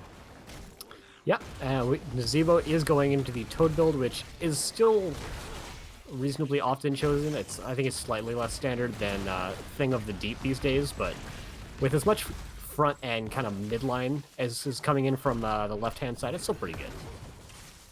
Ooh, Silver Jackal getting put out a little bit out of position, but is able to walk away pretty nicely. Oh, there's a big root onto Stoic, and Stoic is trapped and taken down, losing, maybe 9 gems, I don't know, 10, something around there. Ooh, D in trouble as Florida Elf is pushing forward, but gets a good heal in there from Malfurion, will survive. Yeah, and we just see the blue team playing really aggressively and using their superior wave clear potential that they have to also then just, continue to put pressure on the blue team and force them out of lane. Not Paradox is in chat. Welcome, sir. Yes, what am I arguing against? Against Crash, usually. It's not bad, but generally spreading damage isn't as good as focusing damage. Yeah, which is what you get with the Echo of the Elements. Because you get the 2 stacks, you can put them both onto the same hero. I do not know much about Thrall at all, but I appreciate smart people like the both of you guys talking about it, because I'm sure people appreciate some smart commentary instead of just is an elephant heavy because I'm coming back, baby, all the time. I play Thrall almost exclusively in brawls, where Crash Lightning is king. The Fizz says, I was supposed to be in this game, but I wasn't sure if I could make it, so I gave my spot up. Oh, sorry about that, Fizz. If you are referring to the 8 o'clock Pacific time, this is not quite that game yet. And if you're referring to the 7 o'clock Pacific game... It is. We're sorry. That is what this is. But I hear tell that we've got a couple of subs coming in for the 8 o'clock game after this one, so maybe we can sneak you on into there. Yeah, it's going to be more like the 8:30, maybe a little 8:35. We'll see. Yeah, it depends on how quickly this game finishes up. 7 talent tier advantage for the blue team, but here comes a big wall bang by Stoic. Onto Florida Elf. Can they get out? Yes, they can. They are been escaping all night. This time they get away. Turn in available for the blue team. So checking the bot lane real quick. This is what I really like to see from a Phoenix player.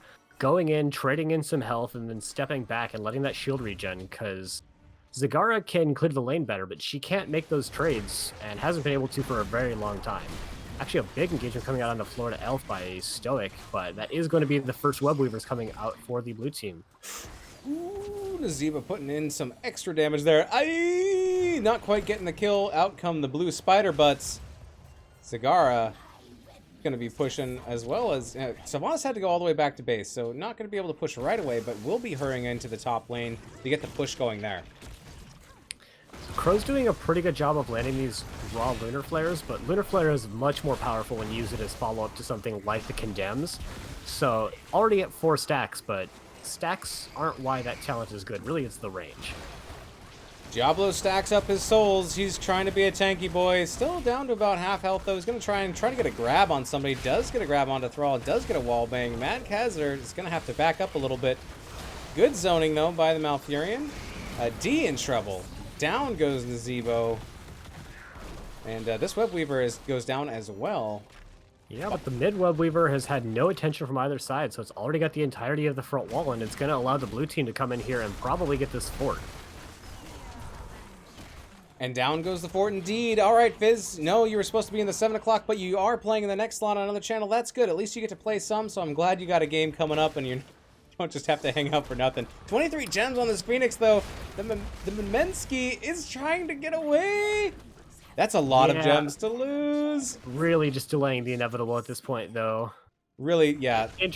Little interesting to watch, but I think it is better if they just take the death earlier. That way it's not staggered for so long. As we have now the level 10s coming in for the blue team with the Wailing Arrow being the only ult chosen so far. More on the way. We can't comment. There we go. We have the Devouring Maw, Blessed Shield, Sundering, and To Be Determined by Crow. Let's see if we can see some combos of Maw and Sundering. Get those loaded together. That might be an interesting wombo combo. What, like where she drops the Devouring Maw and then he sunders right over the top of it and whiffs because they're all still in stasis? Well, just time That's how it. my Devouring Maw combos usually go. Maybe just wait until Maw's about done, then drop it. I don't know. We'll see. It's a hard ability to combo off of, just because it's got that delay, so it's a little bit hard to land. If you land it, it's really great for allowing follow-up, but a lot of times in these lesser coordinated scenarios, you just have people throwing their R's at the same time and seeing what sticks, and unfortunately Maw has a lot of counter synergy if that is the way your team ends up playing. Absolutely, and like we've seen, there's a little bit of you have to be really coordinated, and since these are all a bunch of free agents, It really depends on how good their communication is with each other when you want to try to pull something like that off. Do we have any inkling if these teams are in voice comms at all? I believe they are. There's voice channels set up in the NGS Discord. So we could actually switch over there and see if people are in it. Nah. Let's see. Yep, they are in those channels. So fantastic. They are talking to each other. We have the blue web weaver turn in, so that is the back-to-back turn in for the blue team. Not even really contested by the red team. And with 2 forts already down and a camp pushing in the mid lane, this is going to be a very dangerous spot for the red team. Top fort almost certainly falls, but they're putting a lot of pressure into the mid lane. Absolutely. Here they come. We do have that Purification Salvo, Eternal Feast, Apocalypse, Tranquility, and Gargantuan. So maybe we'll see some of these ults come out here. There's the Salvo. Out comes the Feast as with Apocalypse is going to get quite a few hits there. Diablo trying to get a target swept over. There goes the sweet, sweet Ma. Down goes Phoenix. With the Sunder put directly on top of it. Down goes the Malfurion. And they are chasing. Red Team Stoke going to go down. That's 3 kills for blue team. Rooted Nazebo. Oh, barely gets away. That's going to be mid-keep for sure. That's a triple kill? Yeah, triple kill going over to blue team. Yeah. Triple kill! With 2 web weavers still pushing and the level 13 advantage, we might see the blue team try and end here. They're pushing in pretty aggressively. They have a couple of people that are pretty low. Ooh, and Phantom Hotep takes a lot of damage there from the Toads. They're going to have to back out. Probably going to see the rest of the team try to disengage at this point, but they don't have any ults to disengage with.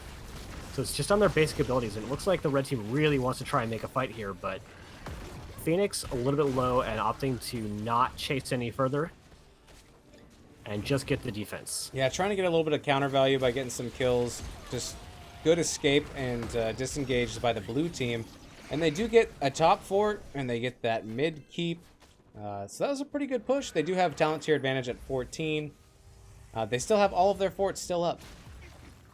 Yeah, this is looking really bad for the red team at this point. It's not unsurmountable, but there's so much vision and just map control going over to the blue team that it's going to be hard for...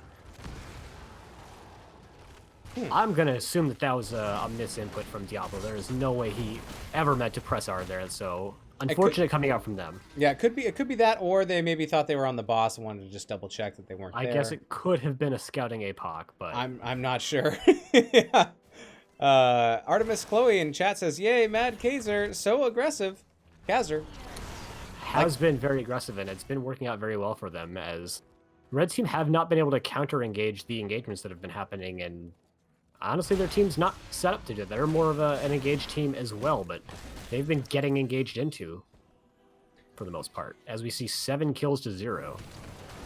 Yeah, there is a little bit more of escape potential here for the blue team. You know, you've got speed on Thrall, you have a stun on Tyrande, you've got the escape with Sylvanas, ooh, as you saw right there, to get that dodge, and you got speed, you know, on Zagara with her creep. So yeah, that boss was identified way too late, and there was an opportunity for the red team to get a turn in to kind of counter what the boss is doing, but at this point it's too late. D gets caught out really far, is going to get hit with the Blessed Shield, and is likely going to fall just as soon as that ice block goes down. But they're able to walk away. Power of Tranquility. That is still going to be Nazebo falling in the end, however, but the team was actually able to chunk out a lot of damage before they ended up falling. Ooh, Folk Spam gets caught with the Lunar Flare into the boss stun. Will get taken out as well. The APOC landing only out onto Crow and actually getting blocked by the Tornado there pretty hard, and gets rooted, I think, by Thrall, and is going to fall as well. And that is 3 uninterrupted kills going over to the blue team with a pretty healthy boss barreling out onto their core. yeah, this could be game here. It's looking that way. Up comes Nazebo. Down goes Phoenix. Yeah, so it's not looking good here. There is a taunt coming up from Mad Kaiser. Rip. And here the core is going down to 30, 27, 20, 19. This is game over. This game is going right over in 12 minutes over to blue team. GG's, well played. Yeah, pretty speedy and unceremonious victory coming over from the blue team this time. Who won the first game? Was it Team 7? It was the left team, which I believe was Team 7. All right. Team 7, does Team 7 win both then? They sure did. My goodness. Okay. I got my scores wrong. Let's take a look at the stats. Big beatdown, says Stoic. Yeah, that one was a little bit oppressive. Hurt a little bit. 11-0. Didn't quite get any kills over there. Man. We actually had a couple of role swaps that game as well. Terrarium was not the healer in the first game. FOK Spam was the Brightwing from game number 1. So a little bit of a role swap. I don't know if it worked out too well for him, as I think game 1 was quite a bit closer than game number 2, but definitely a lot of things to look out for from both of these teams. Both of them definitely had some really good plays. Yeah, had some really good combos on both sides, so a lot to be proud of there, and we'll play to both teams, and I think we are on to our last slot. We sure are. So I think we are going to head on over there. We are going to set that up, try to connect with our players. You can find us in the NGS chat. Yep. Maybe we'll do if that you're a right fan now. of Mad Kaiser, Terranium, and Stoic, don't go anywhere. Because we got more. All 3 of them are going to be returning in our 2-game series, in theory. All right, let me look that up here. All right. Yep.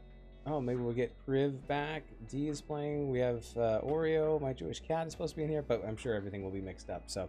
Oh yeah, we didn't have My Jewish Cat in the previous series. Yup. Ooh, D is coming back as well. Corix is going to be setting up the match for us, so we will try to connect with them. Super. Let's see.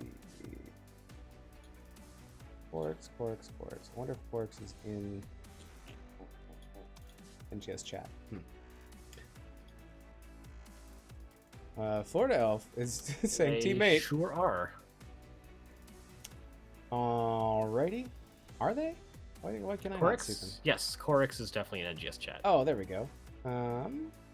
If I had to guess, you were not spelling it correctly. That is probably what it exactly is. Mad Kaiser, most hero damage again. More, says Artemis Chloe. More hots.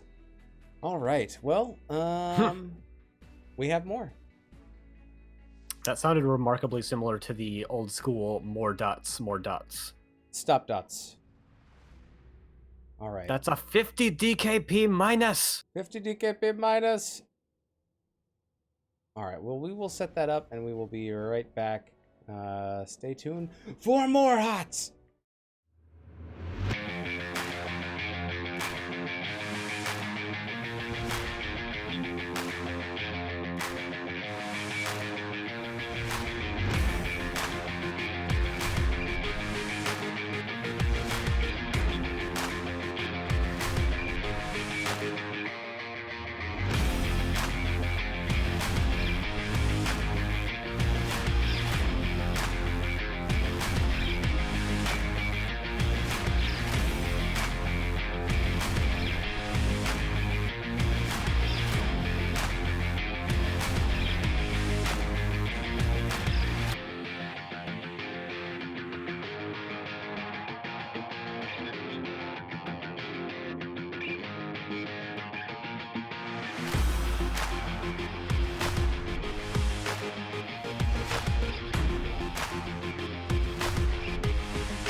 became an adult and became ready again.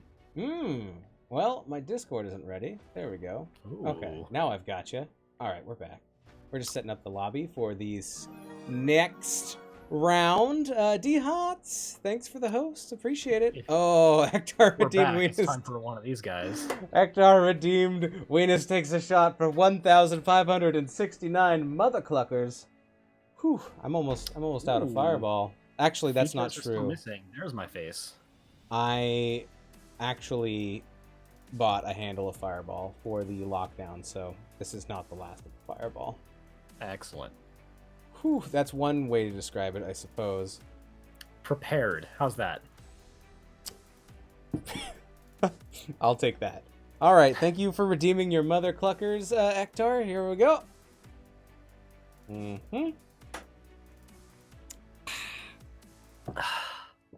Did you do a shot of yours as well? I did. I am now on 3 shots. I know I'm not caught you, but I have a lot less body weight, so we're working on it.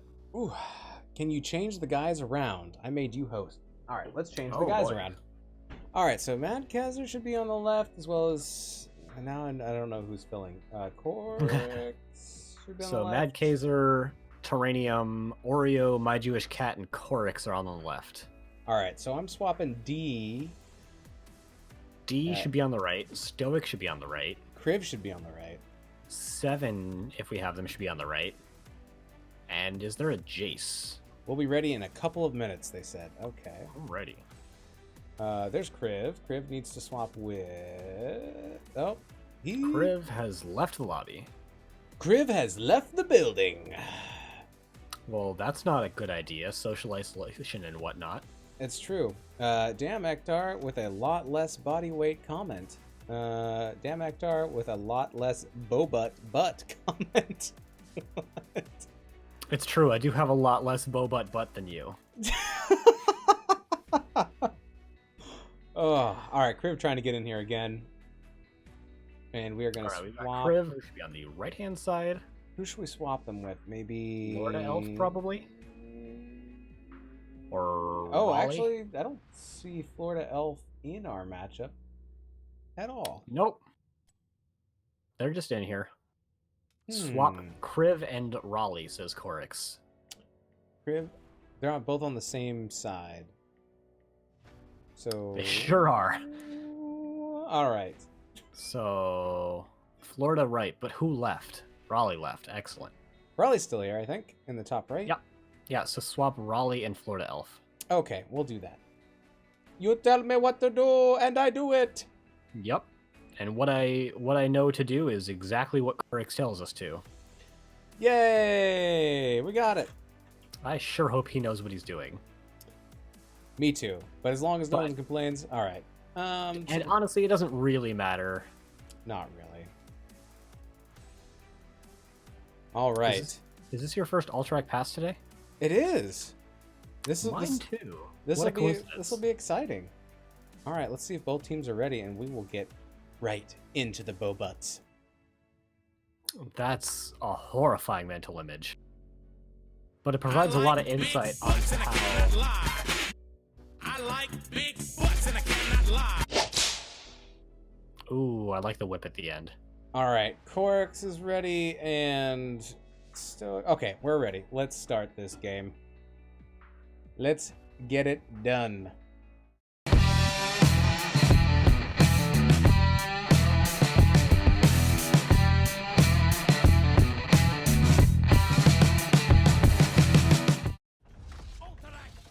I am disappointing. I mean, I wasn't gonna say it like that, but that was definitely what I was. Kazoo solo. All right, that's what won. Oh, that's out. Right. Yeah, we got the votes for the Kazoo solo. So here's You're the gonna Kazoo do solo. the epic sax man, but with a kazoo.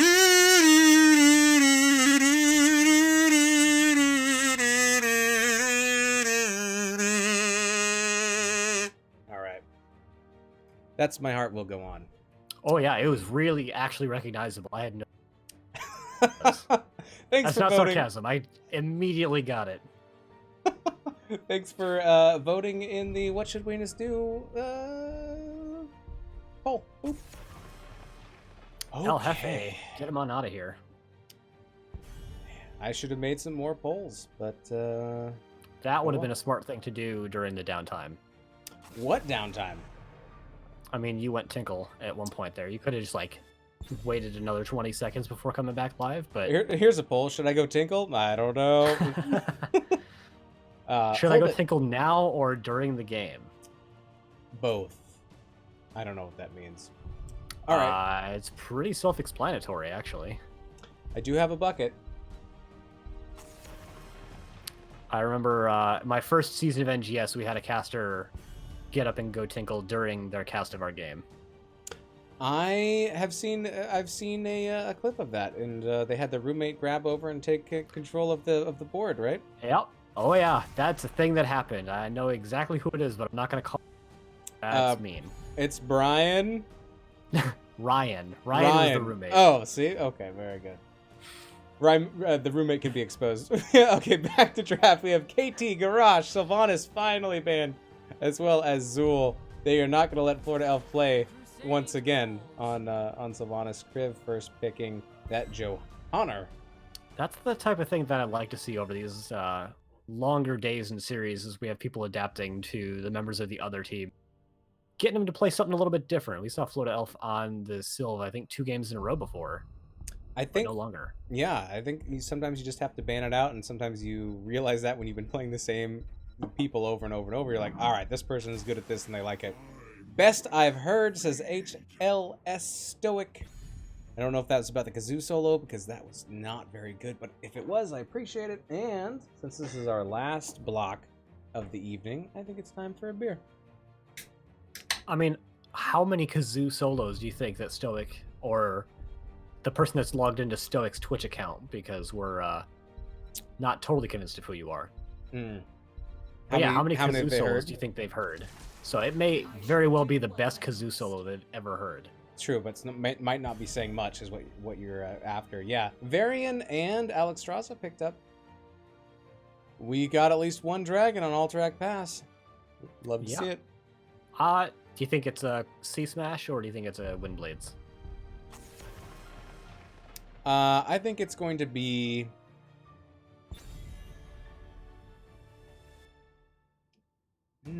Wasn't supposed to be that hard of a question. Well, I was thinking maybe it's going to be Taunt. With Johanna, though? Mm-hmm. That would be a really odd pick, I think. I don't know. I think it might... I mean, some Lockdown on Mal'Ganis might be good. We'll have to see. I think it's probably going to be Smash. That's my guess. I agree. For the Ming. Like, just blow the Ming up. 100%. That was a terrible explosion. Ana getting banned is a very smart ban. Not only does Ana really do a lot to shut down Alex Straza, like, can totally just eliminate one of her ults, but also nano boosted Li Ming is terrifying. And we're gonna have a dragon fight. There we go. Dragon on dragon. Do you have a saxophone sound? It's like a grown kazoo. Artemis, you know that he does. Do I have a saxophone? Do I? You already played the Epic Sax Man earlier. I did? Yes. Oh, yes, absolutely.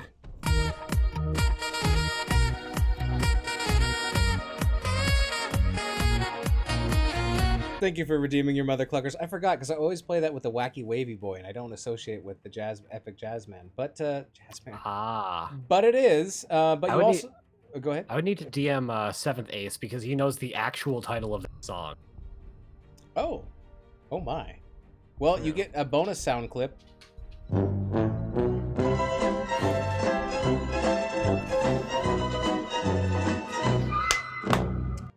And there's Junkrat.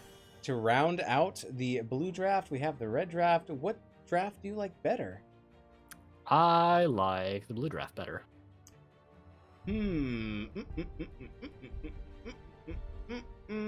I think I like red draft better. Well, we'll just have to see who ends up winning. That we will, Ektar. Yeah, actually, I kind of like both. I like red better. I don't like Nazebo very much on this map. Hard to stack, or what? Hard to stack. He's not the most He's not a very impactful hero before level 20, unless you can get some really good value balls. And it's just kind of a hard hero to use in this map because the objective fight areas are a little bit more open. Plus, there's minions and things that can hit the toads instead of heroes. So, I don't know. In particular, I don't like Nazeebo on this map. Very good. Yeah. Artemis Chloe says, I might have been in the bathroom for that. All right, here it is again.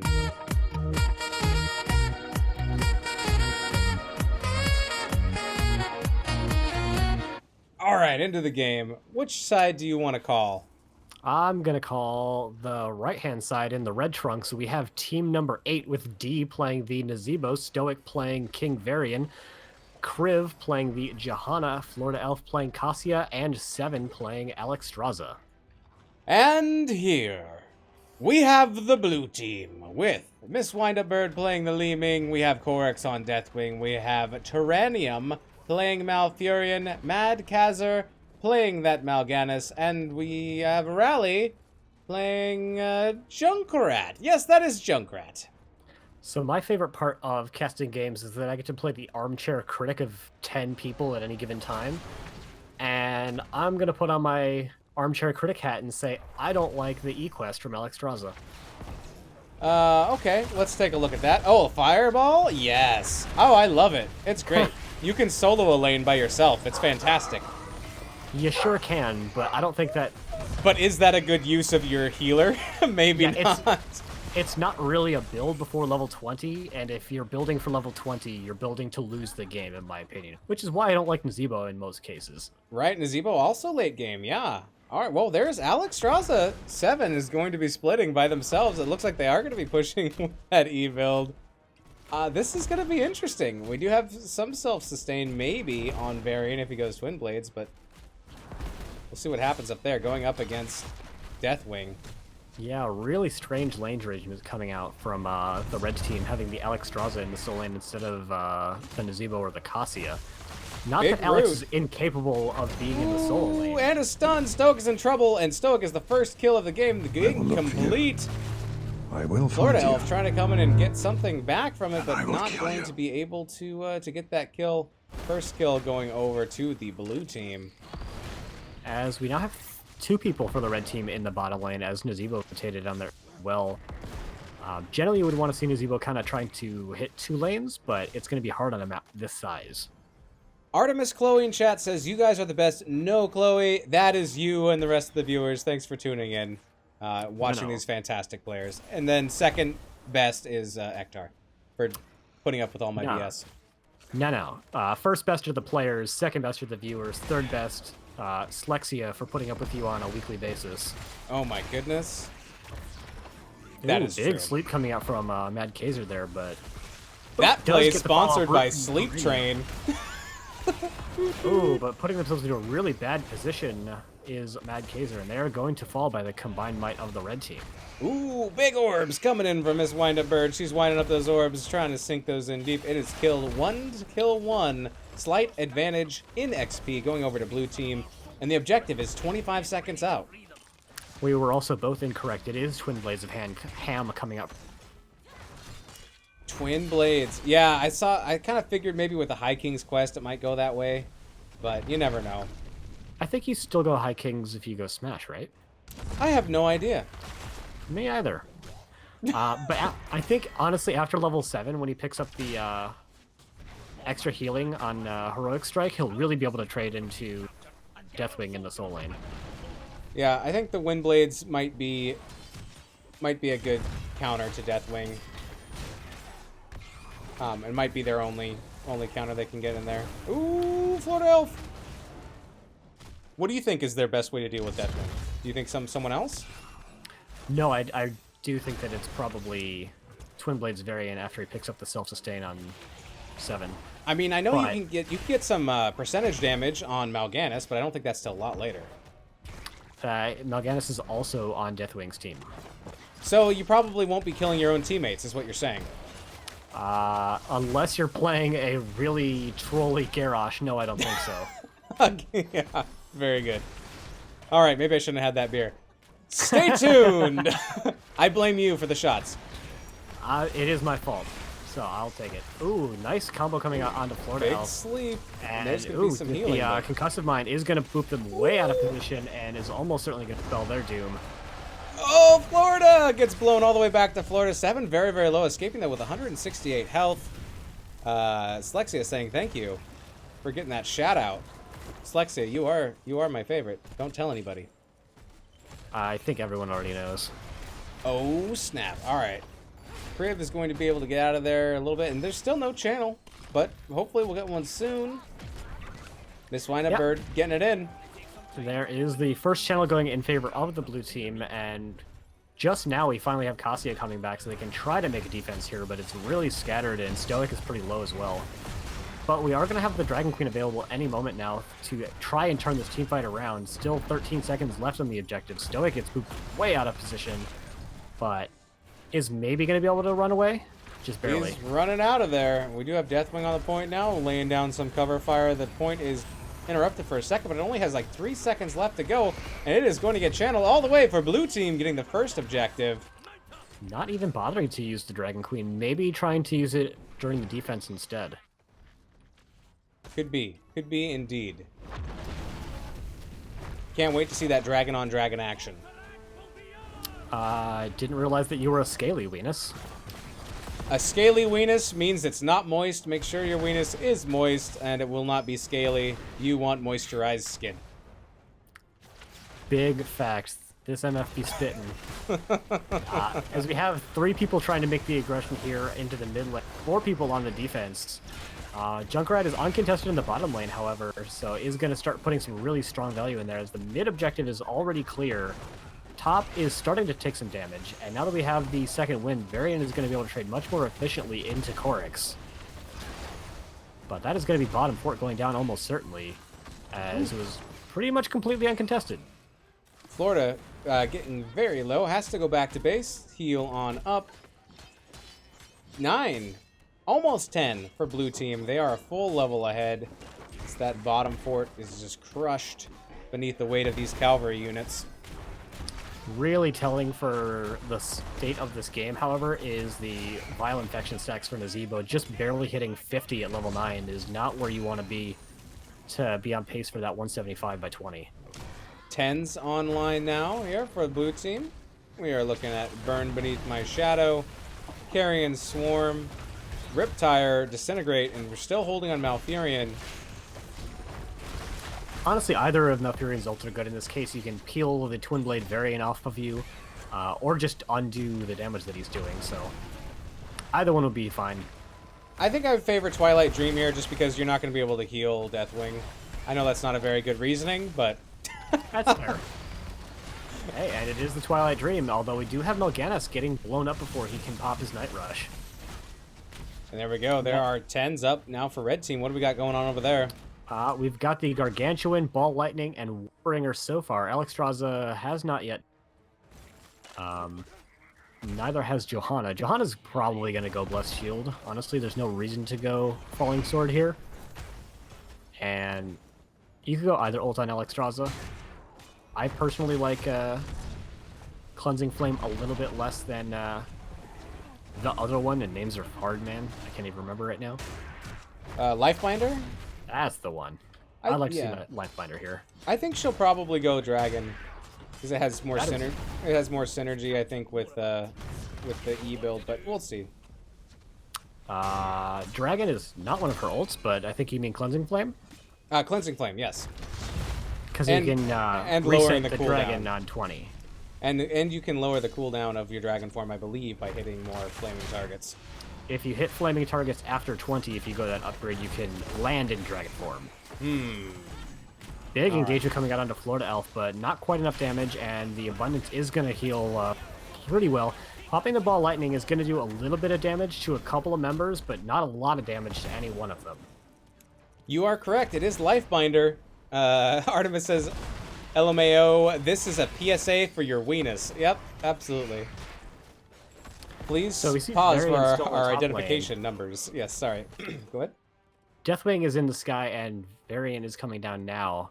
Deathwing is just about fully healed, but hasn't decided where they want to land yet. We do have Falling Sword as it gets popped almost immediately. Going out onto Terranium, does try to use the Twilight Dream, but it gets interrupted, and that is going to be the quick kill out onto Malfurion. Cassia is very low and on the wrong side of her team. Ooh, is going to get blown up by Li-Ming. Going in for the Ming sets, pops out another orb and goes and puts out the damage onto Stoic. It's going to be the second kill for them. And Kriv is maybe going to make it out. Very low. Oh, gets killed barely by the Junkrat bomb. Maybe going to get a kill out into 7. Doesn't quite find it. That Junkrat grenade was... Whew, that was clutch. That was a hole-in-one. Now Paradox thinks, I think Weenus is talking about E-build level 20 lowers the cooldown of Dragon Form while breathing on people in Dragon Form. Yeah, that could be it. Weenus doesn't know what he's talking about, though, so it's hard to tell what he's talking about. That is the build, and it's ridiculous at level 20, but building for level 20 is always kind of monk-ass. 13s, yeah, popped up for the blue team already, and they get this next objective, and is pushing in there, doing a lot of siege damage already in the bottom lane. We've got a Glass Cannon Li-Ming, so... full brawl build coming out from this windup bird, but it's working really well here. Yeah, a lot of poke really helping out, paving the way for the rest of the members to come on in. Yeah, and they're putting a lot of damage into this keep. D gets put into a really rough spot. The Abundance is maybe going to keep him alive, but the Riptire is going to secure his fate. OMD. Also going to secure the fate of this keep as well. Varian was able to defend in the top of Florida Elf. What are you doing coming in from that positioning? Oh, they're going to turn, and down goes Florida Elf. There goes the coming keep. in from that positioning.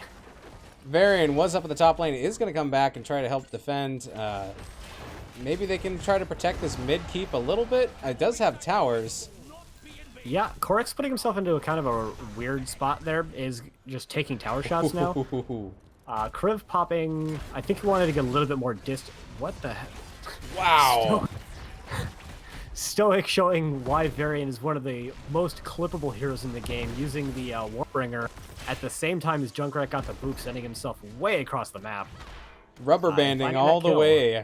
Rubber banding his way all the way into that Junkrat and bringing them down. Nice try. There's that in chat. We'll just hide that in case they start talking about me. Ooh. Oh my. Alright, so we are going to see a little bit of a push top by Stoic and Florida Elf, but they are found out, and they are going to be maybe hunted down here. Watch out. It is 2 for 2 at the moment, though, so they could try to make a fight, especially with this big old minion wave that they have. It looks like Stoic is considering going in on the boss. I know Twin Blades Varian can take a boss eventually by himself, but not with the enemy team contesting it. Artemis says they have good lockdown with the Mal'Ganis Sleep into the Malfruit. Yes, that is a crazy CC combo. Watch out for that, shizzle dizzle. There goes Corks into the air, looking for another ambush maneuver. Yeah, it's worked out really well for them in the past, although with 7 picking up the Pacify, little known fact, but damage cuts do still apply to Deathwing, so a 50% damage cut for 3 seconds is very impactful on a hero as powerful as Deathwing. Florida Elf getting chunked out pretty hard, but is able to walk on out of there as well. Deathwing landed in the top lane, so is going to start fighting up against Stoic, and I think that favors Stoic. Yeah, I thought they were going to use that to engage on the mid, but it looks like it's just going in the top lane and try to save a little bit of movement time. But here comes the rest of blue team. They're getting some stuns in. Here comes a sleep. And there's the blow up there onto Stoic. Down goes Varian. Yeah, and in the next 20 seconds or so, Korix will be able to take off and get all of that health back. So a lot of damage was chunked into the Deathwing from Varian, but it's not consequential damage. Disintegrating some of those minions. But short cooldown, so what are you going to do? 111 stacked now of Voodoo Ritual on the Nazebo. Here comes Korix for the flank. There's the Lifebinder onto Florida Elf as they are continuing to run out in a full disengage. Riptire comes out, blows up a little bit early. Yeah. Kriv using the Falling Sword as a pseudo interrupt, not actually landing on Raleigh quite quick enough to get the interrupt. Oh, D coming out of the ice block just a little bit early is going to hit with the Deathwing stun, and that is going to secure their doom. Kriv trying to walk out. Only Mal'Ganis is chasing him down, so might be able to walk away. However, turns right onto Florida Elf, who is very low as well. And the Li-Ming Orb I think it hit Stoic, but it bounced enough damage to secure Florida Elf as well. Nice orbs coming from Miss Wind-Up Bird. Love to see it. And that is, looks like it's going to be a blue channel here, and I don't think there's anything that red team can do about this one. Yeah, just try to clear the lanes, maybe take the mid camp for a little bit of D-push, but not going to be able to contest the actual objective at all. Miss Wind-Up Bird did have to go all the way back, and so she will be coming back to join them on the objective. Good boop into root, though. Not going to actually do anything because it was Johanna. I know, and tried to engage on her, but just knowing that Rally has that kind of coordination on lockdown is good information. Cataclysm used there. Not quite getting a whole lot of value, but as soon as they take down mid, it'll be up again. Top might even fall before that. That's true. Get that cooldown. Ooh, a big stun coming out from Korix. Yeah, Here a lot of comes the damage getting cavalry. trucked into Crib as well. Because Stoic made an engagement attempt. Oh, you have the engage call going out onto Terrarium, but there was a little bit of a turnaround. Varian went in and turned around. Crib could only go in. Malgana's popping ult to try and do some damage to keep themselves nice and healthy. Doesn't find a whole lot of value. Dragon Queen comes out and is... Riptire's looking for D. Ooh. Isn't going to find it, but it finds Alexstrasza instead. But instead we have Liming finding Nazeebo. Korix is pretty far in, but is also very low. Pops the Cataclysm, does manage to get away a little bit, is still very low, but Kriv is the only one still alive on the red team. Cassia just coming back up now, is looking for the kill out of Deathwing, finds it, but is maybe going to get taken out themselves. The disruption by Mad Kaiser is really been a big part of this game for blue team, and it will secure them the victory here. This win is going to go over to blue team as the boss has fallen. GG's, well played. Yeah. There's definitely some signs of life from the red team, though. I just think that they drafted a few too many late game heroes. Yep, you called it. You called it from the beginning. Artemis Chloe says, blue has all their buildings still dominating. Yeah, once you get to the late game, if you can survive, though, you got to watch out, because one team fight, that's 60 seconds of free do whatever you want. So I know damage isn't, like, the stat to look at in this game, but when your top damage dealer is almost doubling your opponent's team's top damage dealer, things are probably going well for you. Miss Wind-Up Bird coming in as a sub or a ringer? Question mark. 6-0, well played. Yeah, Nazeebo was building those stacks. Couldn't quite get them up high enough, fast enough. And Deathwing, always kind of hard to play against, unless you really counter it hard. Yeah, a lot of people I know these days aren't banning Deathwing because he's overpowered, but they're banning Deathwing because they don't want to deal with a Deathwing game. Yeah, 12k in experience. Definitely stacked up there. Yeah, that was, we'll see. We'll see what happens in game 2. Maybe we'll see a little bit of a mix-up. So what were the results of the poll? Are you going to post the poll? Let's see. What was my poll? I thought it was, are you going to post the poll? Yes or no? Oh, well, I think we could probably come up with a different poll. Okay. We'll assume that one came back yes, and then we'll think of a poll to put in its place. All right, very good. Okay, let's come up with a poll right now. Oh, actually. All right, what should the poll be? Chat, what do you want to see a poll about? Because you're voting on it.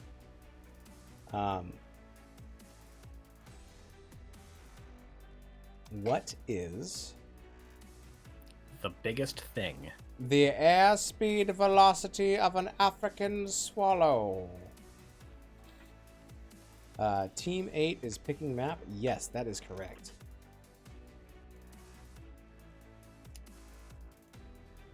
All right, let's do a poll, and the poll will be this.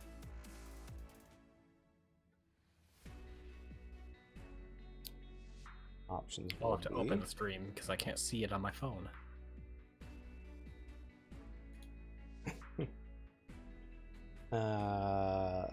Let's see. Need a couple more options here. Oh my god, I'm mirrored on Discord. What a no. travesty. Whew, what are you gonna do? Okay, I need one more option, and it's going to be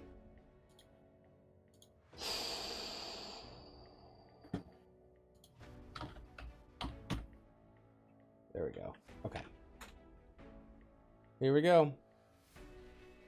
Who's the hottest HOTS hero? Is it Varian, Anduin, Asmodan, Thrall, or Blaze? What do you think? Who's the hottest? I mean, I feel like the answer has to be Blaze, right? Because of the fire? Because of the fire. My vote's going to Asmodan because he's got those nipple rings and stuff. Like, Ooh, that's girl. Oof. He's got wings and stuff. Clumsy has redeemed Goat Scream. Thank you for redeeming your mother clucker, sir. Little goat boy right there. There he goes. All right. All right. I should be unmirrored in a few seconds. Okay. I don't know what that means. You look fine to me. All right, so we're getting quite a few votes in now. Woo! Brawl's hair is on fire in that one skin. It's true. No rag. That's true. I should have done KT. That's who I was missing. If you're voting for Anduin, that's disgusting. Baron's getting some votes. That's what gets some votes. Anduin's the only one with no votes so far, so I don't know what you're gonna do. Sorry, Silma. Welcome to Twitch chat. I'm sorry. That's what you get when I have to come up with a welcome and I'm sorry poll on by my own. Okay, so I guess we need to check with Team 8. Maybe we'll ask Stoic. Here we go. They're asking in the chat.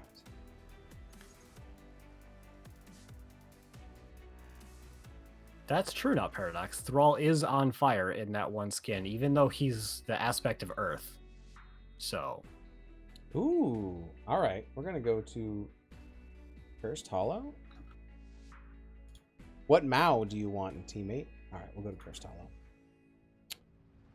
Cursed Hollow, but we don't want the sandbox map. That would be no good. Speak for yourself. Mm-hmm.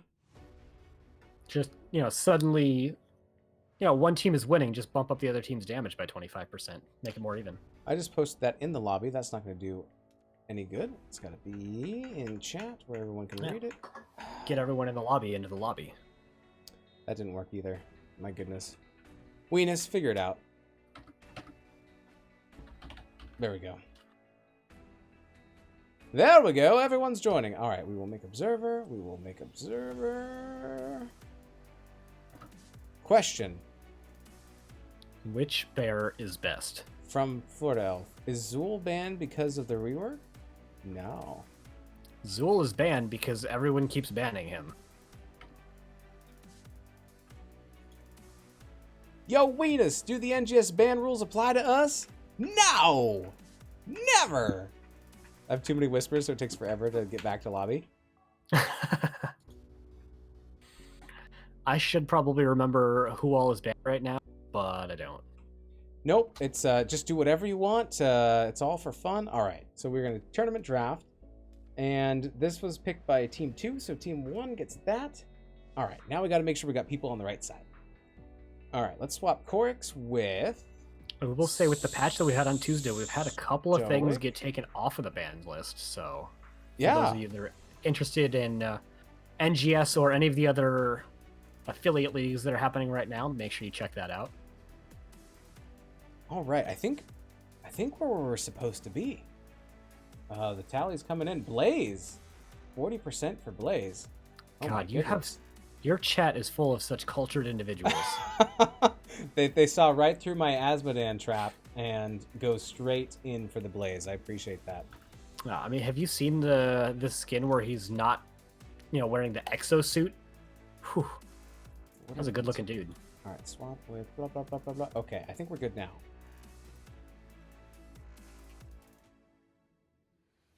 Let's ask. Can you think of a more fantastic beard in Heroes of the Storm than the one that Blaze has? The only beard that's wonderful in Heroes of the Storm that comes to my mind is Bahamut Gaming. Yeah, well, he's not actually in the game. He is on Falstad. Falstad has a pretty good beard. So does Muradin, like, honestly. #ban elves, says Terranian. Yeah. All right. It looks like we're ready. Okay. Here we go. Play a bumper while we go. Okay.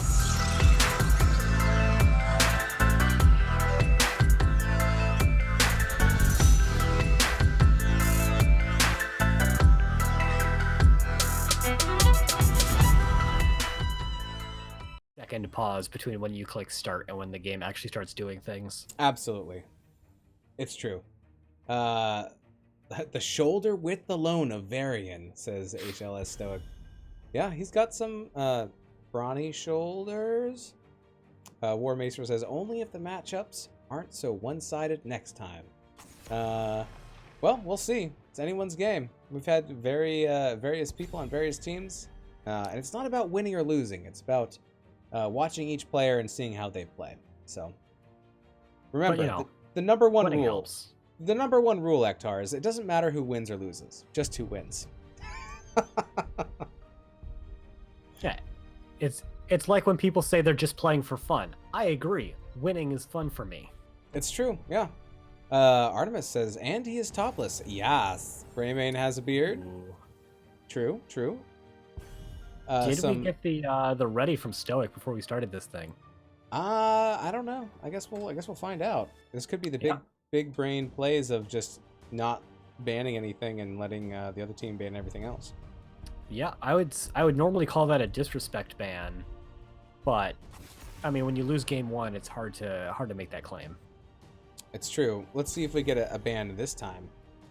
It's also possible that they were just AFK and they're gonna like type something in the chat saying, "Oh, we banned Tyrande," but we can't see that because we are lowly observers and not referees. Apparently, I didn't make us referees, so apologies. That's my bad. That's going to cause for a big... We do got the Dehaka ban, so Stoic is back from whatever AFK hell they were in before. Someone's there. Someone's playing. We'll have a match.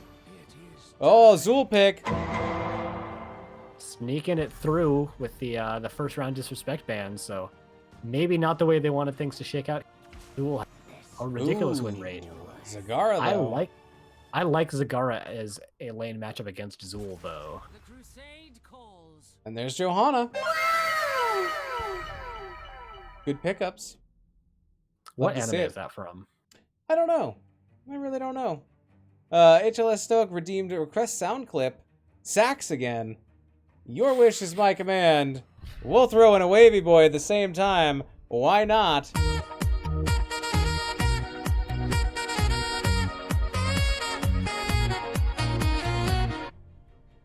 Just thankful that it wasn't is an elephant heavy. I'm just kidding. I like that one too. And here's a sound that you may have heard during Hot Shots. All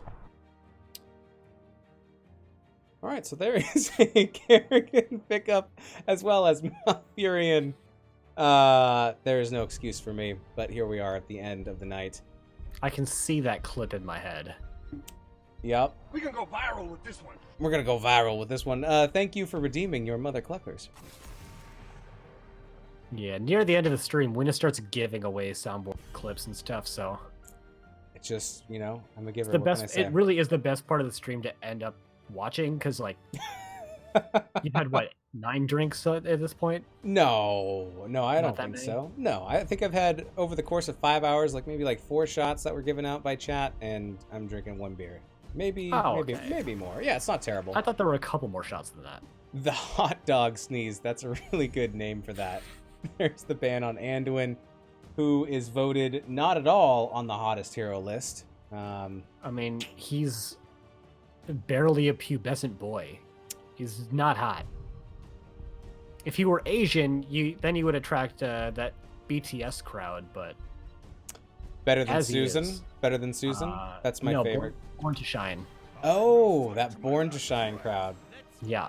I actually don't know what BTS stands for in that context. All right. There's Rhaegar and Falstad. Neither do I. I have no idea what's going on. Rhaegar and Falstad join the mix. There's Blaze. We picked our hottest HOTS hero in the poll is going to be in this game. Mad Kaiser is going to go on the Li Ming this time. This Wind-Up Bird doing the Kerrigan. Blue has Scary, Root, and Dive. Yes. Zool, Kerrigan, Blaze, Malfurion. That's pretty dirty. The anime WoW soundboard clip actually is sort of interesting. It's in something like 20 to 30 different animes, and at this point, companies use it ironically, like the Wilhelm Scream, I would imagine. You know what I'm talking about?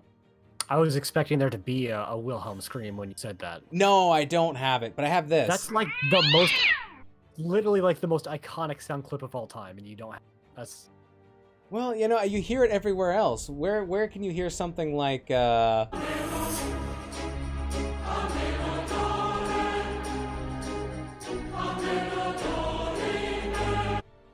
is the answer. Anywhere, basically. I'm sorry, is that supposed to mean something to me? Because that one ring any bells. No bells? No bells at all? No. What about this one? You know what to do with that big fat butt. Wiggle, wiggle, wiggle. Wiggle, wiggle, wiggle. I think I saw that on Vine when that used to be a thing. Yeah? Maybe. Okay. All right. Well, when you figure out what to do with that big fat butt, wiggle, wiggle, wiggle. Like you said, Alright, it gets crazy at the end of the night. Let's get into That's big facts. And you had 5 drinks and things still get crazy. Ameno and Ocean Man are the Twitch songs. I like Ocean Man. I believe that's by... I can never remember the band name. Anyways. Alright, I'll go first over here on the left-hand side. We have Terrarium.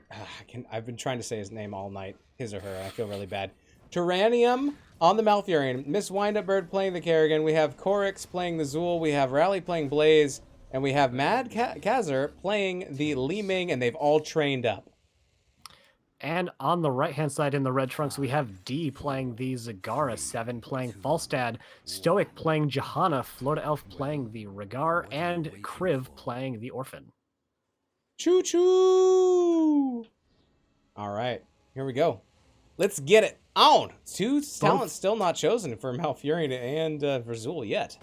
Both teams showing a little bit of respect and entertainment for each other. Played each other a bunch of times together and, you know, not violating the sanctity of the train parade. Not Paradox says these are the songs that are chosen all the time by Twitch requests.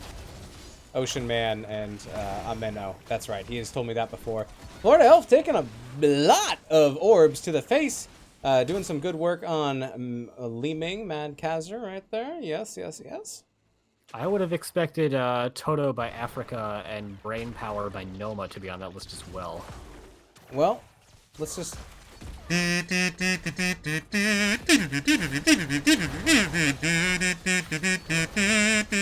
Alright. Back to the game. Stoic taking some damage here. We see a split down in the bottom. It's going to be Korix versus D. And a Zool versus Zagara matchup. And in the top lane, we do have Rally on Blaze versus 7 on that Falstad. Have you seen the video of Africa getting played on squash? Like the gourd? Yes. No, I haven't. I will have to watch that later. There was a dude that gets a bunch of different kinds of squash and hollows them out to play. That song is pretty fantastic. D escaping with 42 health, but Korix also very low. D must not have a tap or must not think it's worth it. Comes Probably all the way back wanting to to save it for the objective. Let's check. It does have a tap available. Yep, so it's just for the objective. Yeah, and we see both teams going over to take a camp. We have the red team taking the Bruiser camp, and the blue team is taking the Siege camp. Boom! And generally, I feel like this gives an advantage to the red team, the Bruiser camp being a little bit stronger. Also, it's in a lane farther from the first objective. But they are about a third of a level behind in the XP, probably because of Zagara opting to go all the way back. Yep. This is an interesting matchup. I'm very curious to see what's going to happen down here. Here comes Florida Elf looking for a little bit of a gank, but it's going to take some tower shots. Not going to get a whole lot of value, and that its gank attempt is not successful, but it might make Zool think twice about stepping up so high. Oh, we're doing a lane swap here. Yeah, also it puts 7 in the bottom lane, which is really where you want him as objectives coming in. Not only does he have more kill pressure, not quite getting it. Almost. But he should have the fly available, so he'll be able to soak maybe an extra lane or two, get a little bit of XP parity, and then fly up to the top lane. You better believe it. Something from Star Wars, as we do have a sound clip redemption I think I got Do you something. have any, I gotta have something.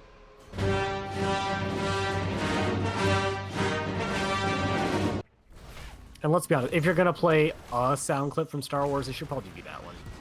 Yeah, I used to have Chewbacca on here, but people complained because it was too loud. I feel like you could just do that. We did have the blue team opting to take their bruiser camp, so getting there a little bit late to the party. Red team hasn't been... Raleigh is pretty low. Root coming out onto Stoic, but Korix puts himself a little bit too far forward and is going to go down. Big combo coming out from Ms. Winupbird is going to find a stun onto 2 and a kill onto 1. Crib gets brought down very low and is going to be the next taken out as Ms. Winupbird is just ravaging the back line of the red team. My goodness. All right, so this is a big play here from the blue team. Getting a little bit of that comeback. I believe they were down. No, they were always up in the XP, but it seemed like they were a little bit behind. But now they seem to have everything in their corner so far. Yeah, and we see Zool making it all the way down to the bottom lane before Seven is going to be able to. So really extending the XP lead that they already have for themselves. Artemis Chloe says, no struggle Chewbacca noises, please. Yep. Not playing those. Do you have a Chewbacca impression? Was that a statement or a question? A question. Do you have a Chewbacca impression, Ektar? Not particularly. Me either. Anyone can make an attempt, but I don't have it like on lock. I would like to hear an attempt. Next time someone requests for a sound bit, perhaps. Okay. Next objective is spawning up as we have the Vision Camp invade the blue team, but is going to probably be flipped over pretty quickly, although we got actually the camp being invaded by Ms. Winupbird, so if this gets sniffed out, could put her into a really rough spot, but it doesn't look like it's going to anytime soon. All right, so here's the objective spawning right about now. This would be the second for blue team, and we're going to have Terranium going to start channeling it right now, but does get interrupted by the shield glare there from Johanna. Rally soaking up a lot of the other players, taking that damage, but is going to have to back out as there is not indefinite health. But Ms. Winupbird is in the back line with a bunch of them, and down goes the Zagara. Down goes Kerrigan, though. Yeah, but if Flordelf can keep themselves just a little bit topped off, stop Mad Kaiser from getting the Ming sets, this could start going really well for the red team. Ooh. One kill coming in, although that is going to be Reset. The return kill. Korix goes down as well. I think the red team is healthy enough that they should be able to secure this objective. Watch out for this orb. Watch out for this orb. Oh, all right. They do claim it. Well played. Whew, that was close with that orb. Good try there from Li Ming trying to get those orbs in there and keep them off, but well played, both teams. This isn't the first time that I've seen an Orphan go Ravenous Hunger today. I gotta say, I'm not a huge fan here. Like, it's a lot of damage if you can get it stacked up, but it's kind of hard to get it stacked up. And it's like the old Asmodan stacking, where you would get help from your teammates to get that kind of a thing stacked. Sure. But it's a free agent combine. I don't know that they're going to have the coordination necessary to get those chomp stacks. I do find it very, very hard to get 99,999 stacks. I don't think I've ever done that. We do have a boss attempt coming out from the blue team, which has not been sniffed out by the red team. So this is going to be just a boss going uncontested for them. And nothing is being done by the red team to make up that value anywhere else on the map. So this is just... The only thing that red team is going to be able to say about this is at least their health bars are higher. And Mad Kaiser's actually full backing, so maybe they'll be able to take this objective quickly and clear the boss without taking too much damage. Ideally, you want to pick up this tribute real quick and then defend the boss, but let's see if blue team allows them to do that, or we'll keep them busy trying to get that pressure with that boss. Looks like they're definitely being kept busy as this windup goes in for a combo. Misses. Orphan coming in for the counter combo is going to have to peel themselves backwards as they take quite a bit of damage, and Florida Elf is going to be the first to fall, with Johanna falling as well. Kriv too low to make the re-engage, and Seven deciding that discretion is the better part of valor, and just kind of scooting on out of there. A double kill going on for blue team, and the boss is still pushing. D taking a lot of damage, but is going to get caught and taken out by Rally with that really good stun there. And the boss is almost dead, so they're not going to get a whole lot more value out of that, but they are almost a full level ahead. I mean, if they can find this kill out on the Kriv, and this lineup is doing a pretty good job of setting up these kills, they could try to go for keep, but they're going to need to probably get a kill first. Big Blaze charge and another follow-up Kerrigan combo. Florida Elf does get the big heal from the Ancestral, but is still going to fall. Kriv is very low as well, and they could still put pressure out onto this keep now. They do have Zool up in the top lane to respond to Falstad. It looks like Miss Windupbird is going to start on this camp, so they at least get something. Ooh, there's a big orb to the face, and down goes Orphea. Good connection there from Mad Kazar. That camp is about halfway done, and should be able to be secured here by the blue team as they push Stoic back. There it is. All right. Mad Kazar are really showing their flexibility here, playing on both the tank/bruiser role and on the mage damage role, so... Absolutely. There's Clumsy with the request soundboard clip, so we get to hear Ektar trying to do a Chewbacca voice. Oh my goodness, that was really good. Whoops. Missed that death on Zagara. Unfortunately, we did not comment on D going down. 7 does get the disengage, but Florida Elf is still very low as well. Actually got Johanna really deep into the back line, but once she's there, what's she going to do other than just kind of get crowd controlled and killed to death? Does get taken down. I could try to do a Chewbacca sound too. That's all I got. I think what the hell was that? That's just too much. It sounds like you're burbling your lips more than anything. I can't do it.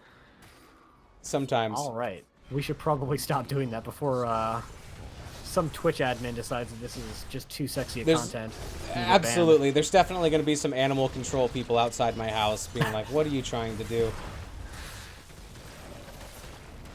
So we have the blue team in pretty firm control of the game at this point.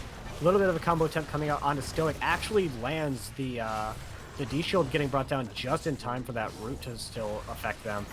And they're positioned really aggressively on this top keep. Big jet propulsion coming in is going to hit a massive combustion as well. Going to secure probably 3 total kills, and Stoic is going to have to take the long way around the core. Keep has not fallen yet, so they can't start putting damage into the core quite yet. But there it goes now as they find themselves going in for the relatively early core attempt. But people are pretty low for the blue team. They may or may not be able to get this down. It's still kind of close. They're putting in some damage. The curse is over. Members are going to be starting to come up in 5 seconds or so. There's a gust, but it kind of gusts them towards the core. This could be problematic. Core is down to 40%. It looks like they're going to be able to push them back. To spawn. If they can get a couple of kills as the blue team is trying to still be decent for the red team. Stoic is deep into the back line, pops the D-shield so they can walk away, finding a kill out onto either side. All right, looks like they will live to fight another day as the core starts to regain its armor. We did get a sound request from Clumsy saying the damn it double. God damn it double. Or the Slexia laugh. There are both. And here's a camp pickup here. Stealing. Blue team can kind of do whatever they want right here. They have a lot for red team to push back. And they're pushing kind of at their own will. There's a kill, though. Yeah, finding that kill out onto Mad. But I still don't know that they can try to take an even fight. Even 5 versus 4 being down 3 levels with that 16 talent here. Here comes the combustion, getting some damage in, and they are chasing, but they are a little bit split. Trying to go in on the Stoic and D in the back. Yeah, Falstad has the disengage gust possibility, but does find themselves in just a little bit too deep. The Ultralisk does still find D, however. So ultimately trading out 2 for 2, but also losing out on their camp and more damage being put into that mid keep. And if I'm the blue team, I just run for my own boss at this point because there's really not much that the red team can do to try and defend that right now. Yeah, really, when you're down a couple levels, especially talent tier, and there's pressure, you can't do a trade and expect to do better. You have to get a win, but it's hard to do because you're down levels, you know? Yeah. With as long as it took the blue team to get on this boss, I think if it gets identified right away, the red team might go for it. But they're just too slow to respond. They're deciding to take their own boss instead, but even this might be too slow as the boss for the blue team is already pretty much down. Florida Elf and 7 have some decent boss damage, but It's hard to say. It might be too little too late here, as Flornov getting the big boss done. This is a dangerous play, but it looks like they might just barely get it down in time, especially since they're keeping Terranium behind. And there we go. There's a boss for a boss, but one boss is racing on core, and the other one is just going to be running into a bunch of forts. Ooh, can Rally stop? Yeah, Rally stops Johanna from going back, and you better get out of there. Oh, poor Johanna. Ooh, caught in a bad spot. Here comes all of the blue team in their might. Yeah, popping the Bless Shield to try and keep themselves alive, but even the power of the D Shield and the B Shield, not enough to keep Johanna alive in that scenario, and even just the one kill might be enough to end this game, especially because they still have a boss wailing on core. There it is. That's going to be another game going over to blue team. GG's, well played. Yeah. Woof. All right. My goodness. Me, oh my. All right. Where's that? Oh my lord. Lordy, lordy. Is that our second? Wow. Is that our second? That is our second one, isn't it? That sure was. They brought in the ringer Ms. Windup Bird, kind of clean up this last series nice and quick. Apparently, my goodness, are you sure you don't want to be a free agent, Miss Windup Bird? If you're not playing on a team, maybe you should. Yeah. Definitely already is. Wonderful play, though, by all the players. Thank you, everybody, for participating in the NGS Season 9 Combine. Thanks for all of our subs. Thanks for all of our free agents. Thanks for our recruiters. Thanks for all the people that played in the games that are now showing up in chat. Mad Kaiser, appreciate you. Yes. Yep, absolutely. Thanks everybody in Twitch chat. Thanks to all the casters of the other games. Thank you to Ekdar for co-casting with me, as well as Slexia earlier, and Goliath. I had fun with a lot of good people, and this was a very fun event. And I apologize for that Ms. Wookiee Windup, impression. aren't you already on a team though? I would like to be a free agent, but no team wants me. Well, you don't have to be on a team. JMCG plays for the raid of 12 people, right? As we're about to end the stream and probably raid somebody else, but yes, thank you very much, JM McG Plays. I appreciate it. I hope you had a good stream. Hope you're doing well. Hope you're staying safe. That goes to everybody. Stay safe out there. Take care. Do your social distancing if you must, but be healthy. And you stay do home. must. There's no if, you must. The choo-choo train was good at the very beginning. Well played there. Well, you still have a lot of time, Miss Windup Bird, if you want to find a team. NGS is not starting until April, Season 9, so Pog, perfect timing. Well, we have to give at least one wacky wavy boy for that raid, right? That's how the rules work. I'm pretty sure that's in the Twitch bylaws, yeah.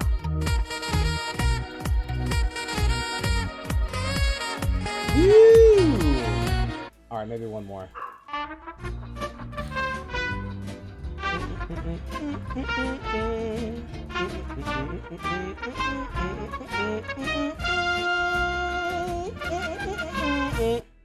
Whew. All right.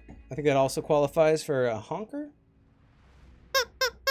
And double honker and a screaming goat.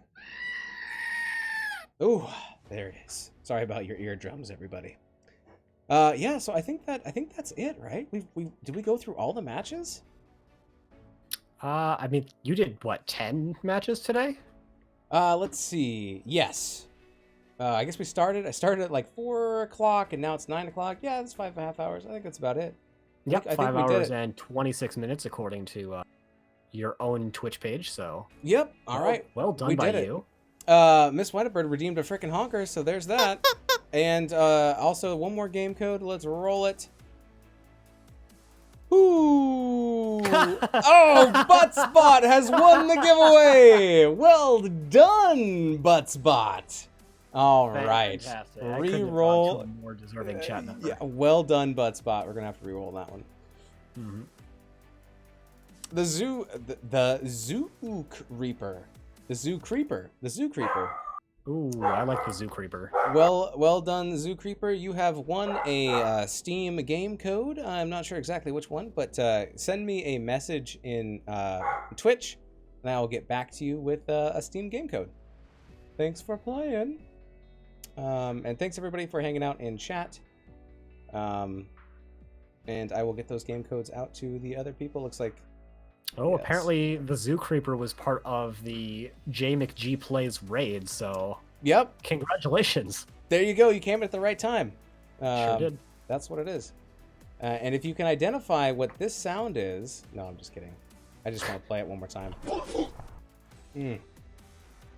So harsh. It sounds like someone being hit really hard in the stomach. It does. It definitely does. If you guys are interested in playing in NGS, the Nexus Gaming series, we have a Season 9 starting up soon. It's for an amateur series for anybody who likes to play Heroes of the Storm. We will get you placed in a team, or you can create your own team and have the competitive HOTS experience. If you're feeling particularly energetic and motivated, you can form your own organization and take NGS by storm. It's happened a couple of different times. Absolutely. That is also the case. We might have... I think this is one of our off-season events. I don't know if we're going to have another off-season event before the season begins, but you can always join our Discord. The best way to do that is to find our website, which is nexusgamingseries.org. And you can sign up there, and it has access to all of our socials, and we'll direct you that way. So, anyways, thanks. Slexy Wacky Wavy Boy. That is not the correct Discord. That's very different. That's the Cheer 69 Discord. That is something entirely different. If you want to see something interesting, yeah, you can go there if you want. And here's one more Wacky Wavy Boy.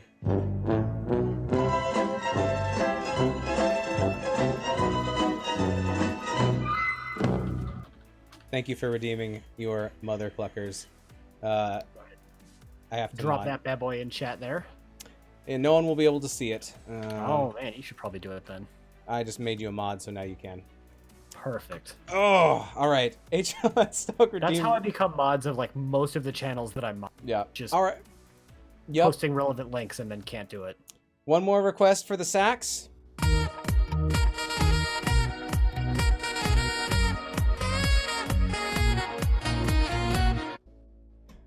Thanks for casting Venus. Oh no, thank you. Thanks for playing, and thanks everybody for participating and having fun with me. And I hope you guys have a wonderful evening. I think that's gonna do it for us. Ektar, where can people find you? Hopefully they can. Hopefully, not being able to find Ektar. Okay. Well, you can find him in the NGS Discord. He is a board member, and he is happy to help, and he is a very kind soul. You can find me on Twitter at MoistWeenus. You can find me on Twitch here, twitch.tv/MoistWeenus. Thank you very much for the follow, the Zoo Creeper. I appreciate it. We need to find somebody to raid now that we have everybody here. Let me take a look-see, shall we? Find him in the NGS Discord. He is a board member, I can hear myself. Stop it, Twitch. Behave. Let's see. Is anybody else still going from the Combine? I don't know. Let's try and find out. All right. We'll if you don't mind checking on that, we'll find out. It could either be Kaime or actually, let's see. I've got the links here. All right. I'll check and see if Rackham is still going. Checking. Nope, he's hosting someone else.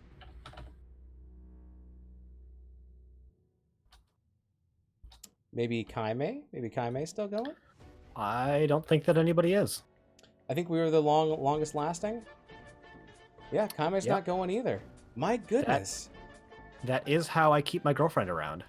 What about Bahamut? Is he still going? Definitely isn't.